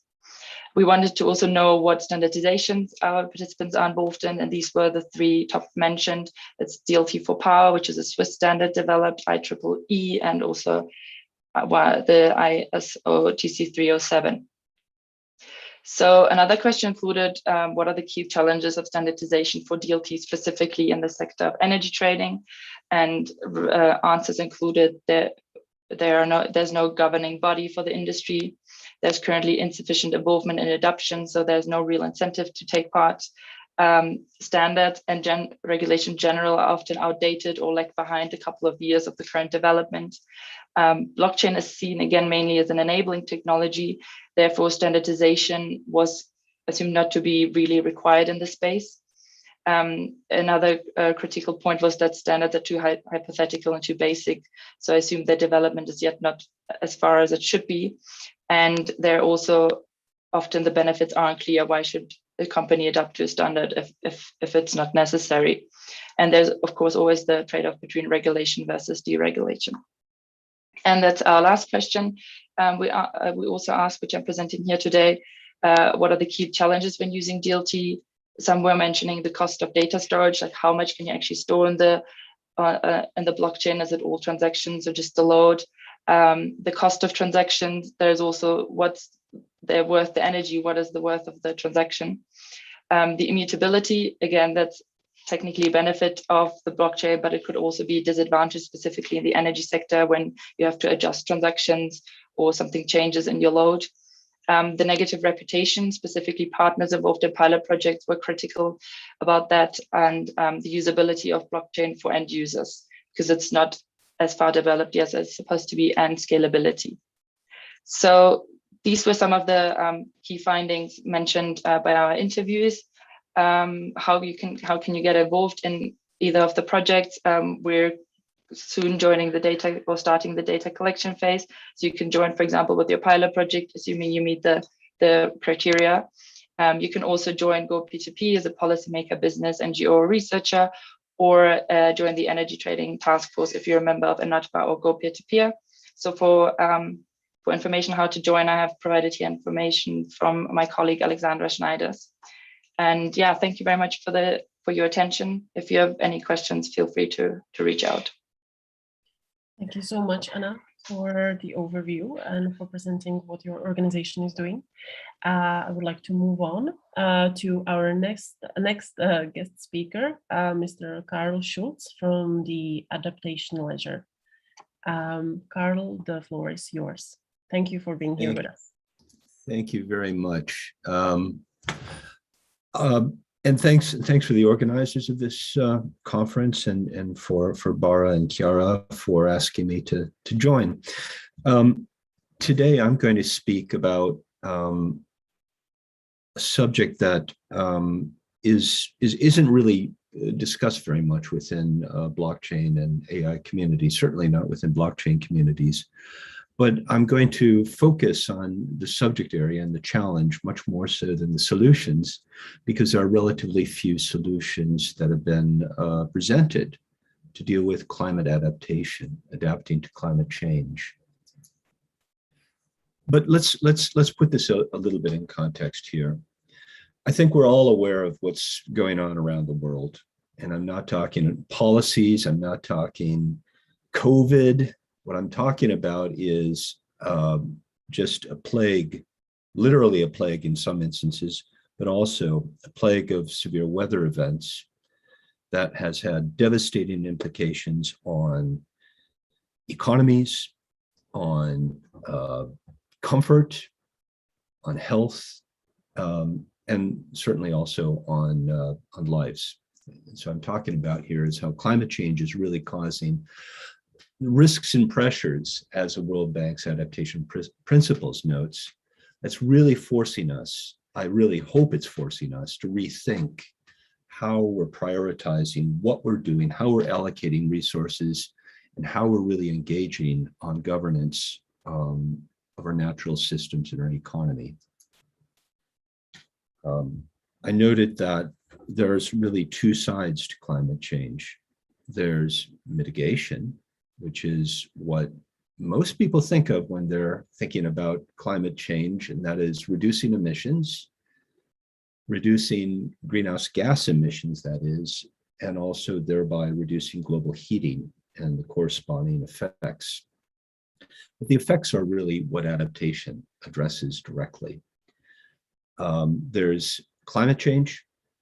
Even with a 1.5 degree warming target, there's going to be increasing impacts on global systems. What adaptation does is it tries to allow for these systems to adjust or just get out of the way. It works on both human systems through infrastructure investments, through migration, both within countries and between countries. And we're seeing a lot of this adaptation occurring in Europe and in North America and elsewhere. But it also works to strengthen and restore natural systems so that it protects both the natural systems, but also aids the human systems. So where does adaptation happen? It happens everywhere. Some of the key elements and issues, we've already raised energy from the perspective of emissions controls, but energy is also one of the most vulnerable systems to the impacts. If you look at drilling rigs, if you look at wind farms, if you look at all of these infrastructure, if you look at mining, they're all very vulnerable and face considerable risks to their operations and to their profitability. Coastal areas, we all know, are very, very exposed. Human health systems are exposed. There are many discussions now with COVID over how health systems are affected, but that could be actually one of the most significant ones. And this doesn't just look at how malaria is moving in different areas. It's looking at how heat is killing people and reducing productivity. Infrastructure, of course, is relevant, as is tourism. And you'll see that skiing operations around the world are having to adjust, but sometimes they're not succeeding at that. Agriculture and forestry, food systems are highly vulnerable. We've raised the issue of supply chain. Agriculture in our current global economy is highly interdependent on different regions and what they can grow. And we are facing an issue right now where currently a number of different staple crops are threatened in terms of their productivity in the places where they're currently being grown and the ways they're grown. And this will have severe implications on human health, on nutrition, and on the ability for people to get enough calories to thrive. Now, there's a lot of different ways that one can adapt. One can be reactive, one can flee, but generally speaking, there's a variety of different approaches from ecosystem-based adaptations, and this could be encouraging mangrove growth around coastal areas to protect against storm surges, severe weather from tropical storms. It could be looking at how you have hybrid options where, for instance, parks are made more flood resistant through a combination of natural systems Also, we should see parks and a reduction of impermeable pavement in our cities as being very important to reduce flood risks that we've seen all throughout Europe, but in particular in Northwest Europe, a lot of challenges over just the last couple of months. There are, of course, and this is what people oftentimes think of first, infrastructure-based options. These are dams, dikes, berms, and seawalls when we're dealing with flooding and coastal issues. But then we should also be thinking about political and social options. And this includes better planning. It looks at developing better early warning systems. And the example that Jörg gave of blockchain-based weather insurance is an option that also is really considering how social and economic systems can play an important role in helping it adapt. So why should we do it? Well, we should do it because it's essential for the well-being and the livelihoods and the lives of all sorts of people, but it's also a good investment. And so here are just some benefit cost ratios for a variety of different systems that could be adapted. But you'll perhaps note that based on making new infrastructure resilient, we could see net benefits of 4 trillion. There are lots of challenges. You have problems right now where the investments in adaptation far lag mitigation. A big challenge there is that integration is lacking, and there's a lot of opportunities for us to come up with solutions that address the problems that carbon markets may have faced and governance faced in the mitigation space that should be applied. Here are some of the systems that really overlap.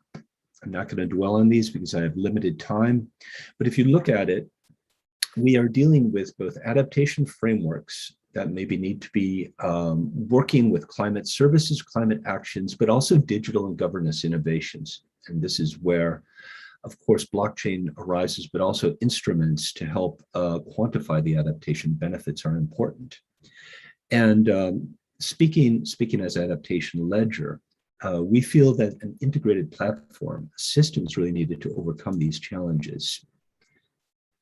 Here's what we're proposing is that we combine a variety of different digital technologies with governance, with also, of course, know-how, to come up with a broad general system that can be used for, therefore, applying specific applications to address a whole variety of different partner and customer needs, everything from scaling up pilot projects, monitoring, evaluation, trading, finance, and of course, policy and regulatory issues.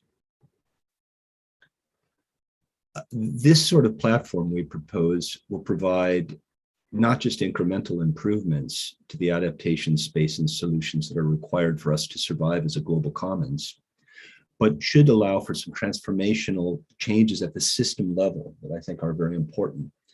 We need to make urgent and massive investments in adaptation soon, or we're going to face many more lives lost and disruptions to global economy. And these systems that we're talking about really need to be bolstered. We need to do this by advancing digital solutions, and I think blockchain is one of the most important ones for ensuring data integrity, environmental integrity, transparency, and also tracking and allowing for value transfer.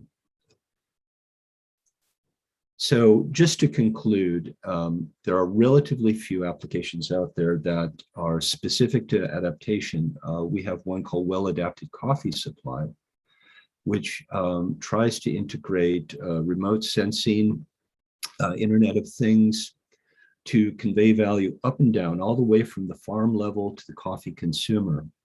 This will allow for everyone, including the consumer, to know that small-scale farmers are being provided with resources and maintenance to maintain their coffee growing, which makes it more sustainable.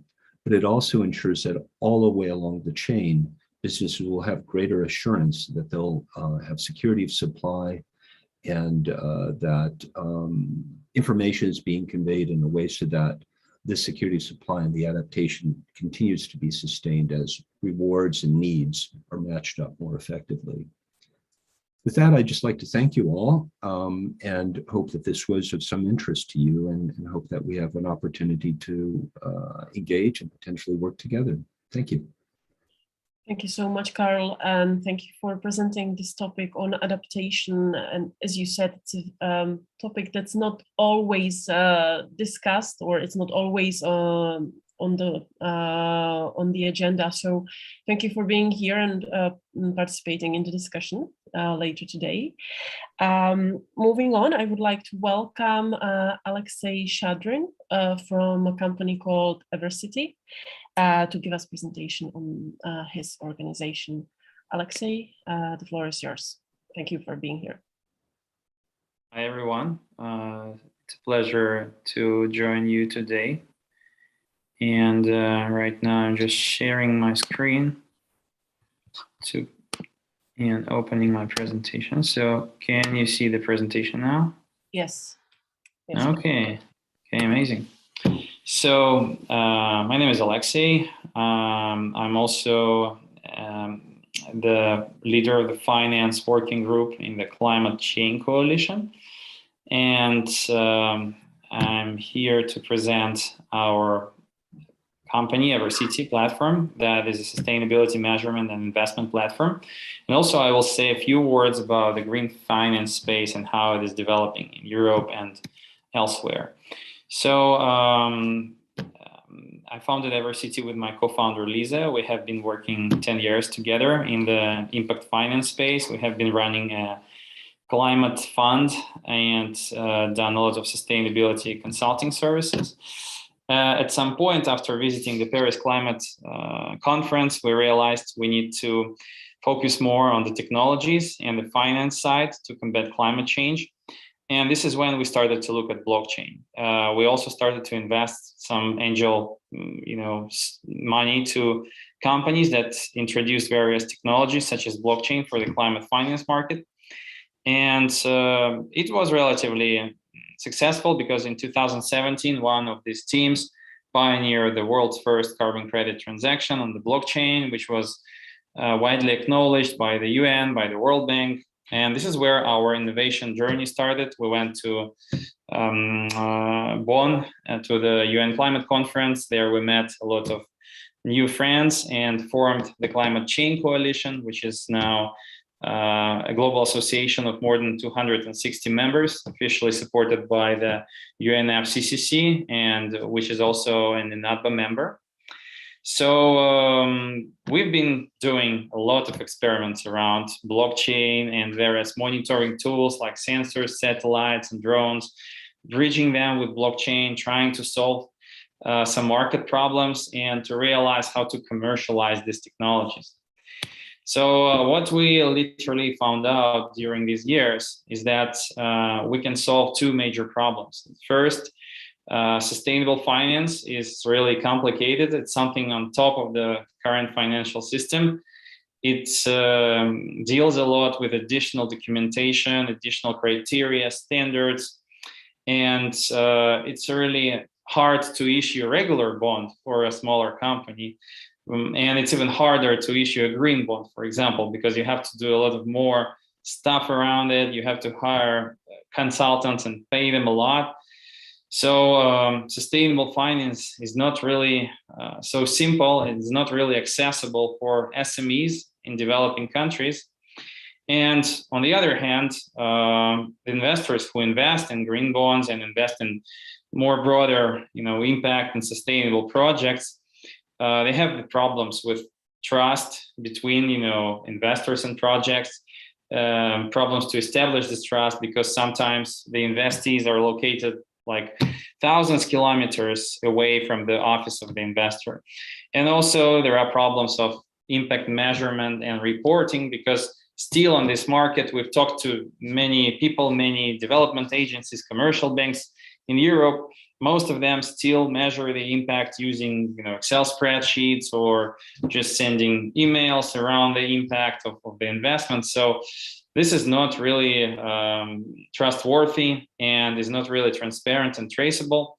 So this is why we came up with an idea to create a blockchain-based platform that would help institutional impact investors and SMEs increase transparency of the impact measurement, increase its traceability, and at the same time automate a lot of processes related to green finance market, simplify them and make them more efficient and also more cost efficient. So our platform covers 3 main steps of this journey, starting from the structuring of some investment, for example, a green bond, and also screening the portfolio against well-known standards like the EU taxonomy to understand what is eligible to issue a green bond and what is not, and then creating a green bond framework to describe the issuance. Then on the second stage, we have designed a special open source blockchain protocol that allows to issue green bonds in the form of digital assets, and also some other assets as well can be issued using our open source protocol. This is very important thing because we think that, you know, all these technologies, blockchain technology should be mainly open source to serve as a global common good and market standard. So we're working in this direction. And the third stage is the monitoring of those assets in relation to the framework and those commitments that the issuers made. So by plugging in those third-party monitoring tools, we can collect the impact data, then refine this data in accordance with the framework of the green bond, which was issued and verified, aligning with global standards like climate bond standard or some other standards, and then use this data to establish semi-automated reporting, thus making this whole process really easier and faster. So the sustainable finance protocol that we've developed is available on GitHub. It's an open source software. We encourage more people to use it. So for example, it also allows to connect the interest rate of a bond to the impact measurement from the project side. And the interest rate would recalculate automatically and change according to the performance of the issuer. So for example, if the issuer delivers on his commitments, then the interest rate can step up. If he does not deliver, the interest rate can step up. If he delivers more than expected, it can step down. It can stand the same. So there are various actually ways to program the interest rate, and blockchain really helps us to develop those new types of sustainable finance instruments. And we strongly believe that new types of these instruments can originate in the future years because, for example, if we're talking about a bond, the interest rate is being recalculated usually once a year. With this software, we can launch digitally such a bond where the interest rate will be recalculated each day, depending on the impact from a renewable power plant, for example, on the energy output. So I'm not saying this is the ultimate goal of our project here, but I'm saying that there are lots of options how you can program your bonds, how you can establish the linkage of the interest rate to various impacts and their measurements. So it's a whole new universe of programmable and fully transparent and traceable bonds. So we are just starting to discover this thing. So we will present the product at the United Nations conference this year. We want to issue digital green bonds with the leaders from the banking sector. And then we plan to make the platform more open to SMEs that would use it to raise investment in the form of green bonds, and also open to retail investors that could invest and participate in the green transformation. Lately, we have some plans to introduce AI to analyze the sources of data. And this is something that we plan for the future.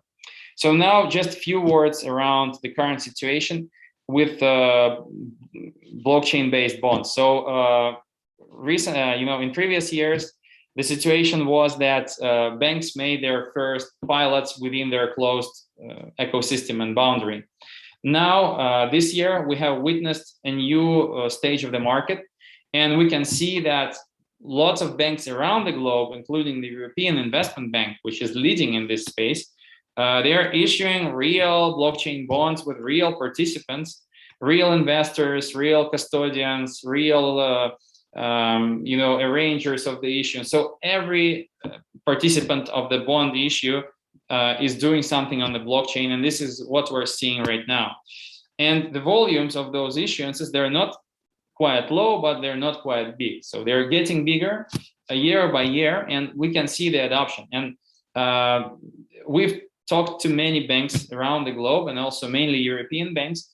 And what they consider is that the bond market will be blockchainized or transformed to blockchain the first. So they're getting ready to provide the products to their customers related to blockchain-based bonds. And since they are already doing this, the next stage would be issuing a green bond on the blockchain. We've seen an HSBC report which sheds a lot of light on the benefits of blockchain for the green bond market. We've seen a lot of quotes from BBVA and other banks. But what we also see right now, and some members of the Climate Change Coalition and the UN are working together with the BIS, who is now announcing the partnership with the Hong Kong Stock Exchange to look at the issuance of blockchain-based bonds, and they're monitoring using the blockchain. So, but no one has issued a blockchain-based green bond so far. And we also hope to be among the leaders who will do this first with some, banking partner. So now, few words around benefits of blockchain on each step of the green or sustainability bond life cycle. So first, it's a very actual topic in the European Union, everything related to EU taxonomy reporting and screening. Everyone has to do it from the 1st of January next year, and there will be more and more requirements.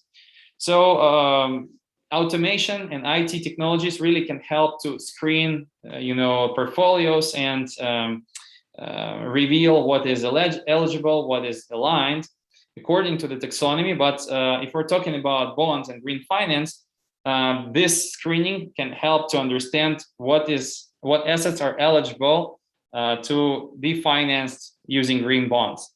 And once we have this report done, we can upload it to the blockchain, and the auditor, for example, can verify the EU taxonomy report on the blockchain to ensure the data immutability and transparency of this data. But it's important to say that some data could be sensitive. So blockchain can be used not only to expose the whole data, but just to verify the hash of the report and verify that somewhere the report is being kept and it is not changed. And the financial figures could be kept in a private loop while this verification can be made on the public blockchain. Then the structuring and labeling part. So here, automated document creation makes a lot of sense. And this is what we're doing using our platform. After the framework has been created and finalized, again, it can be verified by the auditor on the blockchain, and it can be stored on the blockchain by the issuer, again, to provide transparency and data immutability. This is how Green Asset Wallet and Inter-American Development Bank platform is now working and gaining a lot of traction, interest by BlackRock and its portfolio companies, and the Green Transparency platform by IADB gains a lot of traction among South American banks. So also the framework can be used to configure the future parameters of the bond. Then the booking and the issuance part. So this part is really heavily affected by blockchain, because a lot of stuff here can be automated by the sequence of smart contracts. So literally, we are creating an automated machine which represents the bond and its process, and various stakeholders just need to upload various data into this machine to proceed to the next stage of the bond booking or issuance. So this is, in simple words, how this is made.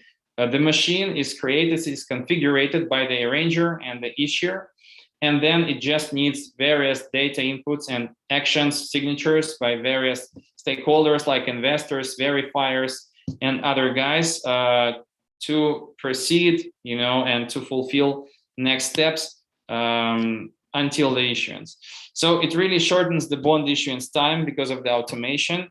It's a broader success and makes it possible for various groups of investors to participate. And also it reduces intermediaries because, for example, we can automate the interest rate calculation. And upon receipt of the impact data from a sensor or the satellite, and upon the verification of such a data, the interest rate in our bond machine will be calculated in a fully automatic mode. And every stakeholder will receive the information on how this interest rate was calculated, what data was used to calculate this interest rate, who verified this data, and who sent this data for verification. So literally creating the traceable steps that we can check as investors, for example, and that creates a golden source of truth for every bond stakeholder. So this benefit was underlined by the European Investment Bank within their 100 million euros bond issuance.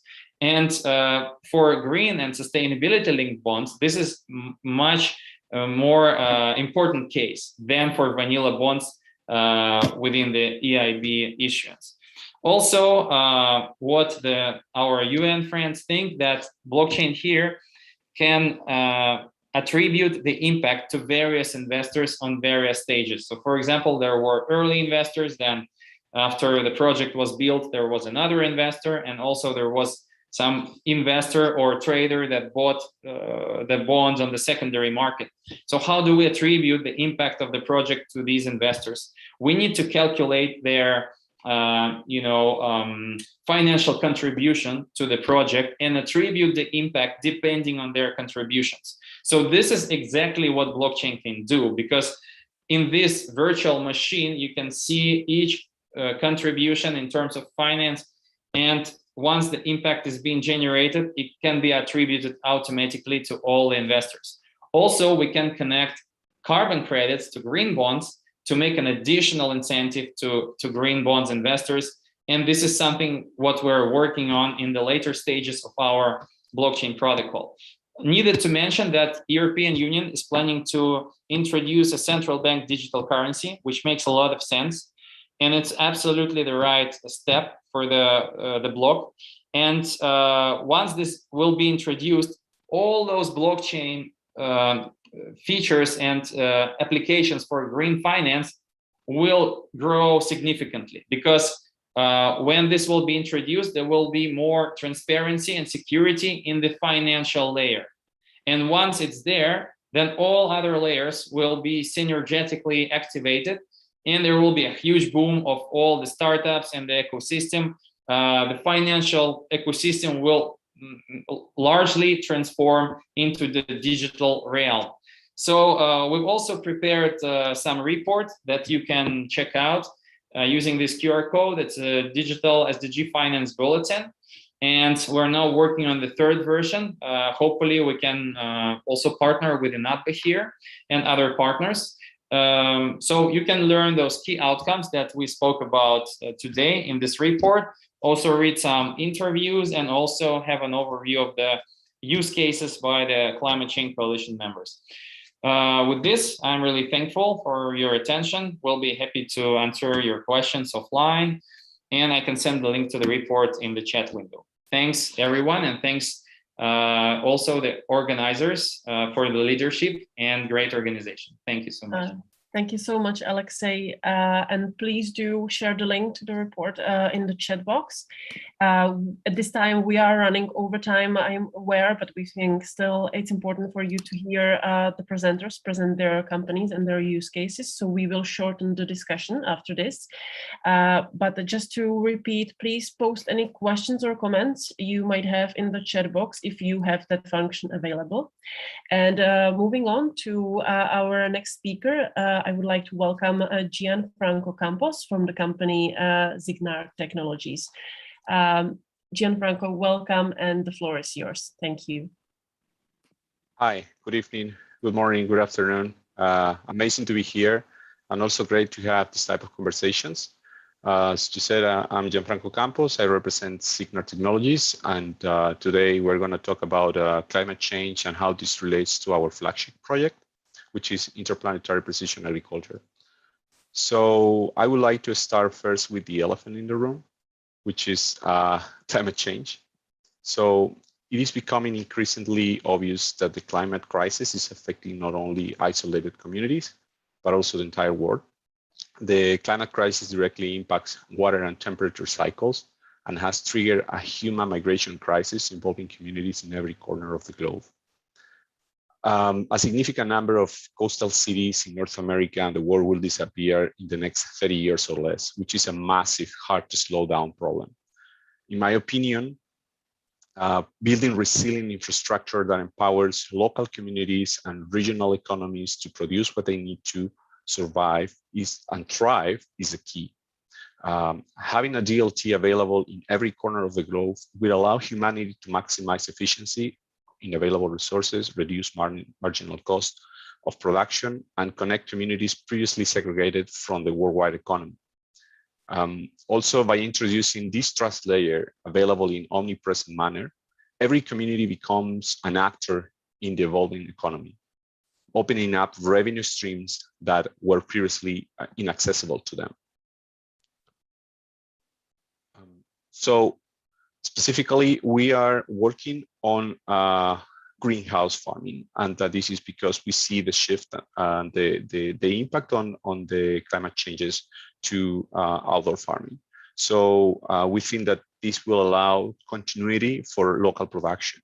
Then regarding greenhouse farming, we identified that the farmers in general, not only for greenhouse, but in general, they feel stressed when they try to deal with dozens and dozens of variables because they have a complex relationship, and also because there is lots of data silos through the production process.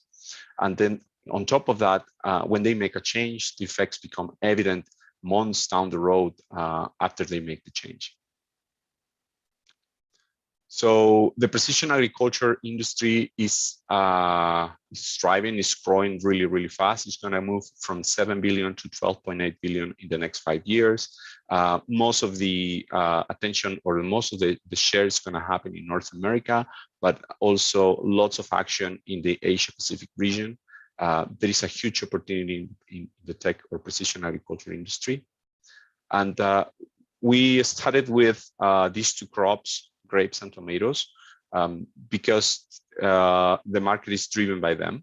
But the same technology is actually being applied for other crops such as basil. And we are eagerly developing more. We are developing the technology further to allow more crops as we grow. So how do we solve this problem? Well, on the left side, we have the real world. Then we have data collectors, IoT devices. These data collectors, IoT devices are sending data to our backend and then presenting this data and allowing the farmer to control this data directly from their mobile access. That's the light version. And then the full version of it is, well, we have a water quality measurement IoT device. We have habitat IoT device that we have developed for this purpose, and a commercial scale that is integrated with this platform, and also a rover that allows to capture the behavior of the crops. So the first two devices will give us the input variables, and the second two devices will gives us the output variables of the greenhouse. Then the IoT data is contextualized through our farm management system, where the farmer is capable of adding, for example, the seed management or the crop planning or the plot, the sections management as well within the farm. So this is the business layer that adds logic to the IoT data. And at the same time, all of this data is being sent to IOTA Tango, where it becomes mutable. And as we are sending data every 15 minutes, we require a feeless layer. because one of the issues that we found with blockchain, and I'll mention that later on, is that since you have fees, it creates friction on the communication. So we bet more on the DLT industry that includes different data structures, and IOTA is fitting that purpose very, very great. Then we have the certainty that the data hasn't changed or hasn't been tampered, and we connect our machine learning models to read from this data and improve the process of production by identifying the optimal growing conditions, and also presenting this data. The backend presents this data to the farmer. Then the farmer adds again the logic of the business, and it's a feedback loop that it's created.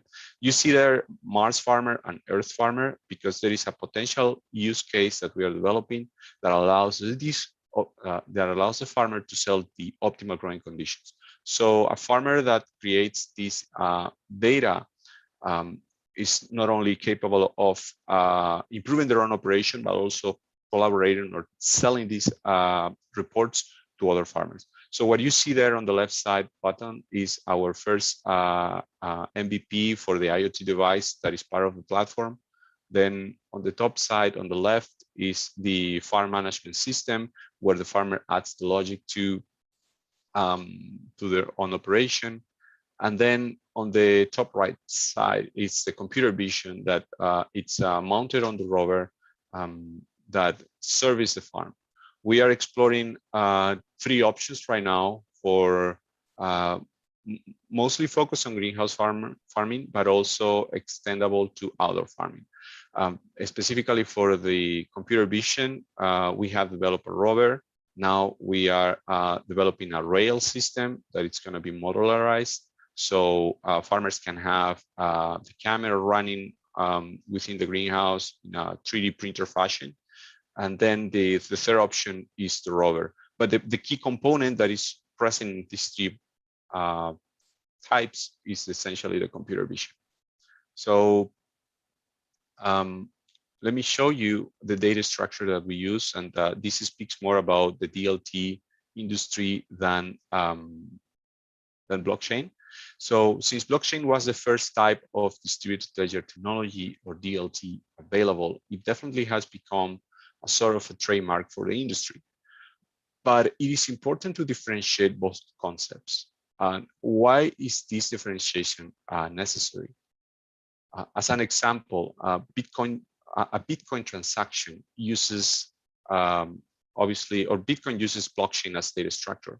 However, one Bitcoin transaction consumes the same amount of energy as an average household in US would consume in 60 days. That's unsustainable. And having that blockchain per se might have certain specific characteristics that make it attractive only in some use cases.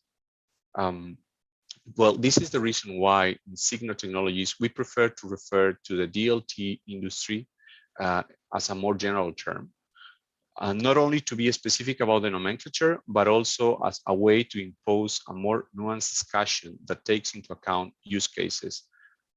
We surmise that it is imperative to adopt this type of nuanced discussions in order to address hype and impracticability. In general, DLT is a trust machine that allows everybody to agree on the data that is written in the ledger. Agreement and veracity of data is not only a way to build the new emerging economy, but also a desirable strategy that can be applied to all industries regarding climate action.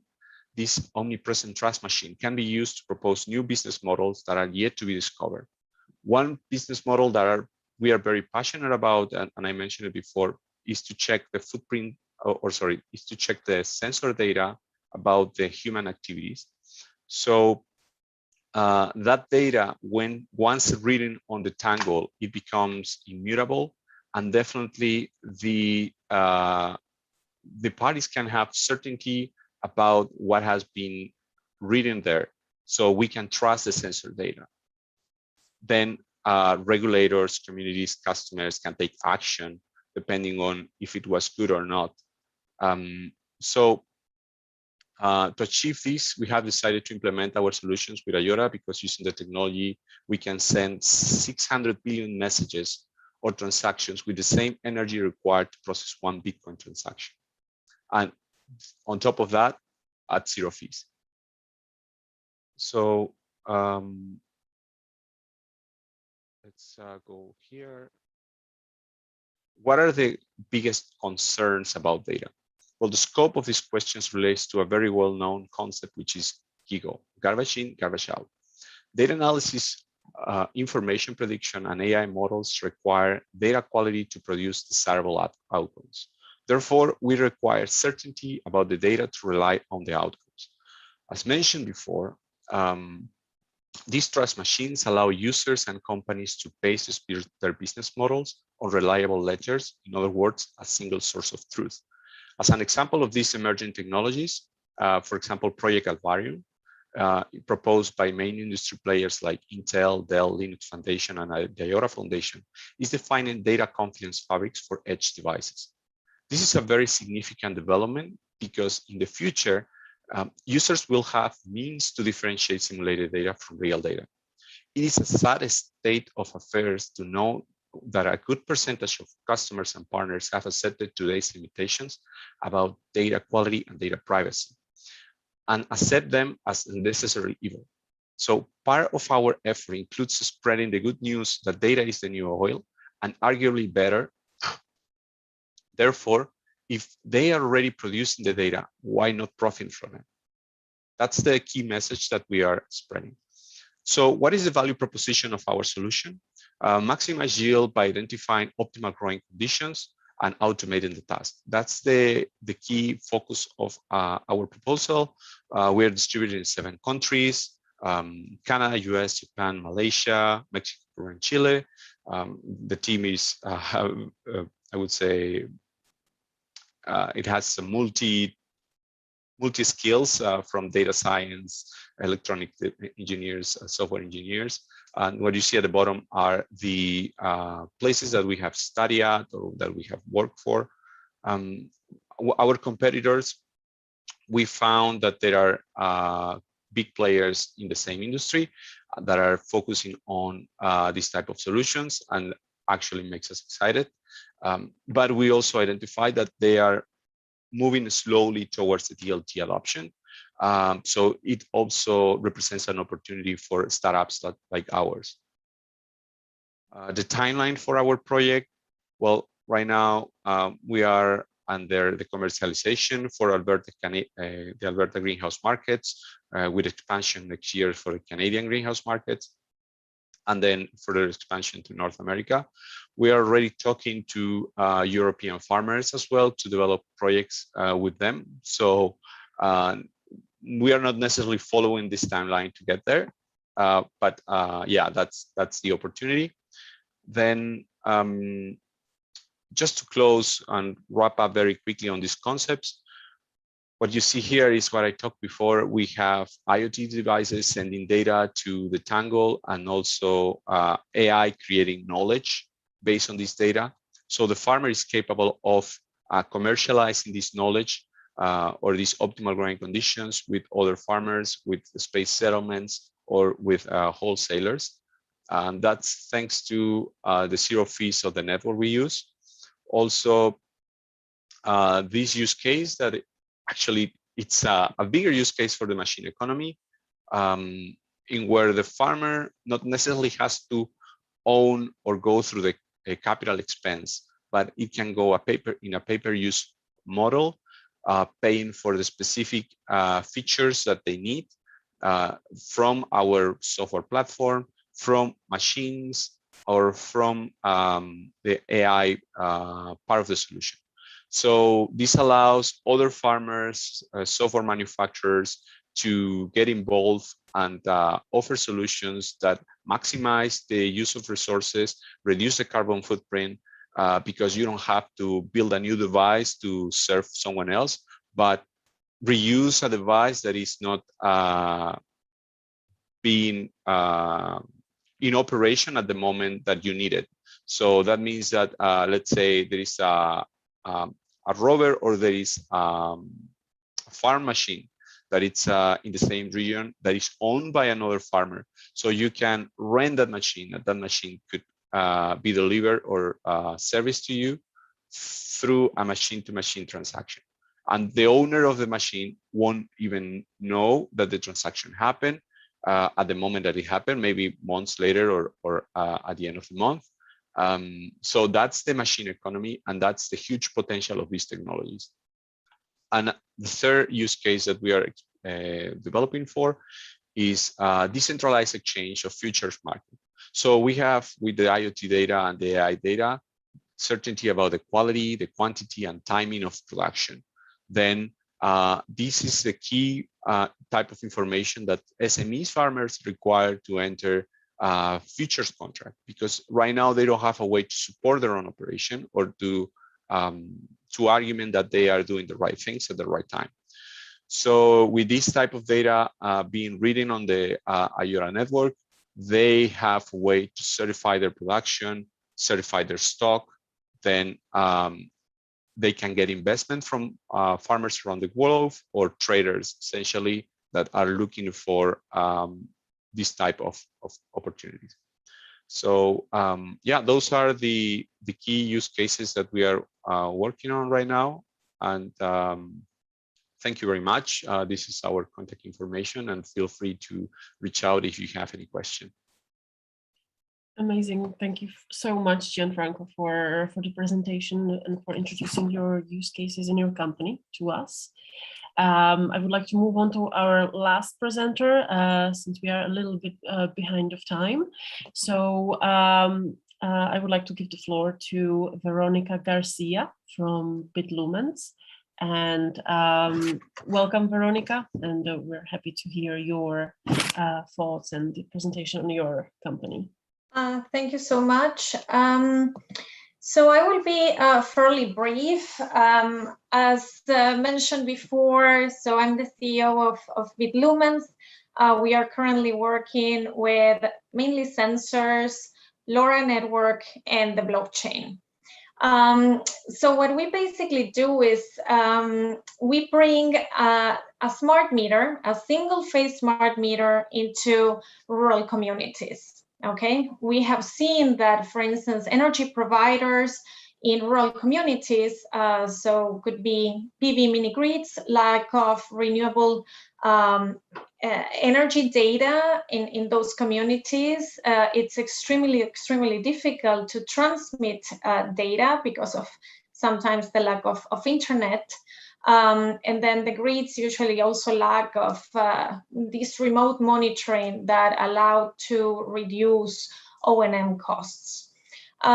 So then on top of it, usually these mini grids do not know how much are users actually spending on their electricity bills, because wherever there is no power grid or the electricity access is intermittent, and you don't have any sort of automated data connection, you know, it's extremely difficult to get access to all of this. And as a result, you see, you know, still access to kerosene wood and candles in those rural communities with lower productivity, unfortunately. And there is, of course, blackout tampering whenever it's intermittent. And they usually don't have access to financial services. And if they do, the interest rates are extremely high. On top of this, you know, there are health risks associated with CO2 emissions in these communities. So the combination we have done is basically we created our smart meter. It's a very simple meter that it's connected to a mesh network and later on to the chain, where we have an algorithm running for two different purposes. One of them is to provide the PV mini grid with a carbon credit or a renewable energy certificate, depending on the type of generation they have. And the second one is to provide the end user with, let's call it a credit score. It's a scoring system that will allow them to get access to investors in case they need, for instance, a microloan to increase their productivity. So we mainly focus, I would say, in mitigation. We put these two parameters on the chain. It's the end value, it's not raw data.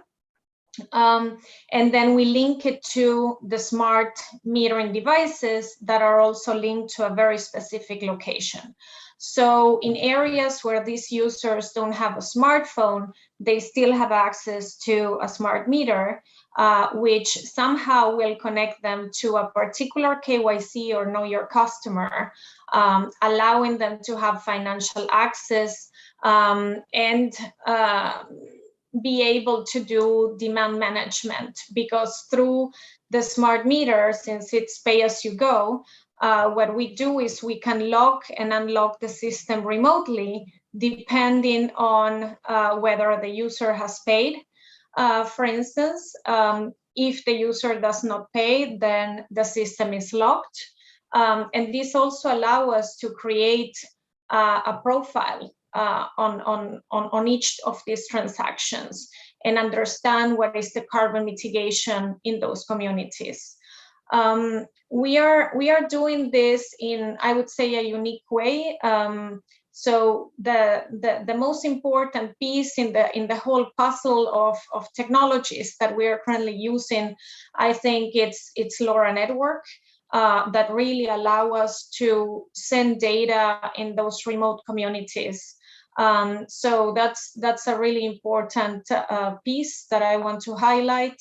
And then, of course, the blockchain. So I would say IoT, the LoRa network, that it's a mesh basically, and the chain are the three most important technologies that we are currently using to do demand forecasting, energy planning, which is very challenging to do since most of these communities don't have access to data. And then, you know, arriving with solar panels, a storage system, and not knowing how much these communities are going to consume is quite difficult. And on top of that, building on some sort of credit scoring system for these communities, mainly farming communities, to get access to the credit they need. And one of the reasons we started to do this is because we see that there are anyway between 3.5 trillion to 6 trillion worth of investments that are going to be needed per year to achieve the goals on the Paris Agreement. And so the transition risks, I think, are also huge, right? If you have those amounts, and I just don't see how the public sector is going to get to those sums only with the fiscal spending available they have. So of course, private players have to get in. And one of the most important pieces that we are really trying to address in each of these, I would say, equation parts is regulation. Right, so you have the regulatory system for the financial part, so financial inclusion.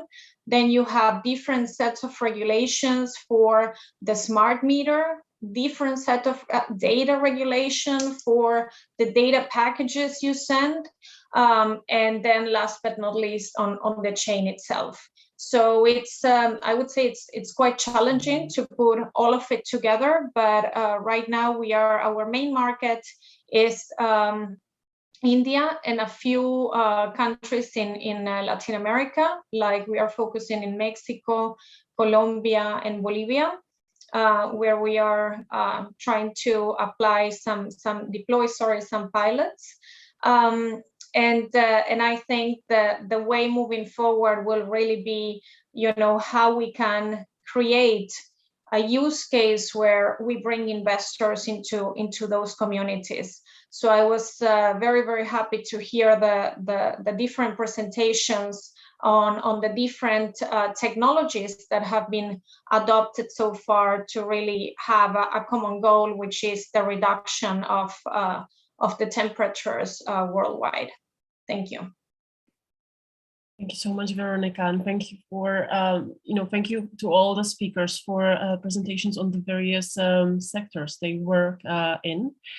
Since we are running out of time, we will not take any break. And I would just like to give the floor to my colleague Chiara, who will now lead the discussion.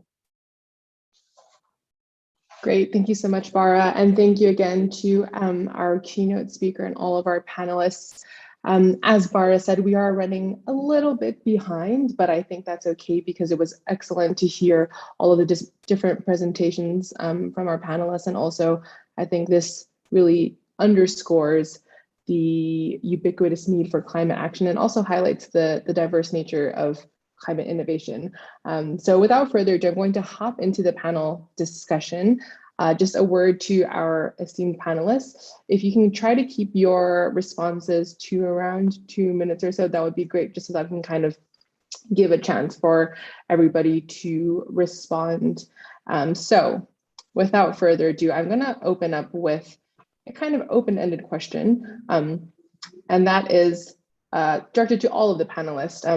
But what are the biggest concerns and or requests from the people you're speaking with, whether that's clients or partners, and how does DLT or AI address these concerns or requests?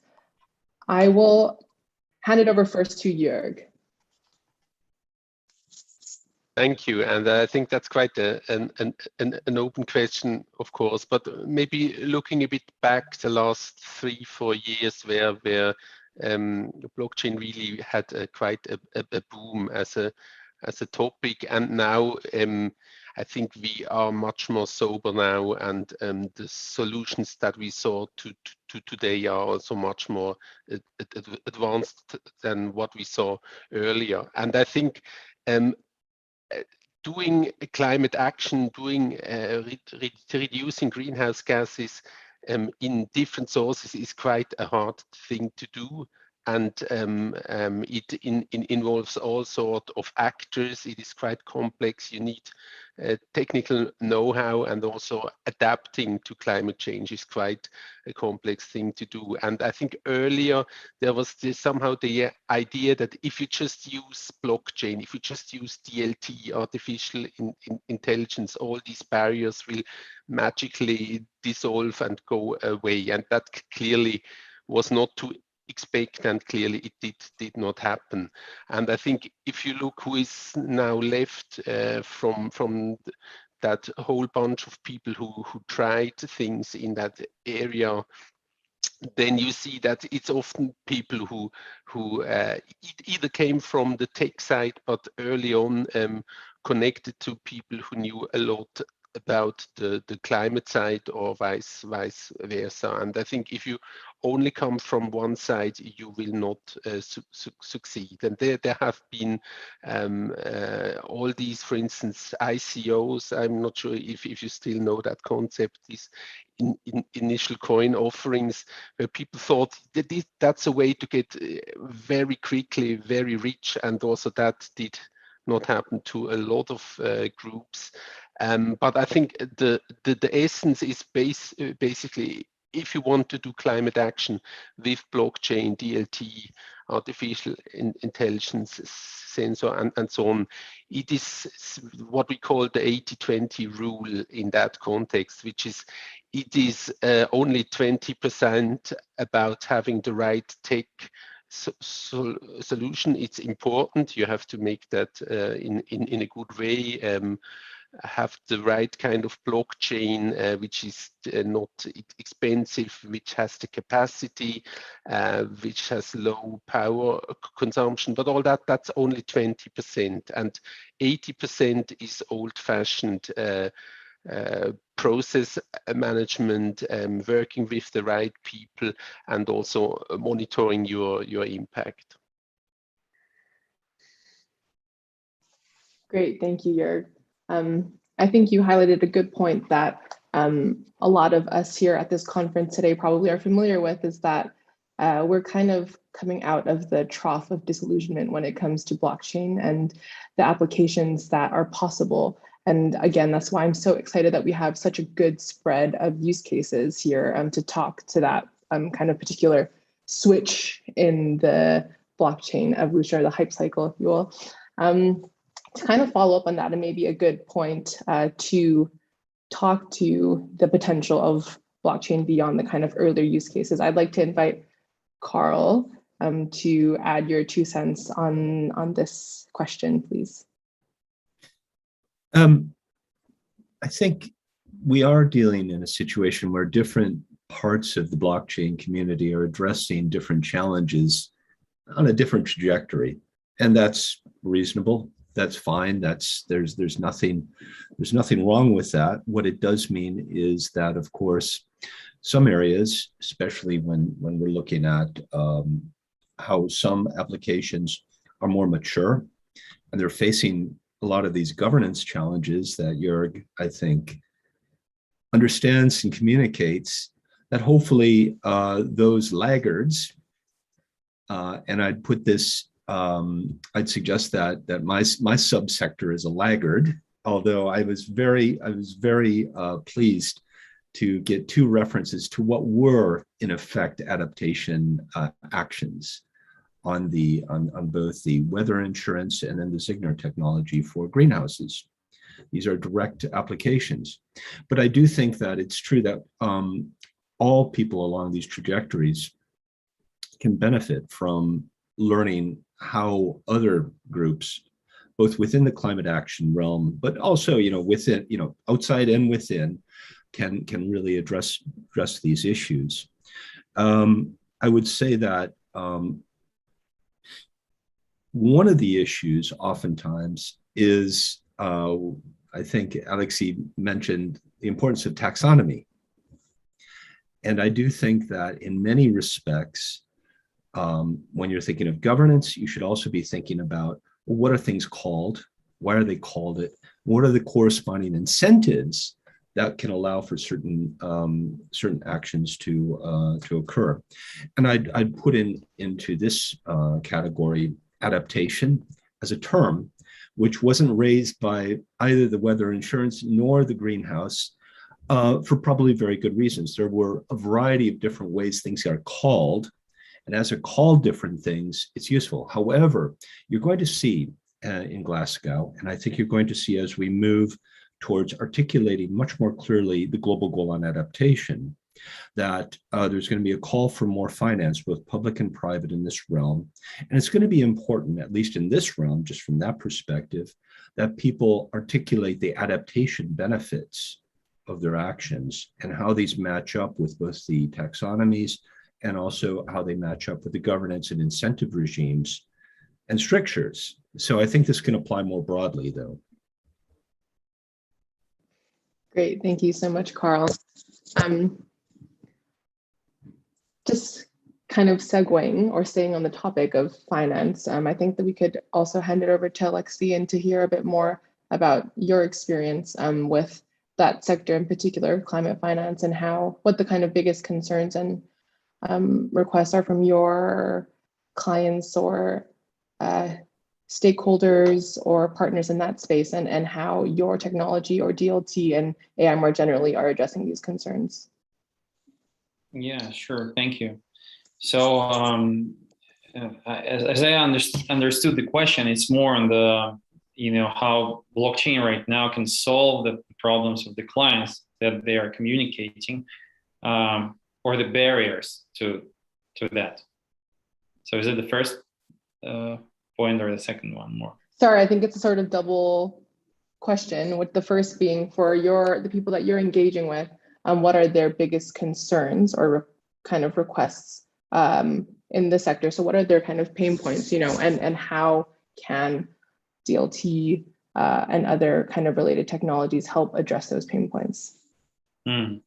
Yeah, sure. So, this DLT and finance story started already some years ago. And like from the very start, I think in 2017 or something, 2018, there were a lot of reports and articles and quotes that blockchain can be the next kind of infrastructure for the financial markets. And not only for financial markets per se, but also for the green finance. And when we presented our first carbon credit transaction on the blockchain, we talked a lot with the market leaders and all the standard leaders, including Gold Standard and Vera and the traders and bankers, so many people. And somehow I think they realized how blockchain can solve some of the market problems.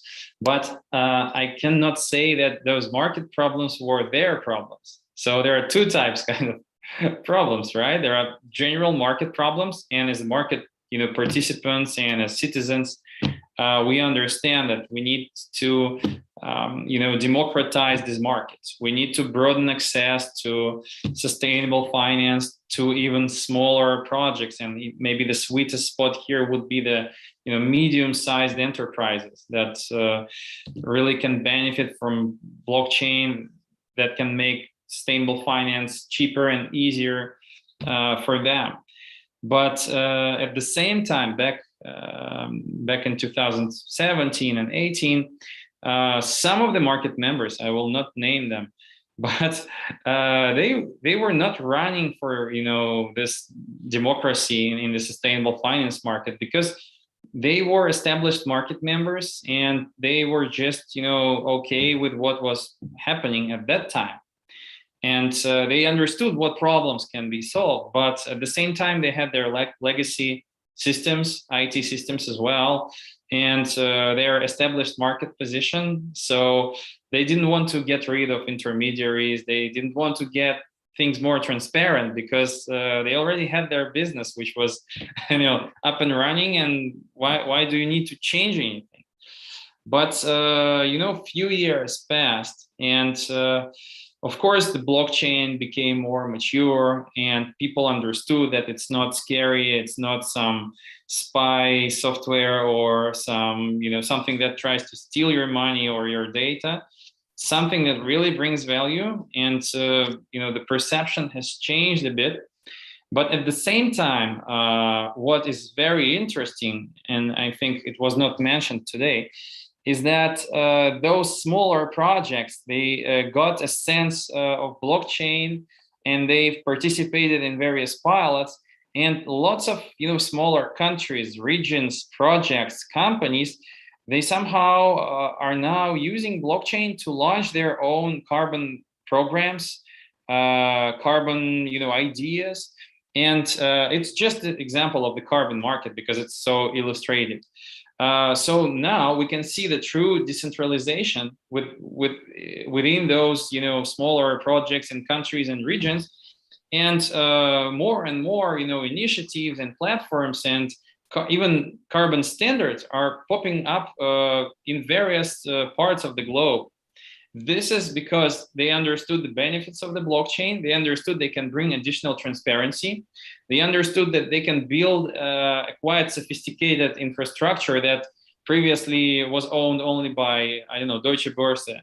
They can build it somewhere, without any significant investments, and it could enable exchange, it could enable transparency without all those many intermediaries, consultants, verifiers, certifiers, validators, and many other guys. And we see that there is a kind of new wave of this standards and projects and programs, and this is how blockchain is already changing the landscape of sustainable finance markets. And of course, right now the big players understood that it's the safe technology. How do they need to use it, and they don't want to lose their position to the smaller guys who are entering the market. So they also started to move and started to implement their projects. So maybe it's not the answer to your question, direct answer, because frankly we have been exploring a lot of benefits of blockchain already. But I think this is something that might be more valuable for our participants today, is that blockchain really empowers smaller communities and projects and businesses to be more active, to attract climate financing, to invent their own rules, and then connect those rules together. And I think INATBA is something that was made for connecting all those initiatives. So I think the mission of INATBA here is a big issue, and INATBA can play a huge role in uniting the market and facilitating the new landscape for the common good, but not for the old school market members who doesn't want any change. Thank you. Great, thank you, Alexei. That was a very comprehensive answer to my question, but I think you made a really good point about the kind of return, I think, to the really collaborative ethos of blockchain and bringing different stakeholders together. And I think that's what's really important about the intersection between climate change and blockchain, which is that we are trying to work together towards a common goal. We might all be doing it a little bit differently, but blockchain is one of those ways that we can start to come together and leverage our sort of shared intelligence and motivation. So I think those are really good points. Thank you, Alexei. I would like to also give a chance for Anna to answer this question about, the pain points in the sector or your area of research that you're looking at. And I know you addressed them a little bit in your presentation, but if you could just go over quickly again.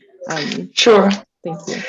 Well, I guess in a way, it's like if you look at how peer-to-peer energy trading markets are built or decentralized energy markets, it follows the same concept as blockchain does, right? What we're trying to do is we're trying to empower the individuals and taking away the strong centralized parties. So this is how the market is built and structured. And if you look at what blockchain or DLTs do, that's exactly the service they provide.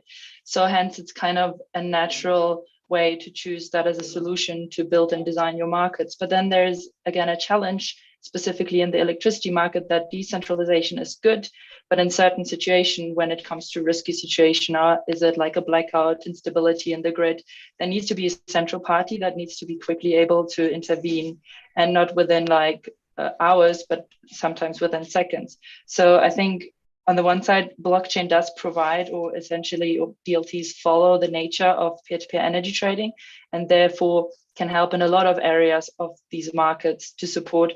But we also need to look for solutions that when something doesn't go right or the grid isn't stable, how can a central party still intervene? So it needs to be some degree of centralization versus decentralization. And then again, I think I highlighted that in my presentation. We can use blockchain in various areas, right? We can use it for certification, for billing, settlement, we could recording, identity. So there are various areas in such markets where blockchain can be of significant use. Just one example, which becomes more and more important all the time, is, for example, the heterogeneity of energy, right? You can have, when you trade energy is not just simply energy. You can trade green energy, you can trade subsidized energy, you can trade energy at specific points in time. And how can you prove that this is actually happening? And there, blockchain might be able to support. And other examples one we do, I mentioned demand side response, right? You're trying to adjust your load behavior to the current constraints of the grid. How can you prove that someone at a particular point in time actually actively reduce the energy load or increase the energy load depending on what has been requested? So these are all certificates, or we need proof that specific actions happened, and blockchain here can really help. But again, just to highlight that there are a lot of pilot projects in the area which have started using blockchain, and then instead of continuing using blockchain, switch to another technology. So blockchain might not be the answer to all our problems. So I think we need, if you look at the current stages of the pilot project, a lot of them implement blockchain and DLTs more as a proof of concept, seeing what is possible, what is not possible. A lot of the issues around transaction per second or consumption of blockchains have already been addressed. So we're getting better and better with these challenges. And probably my last point here is, I think it's the reputation and the adaptability of blockchain. We work with energy end users. They don't understand the technology, but when users want to enter markets such as this, they want to know what they're dealing with. If you mention blockchain in relation to Bitcoin, there's a completely different reputation there, and people are not really encouraged to take part in such markets. But if you highlight that as a completely, if you like rephrase it or highlight the other advantages of DLTs, then there's a completely different appreciation of this technology in the space. Yeah, I hope this answered the question. Yeah, definitely. And Anna, you made an excellent point that I think is worth re-emphasizing, which is that blockchain isn't a silver bullet, right? And I think all of us here would be in agreement with that. And especially when it comes to climate action, I think the power of blockchain and other DLT applications are really enhanced by integrating with other technologies, which I think we could get a little bit more insight from Veronica, if you would like to chime in and kind of talk about your sector in particular and how your use of various emerging technologies are helping to address your sector's pain points.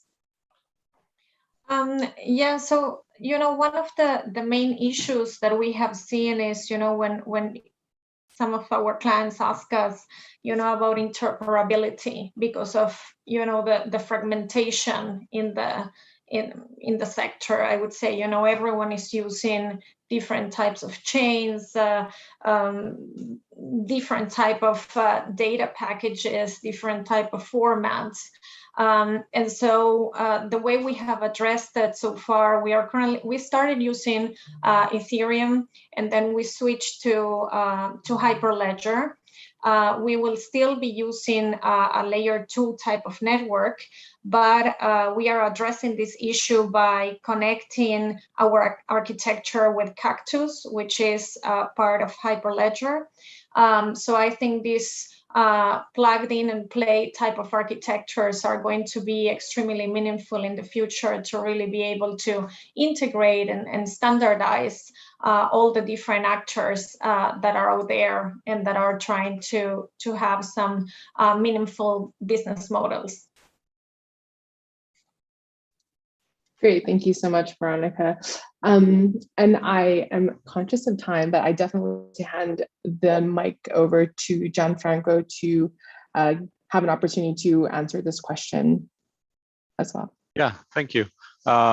Great pitch about what actually matters for the end customers and people who is not necessarily aware of blockchain itself, because at the end of the day, they are looking for solutions to their needs, right? And one of the things that we found most is that they are aware of the machine economy to some point because they see lots of videos of machines doing things and machines jumping and dancing around. But they say, how can we reuse that technology and how can we adopt that that it seems out there? And how can we optimize the processes? That's kind of the main request behind it.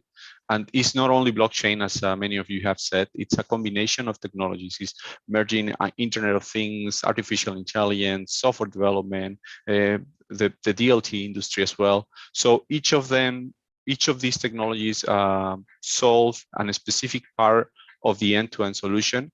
And in the case of what we see very common is that traceability. It's an important aspect to detect and identify, okay, the procedence of the goods, the temperature, for example, on a container that has to ship out the food 3,500 kilometers. So if at some point the temperature breaks, the end customer could be eating a product that is not consumable or might be damaged. So that type of information, it's being monitored, it's being captured, and what DLT brings to the table is essentially the confidence that the data hasn't been tampered once the data reaches the ledger. But then there is the other concern: what if the data is simulated? What if someone is playing behind the scenes and sending false data just to say I'm fulfilling the requirements? So there is also efforts that are going in parallel to these DLTs that will allow data confidence in the next years. It's not happening right now, but again, DLT itself won't solve these problems. It's a combination of all of these technologies. And at the end, the idea is to maximize efficiencies, self-optimization of the processes, and obviously taking care of the planet. Thank you so much. So we are almost out of time, which means we're not going to get a chance to get to our other panel questions that at least we had sort of prepared for. But what I would like to do instead, with a little bit of time we have left, is give an opportunity to all of our panelists to give a quick one sentence wrap up if you have any.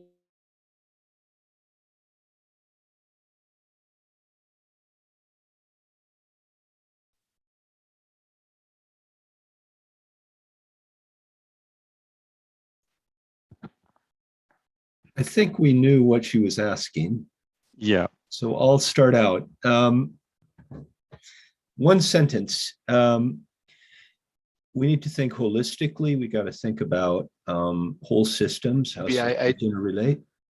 Maybe I jump in. Yeah. Or Carl? Yeah. Okay, just quickly. I think the discussion showed also the importance of fora like in ATPA or the Climate Ledger initiative and this blockchain week, because it's really by connecting these different dots that we can move forward. Thank you, Jörg. And I think I dropped out for a second, so sorry about that. And Carl, final words, please. I was just saying, I think we have to think about this holistically. We've got to think about the climate challenge as something that is broad-based, and we need to avail ourselves of all of the lessons learned from different parts of it, and make sure that we not just do blockchain for blockchain's sake, but do it to solve real problems. Thank you. Alexei?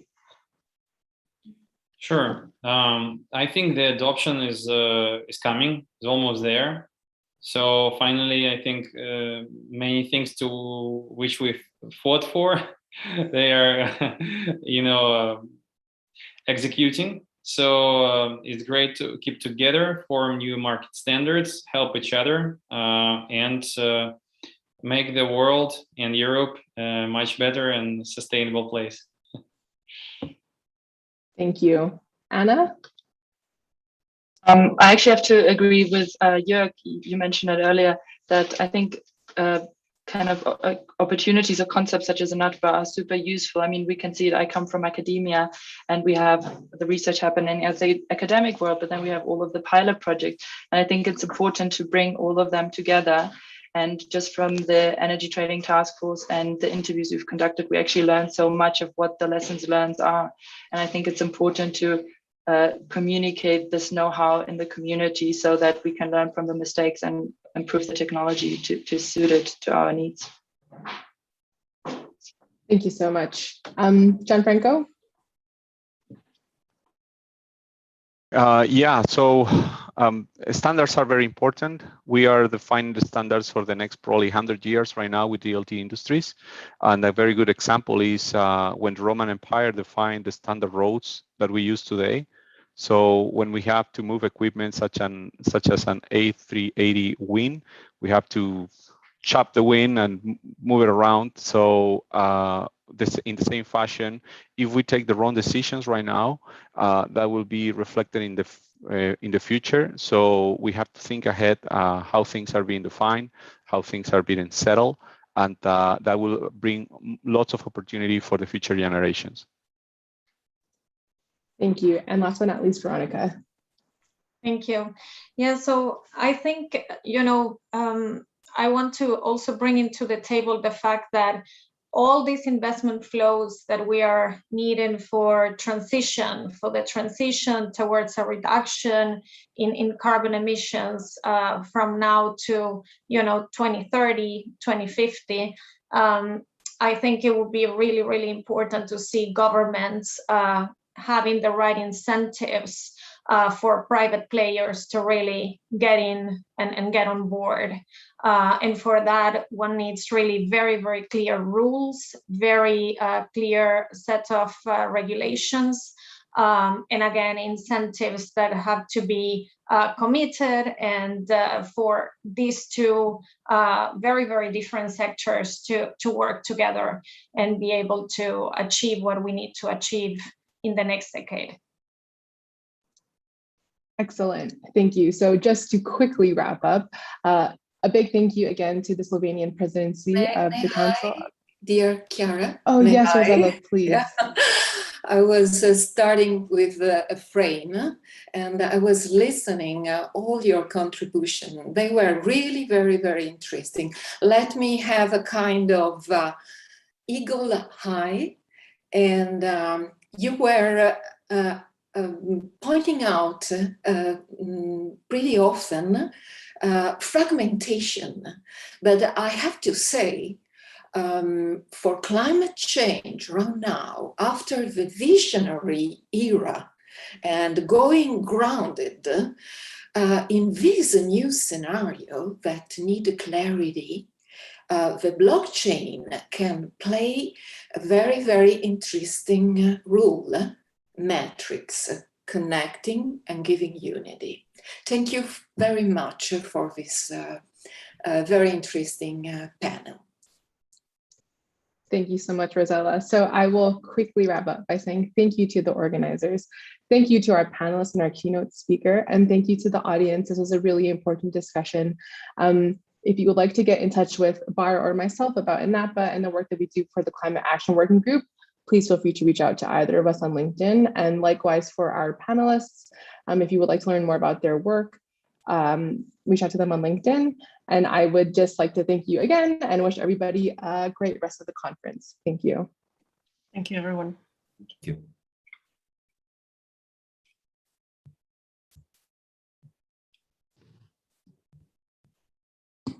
Now, I would like to invite all of our participants to the last panel of the second day of our European Blockchain Week.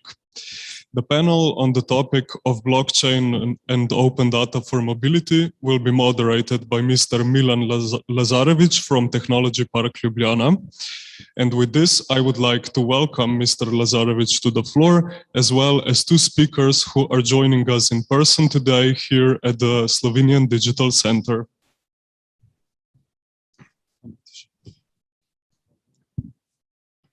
Hello. No. Oh, here they come. Come join me. Hello and welcome. Hello. Hello. Sit down. As they said, my name is Milan Lazarevic. I come from Technology Park Ljubljana, and I'll be presenting this panel on blockchain and open data for mobility and climate changes. The panel will be joined by speakers. I would like to apologize to anyone whose name I get wrong. But as I can see, two of you are with me and the others will be joining us online. First, I would like to introduce you all, and then we will have 2 to 5 minutes presentations of the speakers where you can tell us a bit about yourself, your company, projects, activities, and the technologies you use. I would like to start with Jean-François Cassé. Is this correct? Yes, nearly. Jean-François Cazès. Yes, can you hear me? Yes, very well. Thank you so much. Thank you so much. So indeed, I'm Jean-François Cazès. So I'm a director here in Amadeus SAS from Sophie Antipolis, near Nice, or near Antibes, for the ones knowing the south of France.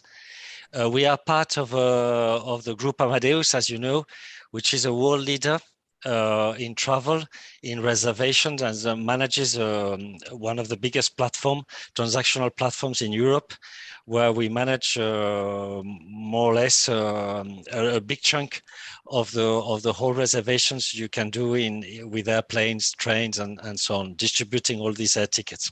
So that's for me for the presentation. Thank you. Thank you. Next to Gadi Ben Moshe. Is this correct? Gadi Ben Moshe? Yes, it is. Hey. Hi, how are you? Hi. So my name is Gad Ben Moshe. I am the general manager of Mar Innovators. We are a company that give consulting services mainly in the maritime supply chain. Thank you. Next, I would like to ask Bruno Kinyaga from Tanzania to tell us a bit about yourself.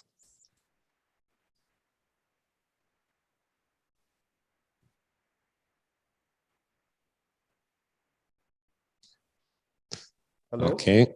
Yeah. Can you hear me? We can hear you. Yes, yeah. My name is Bruno Kinyaga. I'm from Tanzania. I'm the CEO and founder of a company known B&F Global. We are specialized in providing consulting services, but also the technical know-how on the area of infrastructure development. We are focused mainly on the transportation infrastructure, but also other infrastructure like energy, water, and oil and gas infrastructures. But also we are specialized in conducting capacity building programs here in Tanzania and other countries in Africa and at large. Actually, we are now inventing to use the HashNet technology as we are in the discussion of developing blockchain technologies in Tanzania. Thank you. Thank you. Next, I would like to ask Harry Behrens. Yes. Tell us a bit about yourself. My name is Harry. I used to be, until quite recently, the head of the Daimler Mobility Blockchain Factory. We developed a platform called the Daimler Mobility Blockchain Platform, which is focused on mobility, urban mobility, plus a very interesting use case, which bridges and combines power and mobility, which happens to be also the name of our company, in the sense that you can use electric vehicles to balance spikes and flexibility when you're generating renewable energy. From a technical level, so we bought the software out of Daimler. It's now ours. We incubated it through Outlier Ventures. We are self-funded. We are basically now addressing the urban mobility market and the energy market. The technologies we use are twofold, not only blockchain, but also something which is becoming more and more relevant as you conduct business transactions, which is the whole protocol stack of decentralized identifiers, digital identities, and related.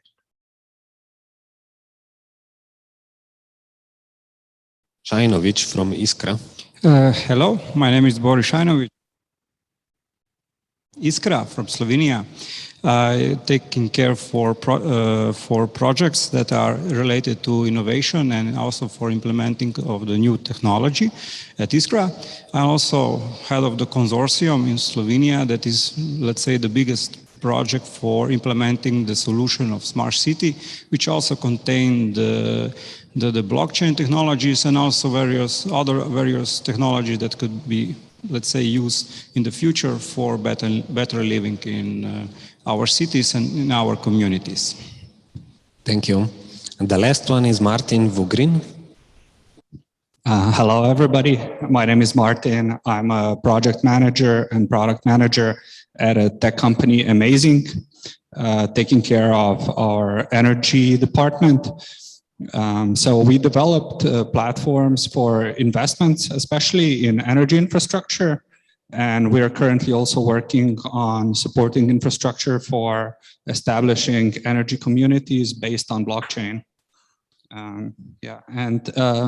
Also I'd like to take this opportunity to thank the organizers for inviting me here. And it's been really great to listen to all the different representatives of government, industry, startups, and start this important discussion on blockchain, AI, and mobility.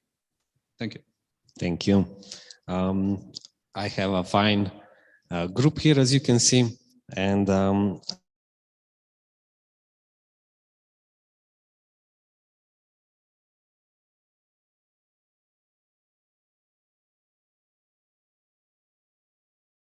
happen. How will blockchain technologies, artificial intelligence, and other upcoming technologies affect mobility, climate change, and society? What will your cities, jobs, and society look like in the future? Jean-François. Yes, thank you. So the question is rather large, and obviously groups, all of us, I'm sure. By the way, yes, I take this opportunity as well to thank Nena Dukuzov and the Ministry of Economic Development of Technology of Slovenia for the invitation, and all of the other panelists, because I think it's very interesting. So mobility is requiring, as you know, more than everything, a lot of going through different providers, different companies. Being a person, and sorry for the equivalency, but you can be a person, you can be a luggage, you can be a lot of things. But what you find in mobility is that persons or things go through different entities, providers, and all of this needs to be checked. You need to resolve problems and so on. Blockchain, therefore, presents itself a big advantage to be able to provide the transparency and to provide the possibility to check what's going on during any mobility action. You can find this as well with energy. You can find all this as well with CO2, with any resource. So that's not new, and all these panelists will tell you the same thing. So what all the companies we are in are trying to do this is how to harness how to harness this technology to provide a better move for the mobility and a better world from the climate change point of view. The thing which is, for example, I give an example just to open the debate, as you asked me to give an example. If you, in Amadeus, for example, we had a project on luggage. A lot of us have lost a luggage that's in an airport, and it's really painful. And the problem is nobody can tell you who is responsible or what has been the entity losing your luggage. Is it the ground handler? Is it the airline? Is it the airport? And so on. So, for example, you can imagine the possibility of following a luggage thanks to the blockchain technology and being able to trace and to know what was the last gate, the last entity that dealt with it, and to have better chances to find it. So it's just of course an example of what can be done, and I prefer now to listen to the other panelists, because I'm sure we will all have this kind of interesting use cases. Thank you very much. I would like the same question for Gary. What will your cities, jobs, and societies look like in future, considering all technology? I would like to give a number of examples again from my field, that it's a maritime supply chain. That you have to understand that it's 90% of the trade, world trade, is going through the seas. So the impact of efficiency in the maritime supply chain can affect a lot. Not only, we're talking about emissions, but not only with that, because a lot of the paperwork that is today in this maritime supply chain, it's also makes a lot of pollution by the carriers that takes one place to another the documents needed for the release of cargo. And I can give an example of a great company that we have in Israel. It's called the WayBL, that it's transforming the way that the bill of lading of the maritime supply chain is going, and it's based on the blockchain. And with that, they eliminated the need to wait for a paper-based document, and now it is carried by a very secure blockchain system. And they have today a number of ship companies, leading ship companies like MSC, Hapag-Lloyd, Zim, and others to come. And it's changing the way that the maritime supply chain is working today. So this is one example that I can give. Thank you, Gary, very much. Bruno, what do you think?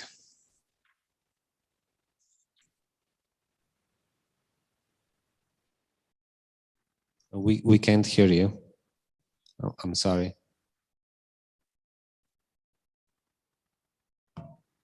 Yeah, thank you very much again for inviting me. Of course, I'll talk on the transportation perspective. For what I think, for instance, in our cities, on our growing cities like the Dar es Salaam city, where I'm living and where I'm doing a lot of my activities, I think the invention of these innovative and new technologies could much help to make our cities more smarter. For instance, on issues of mobility of people from one place to another place, it's still a challenge.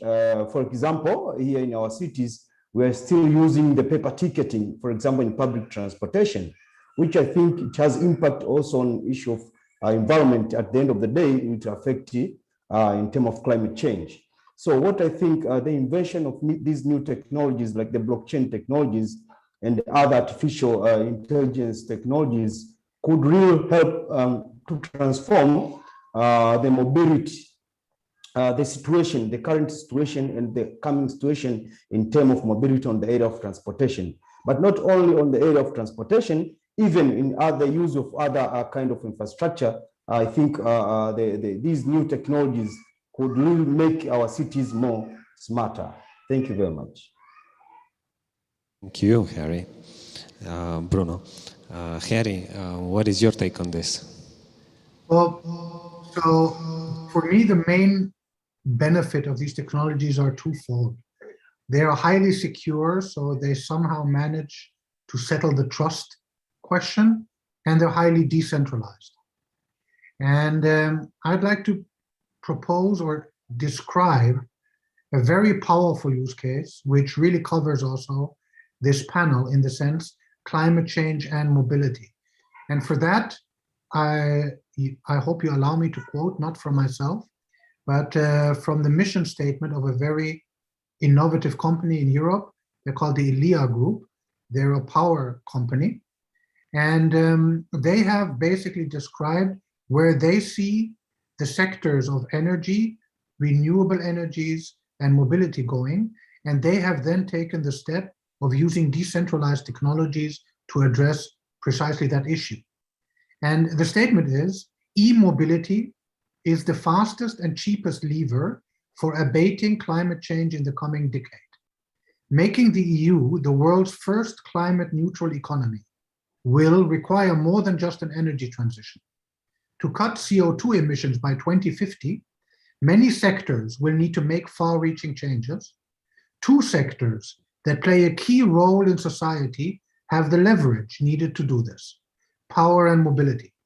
And from that, then they proceed, and that's a project we're working with them, they proceed to, okay, in order to be able to do that, part of what you need is, because both of these markets are getting very, very decentralized, you need to be able to account for whatever has been done, whatever has been delivered, and you need to basically have the smart metering, have the smart charging, and have the fully accountable delivery of green energy, etc., etc. And as you then try to build this, you will find that decentralized technologies, and not only blockchain, very much also decentralized identifiers, play a very powerful role, because that's the only way you can automate transactions where things are getting micro-fragmented to the levels of billions, tens of billions of devices, but you still need to be able to ensure identity, traceability, and accountability. And only decentralized identifiers and the blockchain distributed ledger are currently capable of addressing that challenge.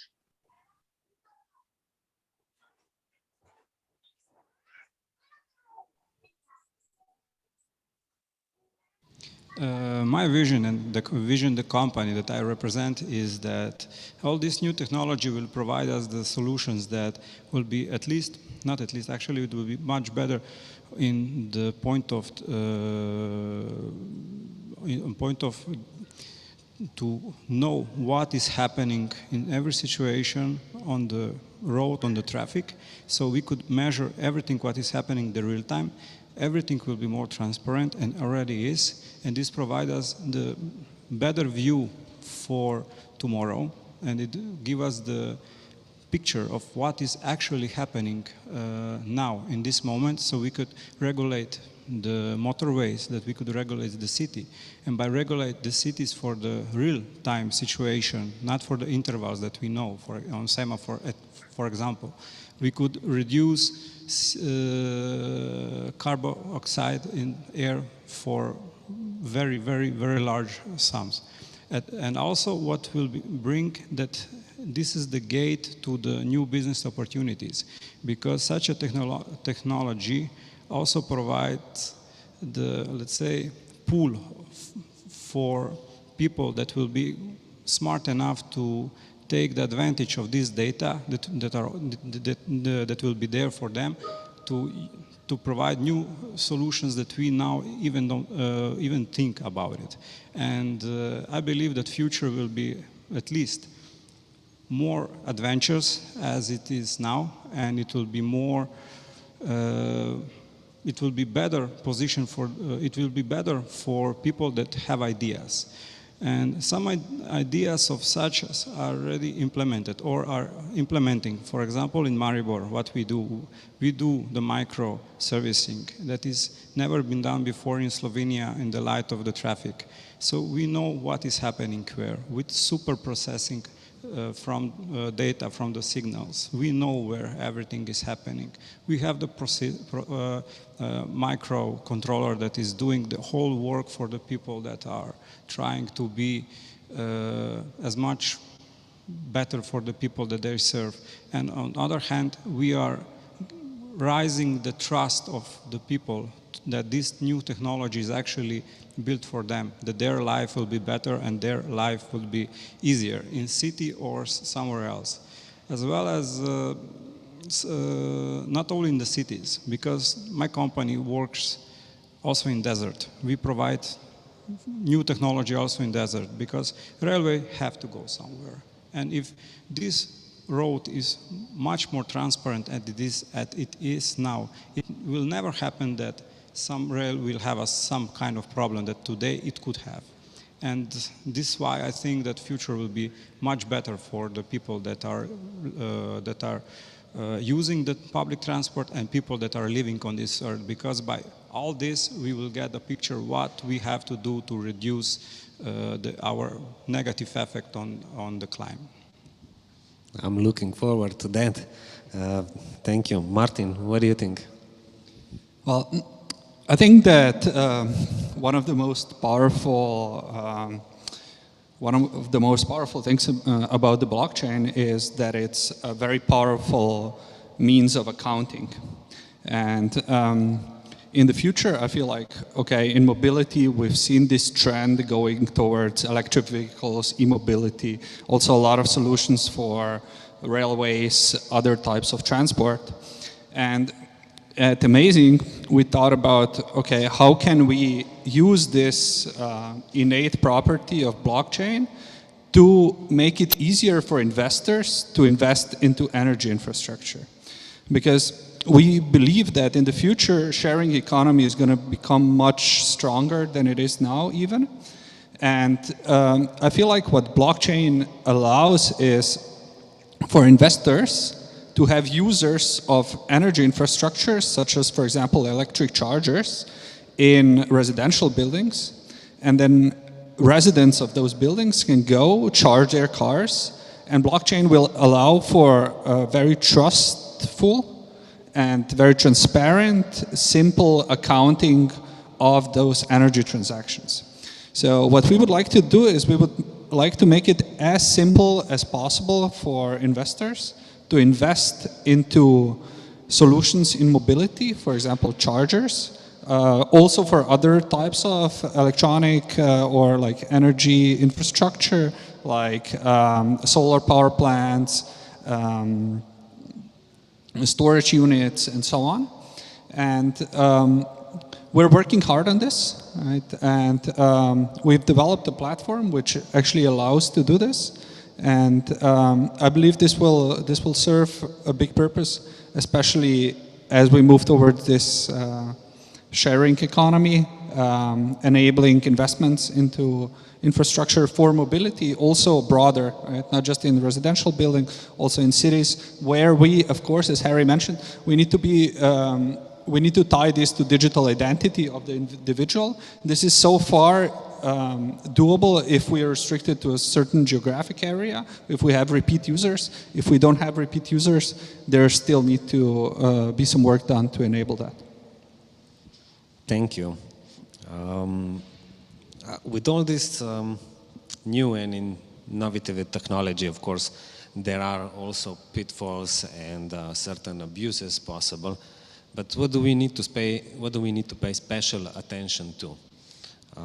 Jean-Francois, I'll start with you. Yeah, so first of all, indeed, it's plenty of this is plenty of opportunities, but we see two main challenges. The first one, indeed, blockchain is using actually a lot of energy. and the fact is the massive use of blockchain at one stage will cause a problem. Because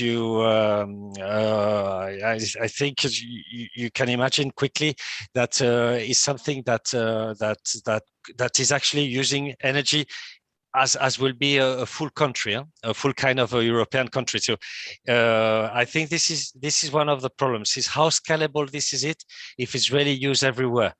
I don't have the answer. I'm just taking you where it can be a problem. The other problem is for the same, we all have the qualities of our defaults and the defaults of our quality, as it proves as it gives a lot of transparency, as it was very well said by Harry, and trust. In the same way, it can cause problems of privacy and how you delete things, because the laws in Europe means that you have to be able to delete privacy concerns, privacy information about people and moves if they require so. So these are the two aspects, and I leave the floor to the other panelists where we see a challenge. Thank you. What do you think? Okay, so there's a lot of challenges as in any new technology. But when I talk with my customers, when I consult them in digital transformation and innovation, it's that technology, it's just the driver to getting into receiving a good result. And we're talking here to receiving a better world to live in. And we have to remember that it's not just technology, it's change management. To introduce a new technology, a new solution, is a change management. And again, when I'm talking in the maritime supply chain, that it's a very conservative community. It's first of all, you have to work on that. So this is one thing that I want to say, but there is another thing, and it's a lot of solutions are getting out, and it's great, but you have to work also in interoperability between solutions, because at first, when in new technologies, there's a lot of everybody wants to conquer all, but it's at the end there will be a number of solutions for everything. So interoperability between the solutions is important, and for that reason, and again, I take this opportunity to thank Nina for inviting and the organizers for inviting me here. It's the standardization activities is very important to promote it, and I participate in a number of activities of standardization in the UN Safe Act and the ISO and World Economic Forum and the International Port Committee, International Port and Harbors Association. It's very important to pay attention to that. So these two examples that I can give. Thank you very much. Bruno, what do you think we should worry about?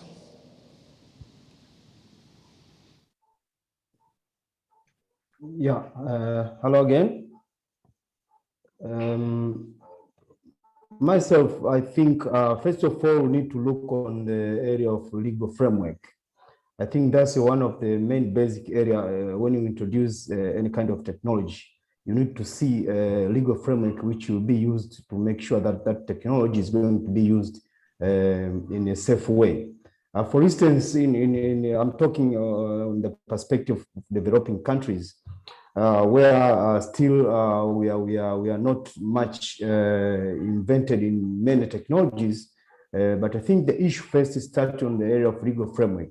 But leaving that, I think before implementing all these kind of technologies, we need to really provide education to the community, awareness. They have to know the importance of these technologies, but also what are the risks and what are the benefits of all these kind of technologies. And if you tamper to the technologies, what will be the consequence at the end of the day? So I think those are two areas we can try to look on the legal framework, but also how do we prepare the community to adopt all those kind of technologies. For instance, in Tanzania, we are trying now, and we are in the process with NENA and other colleagues to see how we can develop a platform called Tanzania Blockchain Technology Forum, which will be dealing on educating the community, creating awareness on all these kind of technologies, but also looking on the opportunities of financing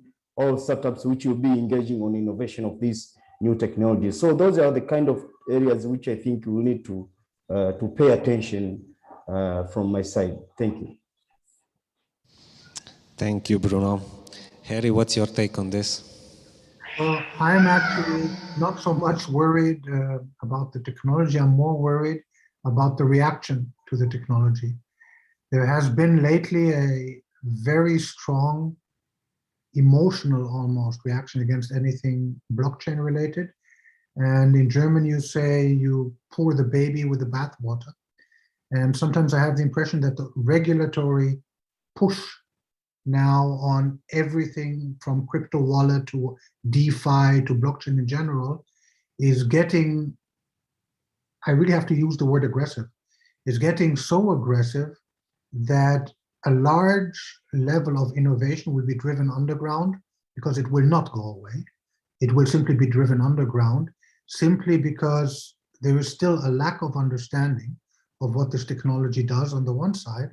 And also, yes, because it is freewheeling, it is anarchistic, it is libertarian. I mean, do look at the Genesis block of Bitcoin, then you understand with what spirit it was written. And that is still imbued in the community.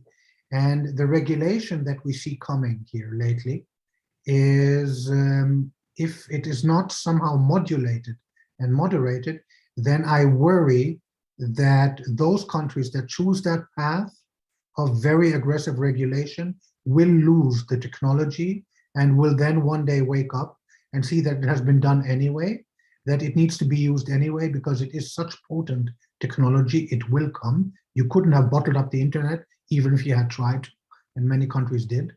So it will come anyway, and those countries that are now basically exceeding each other in regulating it even tougher than the other one, I believe personally are making a grave mistake, and they are doing quite significant harm to the technological communities that are currently possibly still blooming in those countries.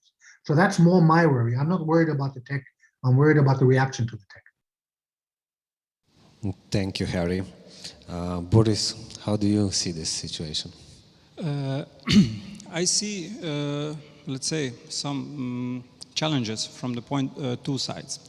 From the technology side, I see two problems. One is the lack of electrical energy. Second is that the price of energy could go up. And actually the second one, what I wanted to say, that actually what we are doing here now is changing the technology of some solutions that maybe already exist, but this is even better because it allows us to do some even greater things as such, this current technology. That it could happen, the problem with the resources as we have it now with microchips, for example. And the second thing is, because we are implementing the new solutions and also we are implementing the new technologies, the problem can be also from the how we determined what will we put on the market, because somebody from other panelists said one thing that it really gave me thinking, that it has to be accepted. We are pushing the new technology and also has to be accepted from the people.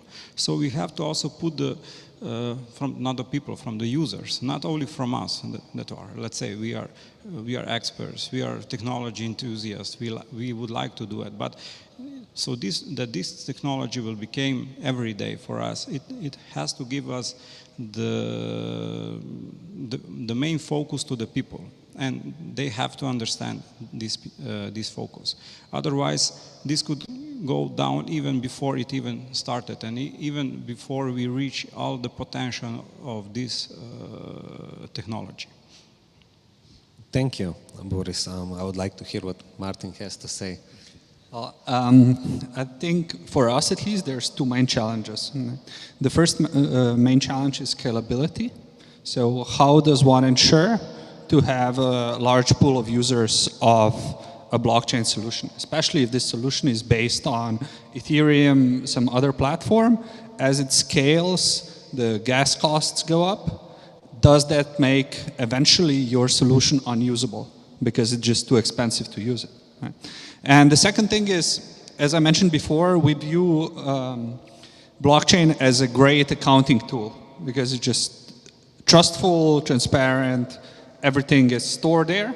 But this can also be a big detriment to the usability because there's potential for misuse. So the issues of cybersecurity, the issues of informational security, how does one ensure that somebody is not monitoring his energy consumption, for example, in our case, and then when a user goes to the holidays, somebody notices, okay, there's been 3 days of non-consumption, that person is likely on holidays, right? And this is maybe a more direct attack, but also on the other hand, if energy companies, if other interested parties get access to this data, there are ethical concerns, right? As we discussed previously today already.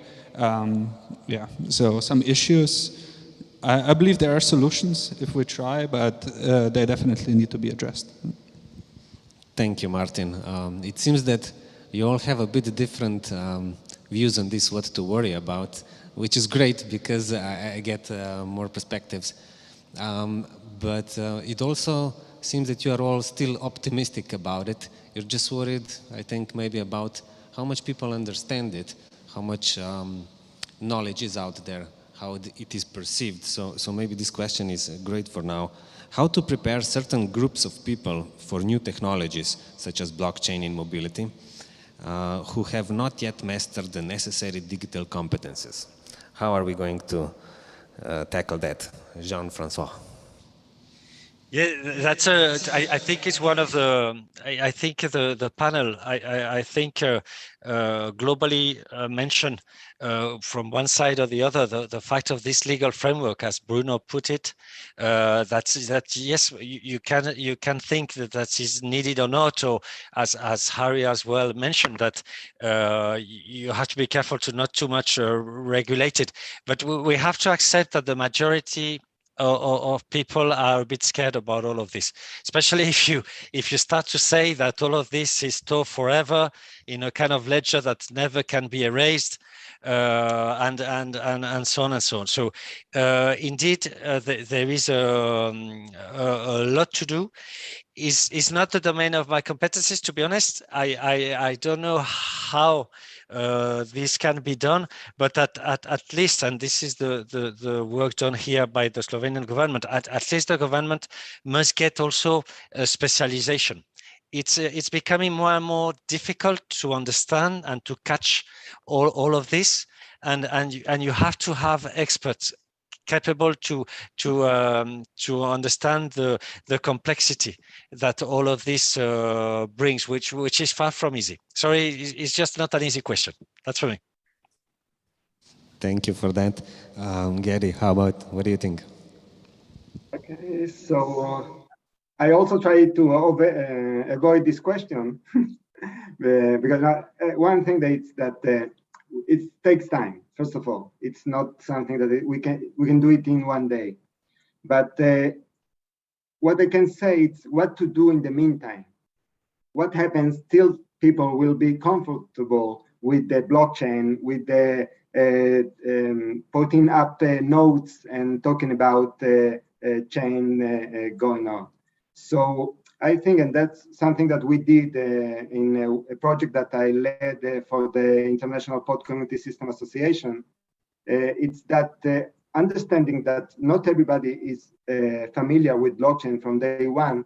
You put it in a framework, and in the front you put the familiar things that the people are familiar to, like web pages, and only in the background there is the blockchain. So in this way, you don't need that.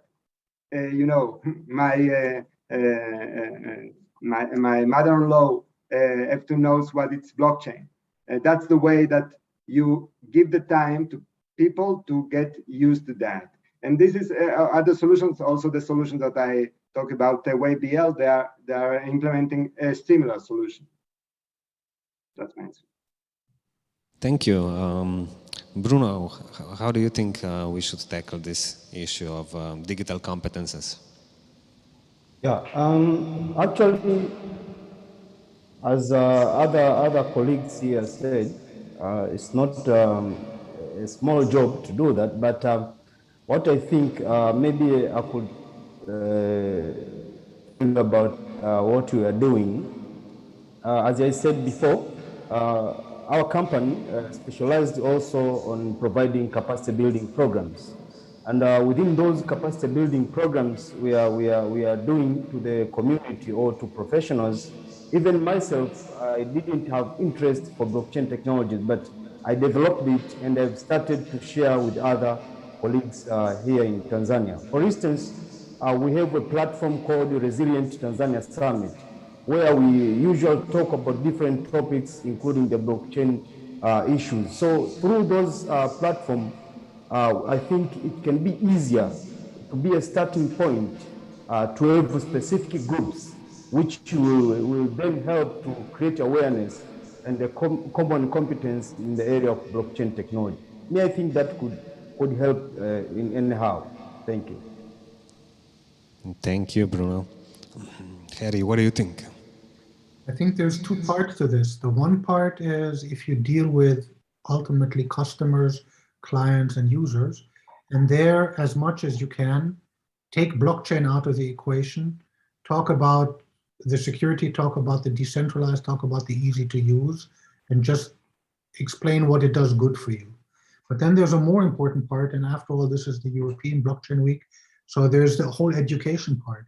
If you do believe, and I do believe, that blockchain is fundamentally disruptive core technology. It's not just like, any new algorithm that just came along and it'll pass. It's a fundamentally disruptive paradigm, but truly the sense of the paradigm. Then you also need to think about education, because you need young people to embrace this. Because if you believe this is a big part of how transactions, how commerce is going to be conducted in the next years and decades, then obviously what you need to do is, in order to stay competitive, in order to do your obligation towards the education of your youth, you need to somehow package it and bring it into the educational system so people can embrace it and people can utilize it and therefore become the masters of it rather than becoming the victims of it. So, and both are totally independent of each other, but from a society perspective, you do need both. The one is easy. I mean, most of the people in this panel have been to the management meetings where, of course, nobody understands blockchain except, oh, it eats a lot of energy, oh, it's used for illegal whatever transactions. And then you somehow need to explain that that's not it, or not, that's not only it. What you're trying to do here is actually useful. For that one, take blockchain out of the equation. Just don't use the word blockchain in the first place. But then also think about education. And that is, in many of the discussions, the first point is very much on everybody's mind. We all know that because we're trying to use it, spread it, sell it. But the other point is, I see a few countries, the smaller countries in Europe, they are waking up to this. I mean, Malta, the islands, Malta, Cyprus, They are very, very on the forefront of this. Chapeau. These countries have, in my opinion, have understood it. They've embraced the opportunity. They're actively throwing themselves into this, and they will be positioning themselves to be hubs in the future, and they will not regret it. And others might regret not having woken up early enough. So that's on the education side. Thank you, Harry. Boris, what do you think? It seems that there are two ways of dealing with this, either simplify it for the end user or start teaching them young. What do you think? Everything this actually reminds me of Henry Ford. When they asked him, why did you build a car? He said, because if I would ask the market what they want, they will told me the faster horse. This is something what is quite similar to this situation here when we are talking about blockchain, about AI, about open data. I remember from my school that we were discussing about how to push the new solutions and products on the market. We didn't discuss a lot about technology because from users' point of view, this maybe it's not even important. We are talking now about technology pushed solutions. Martin before and some other panelists, me as well, said some solutions that blockchain will provide. And those solutions, I believe, are good for the people and good are for the users. And users, it's logical that they will accept it because it gives them some benefit. But we have to ask ourselves if we want to have only the users. We also have the people who will build it. At the beginning, I said that blockchain will open some new business opportunities. And from such a point of view, I believe that we have to start with the education from very, very young people. What blockchain is, what IA is, what open data is, why it's good, why it isn't good, what is the risk of such a technology. And by knowing this, it will be much easier also for users to accept it. Maybe if we go a little bit further by, let's say, by pushing some technology into life, maybe the government could help us. Maybe government can be the first one to start to use it. Martin said one really good case where blockchain can be used. I'm coming from the energy sector. Actually, I was raised by energy sector. And by building such a communities on the not blockchain technology is not, it's not optimizing all benefits that users could have. But by this solution, this is, the benefits are much, much, much higher. As well as they will see that traffic could change, that you will not have to wait on the red light every evening where there's no car for 30 seconds because there's interval, because nobody is actually listening to you, that you are there alone. Such actions will, let's say, open their mind that maybe this is something good. Thank you, Boris. Martin, what do you feel about this? I think the other speakers already described this really well, and maybe I'll just reiterate it. For me, at the moment, just hide the blockchain technology, no need to mention it, if there is no need to mention it, other than marketing. Right? Then the second thing is long-term, educate, promote, get people talking about it. And the third very important key issue that I think Boris just raised is have key stakeholders promote the technology, have the government, big companies, academia work, promote, spread the knowledge about the technology. Yeah, thank you. So more things will be needed to get this done, not just one. We have time for one more question. So where within mobility, the development of new technologies and the society of the future are opportunities for different companies? How could the state and the European Union also contribute to this? I'll start with Jean-François. Yes, thank you. No, thank you very much. I think opportunities are everywhere. I think the panel was extremely rich. I learned about Gadi, the user with the boats and so on. I think, I mean, I could repeat for every speaker, but I think is fantastic, all these opportunities. Now, as I see, the countries and the EU can definitely help. But the reality, as always, it will come from the market. The market has to provide the opportunities, because if it's just financed by the state or the EU, is not going anywhere. If we are here, is we believe, and we really believe, of course, that they are used for this. It is important in one way, because as Harry put it very well, this is decentralized. So it means that it's a kind of a common good kind of thing, because nobody really controls it. Which makes it that maybe big companies have got a bit of difficulty about it, because you lose control about the thing. So you are kind of creating a common good, and every time you create a common good, somehow you may need somebody starting financing it, because if not, it's always the role of the other one to do it. And I note, like a speaker put it very well as well. In this case, talking about Malta, I think, Harry, but we could talk about Estonia, for example, creating a digital residency, virtual digital residency and things like this. We see that smaller countries are better than this. Israel, for example, is very good.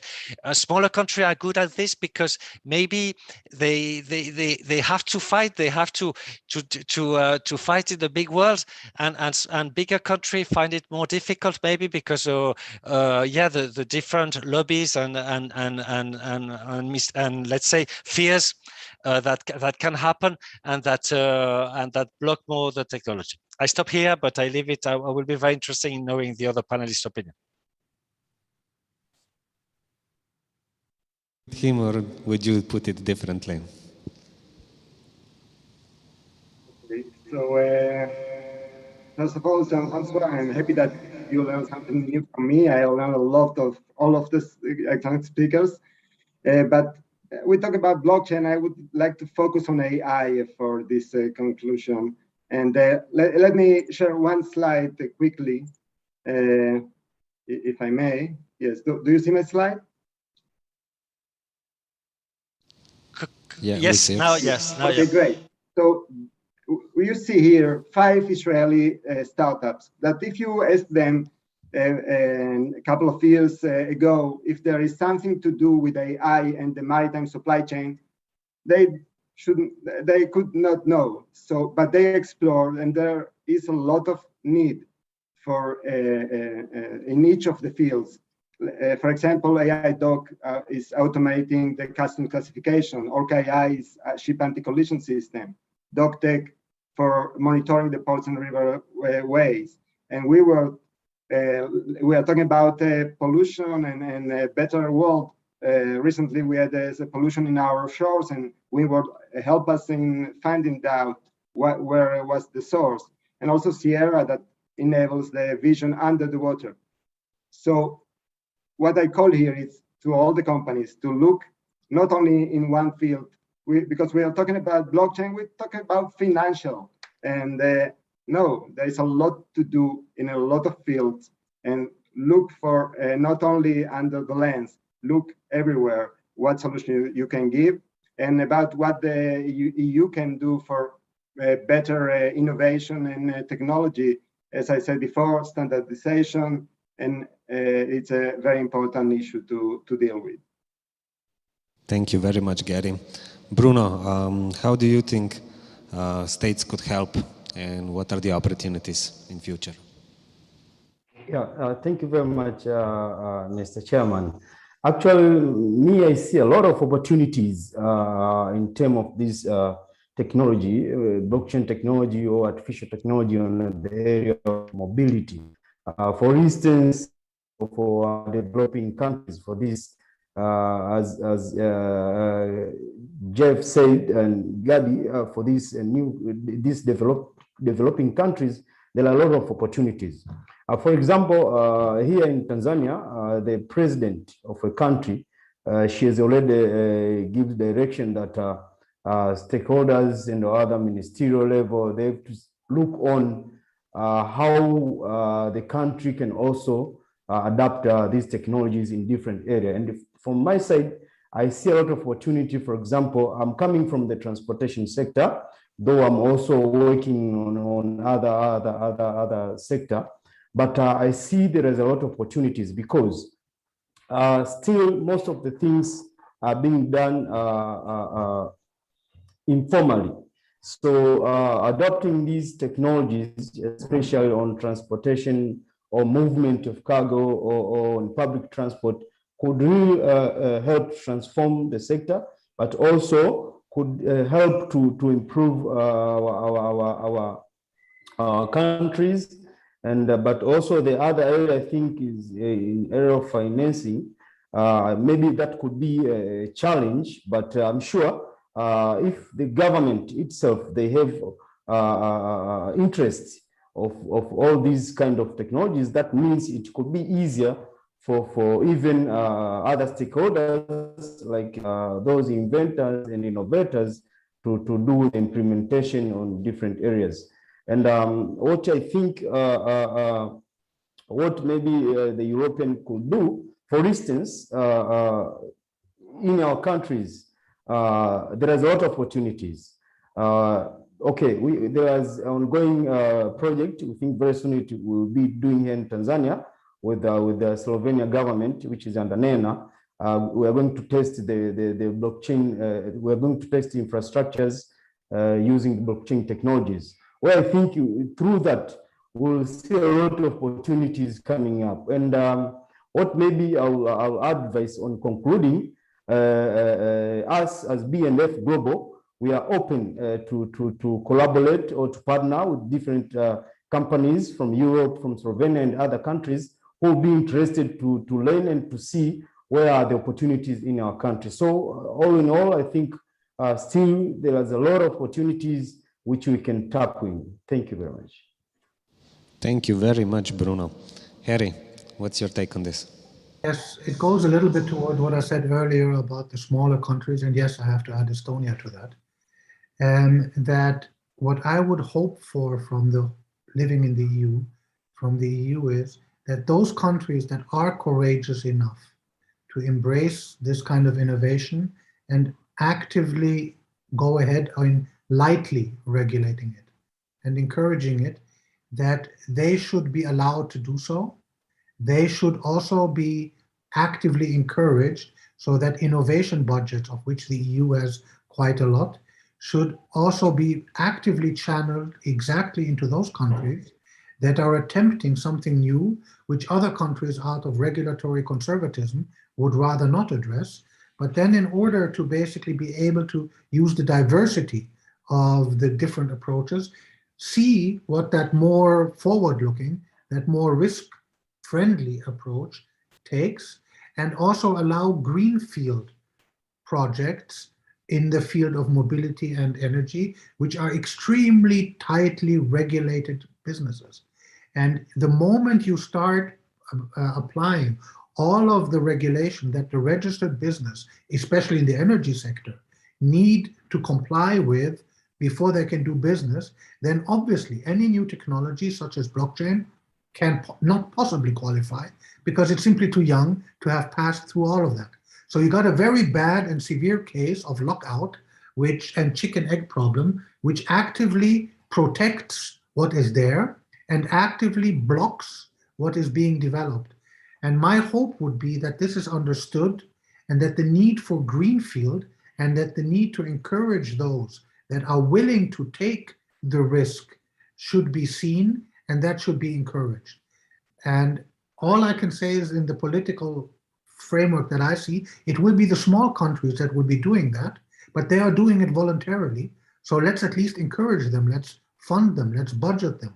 Let's help actively countries that say, we have a niche here. We want to push ourselves ahead. Estonia with their identity and their residents, Malta with some of the regulation that they have chosen, Cyprus in a similar approach. So let's assist these countries. It might not be the approach that Germany is doing, yes, but exactly because of that, it should be encouraged because Germany is already doing what Germany is doing. Let's see how the other part works, because the EU should not be a homogeneous, just one fit all, but it should be, the diversity of the different approaches that enrich our community and that also enrich our technological life. That would be my slightly idealistic hope towards those that decide on the political level. I love it. Thank you. Boris, your take on this? Where are the opportunities for the companies? Actually, this is the $1 million question, even more. Where all are they there? But on the one hand, I will start with Slovenia. Although we could have a million good ideas, what we believe that is good for the people, and actually this. Let's say we are in the prison of some restrictive law that doesn't allow us to do some innovative projects, especially on mobility, especially on the traffic, because here this is probably the most regulated field because of the safety. And when we are discussing about mobility, we really cannot forget for safety. So when I met Nena first time, maybe it's not nice that I'm talking that, but we were in such an event, and after the event I came to her and I said, I have our company, I have some good ideas, but we have the law that doesn't allow us to do that. And there are the countries in Europe that this is allowed, but they went through this process. I remember I was studying in Belgium and we were discussing about one situation that Netherlands had in the 90s. They finished the whole law about the innovative projects by the 2005, let's say. So 15 years. So the company, the government who doesn't thinking about that something will change, that the world is changing, and they didn't start with that, with this procedure that innovative projects have to be supported, have to be sponsored, have to do, let's say, some breakthrough, and maybe turn around some places on head. Then the change and also the opportunity for the new companies, for the new solutions, for the people, it will be a little bit difficult. Or at least they will go there where their ideas are welcomed. On the other hand, in Europe, we are having the situation in Europe where not all countries are having the same stage of development. Also, every country, every city, every village has the different problems. And every city and every village and every country has their priorities. So we have to think about that I think so, by this as a puzzle. Every puzzle has some different solution that has to be implemented. And also this solution has to be supported by the law. Or at least it isn't. The government has to be, let's say, a little bit smarter and not to do the problems for it. We have this case in Ljubljana, as far as I know. We have Slovenska cesta, which is a mixed zone between pedestrians, bus, and so on, and so on, and so on. And this is still pilot project. It's 5 years already pilot project. We will have a pilot project in Maribor, where my head is on the fire if everything will go wrong, because we will interfere with the crossings with semaphores. We will try to do city much more better for the people who live there and also for the tourists who go there. And this is something that has to change. And I believe if this will change, or at least if some activities will go in such a direction that if you have some idea that you could simulate that this will be better for the, I don't know who, for the people, for the pedestrian, for the government, for regulators, so on, that they will give you the window to try this and try to implement this everywhere. So, from my side. Thank you. So good things won't happen themselves. They need a little push or many little pushes. Martin, what do you think? Yeah, I also agree with the other speakers. I think there's a lot of opportunity, especially in deregulation or regulation in a smart way, and simplification of bureaucracy. So for example, if you buy an asset which is digitalized, you buy a digital asset, do you still need to sign a contract? If you make energy transactions and you exchange that for some token, is this money, all right? I believe right now a lot of blockchain solutions work on sort of two-layer protocol, where on one hand you're working with a blockchain, you're working with digitalized assets, all right? But at the same time, we're also working in the physical world and we're signing contract. We have our shares on a piece of paper, right? And at the same time, we have this on a digitalized version, right? So I feel like there needs to be a joining of these two worlds, yeah, a merger of these two worlds, and I think this is the way to go. We are progressing in that direction. Yeah, I just think we should do it. Thank you very much. We spent all our time, so we're going to wrap this up. I would like to thank all the panelists. You've been great. You gave us a lot of food for thought. I would like to thank everyone for watching, and organizers, tech crew, and let's build a better future together. Now I'm going to give mic to Nina, who is going to wrap this up. Thank you, everyone. Thank you. Yeah, thank you very much. And thank you all for participating at today's panel. I needed to go to my office, but I would like to thank you because the discussion was really very, very interesting. I'm sorry I didn't participate. So for the next panel, I'm coming there because really good discussion. So for today, I thank you very much. I invite you tomorrow at 10 o'clock to join us in the third day of European Blockchain Week and have a nice evening and hopefully to see you in Ljubljana in the next coming days. Okay, bye-bye. Thank you, bye. Thank you, bye. Goodbye. Bye-bye.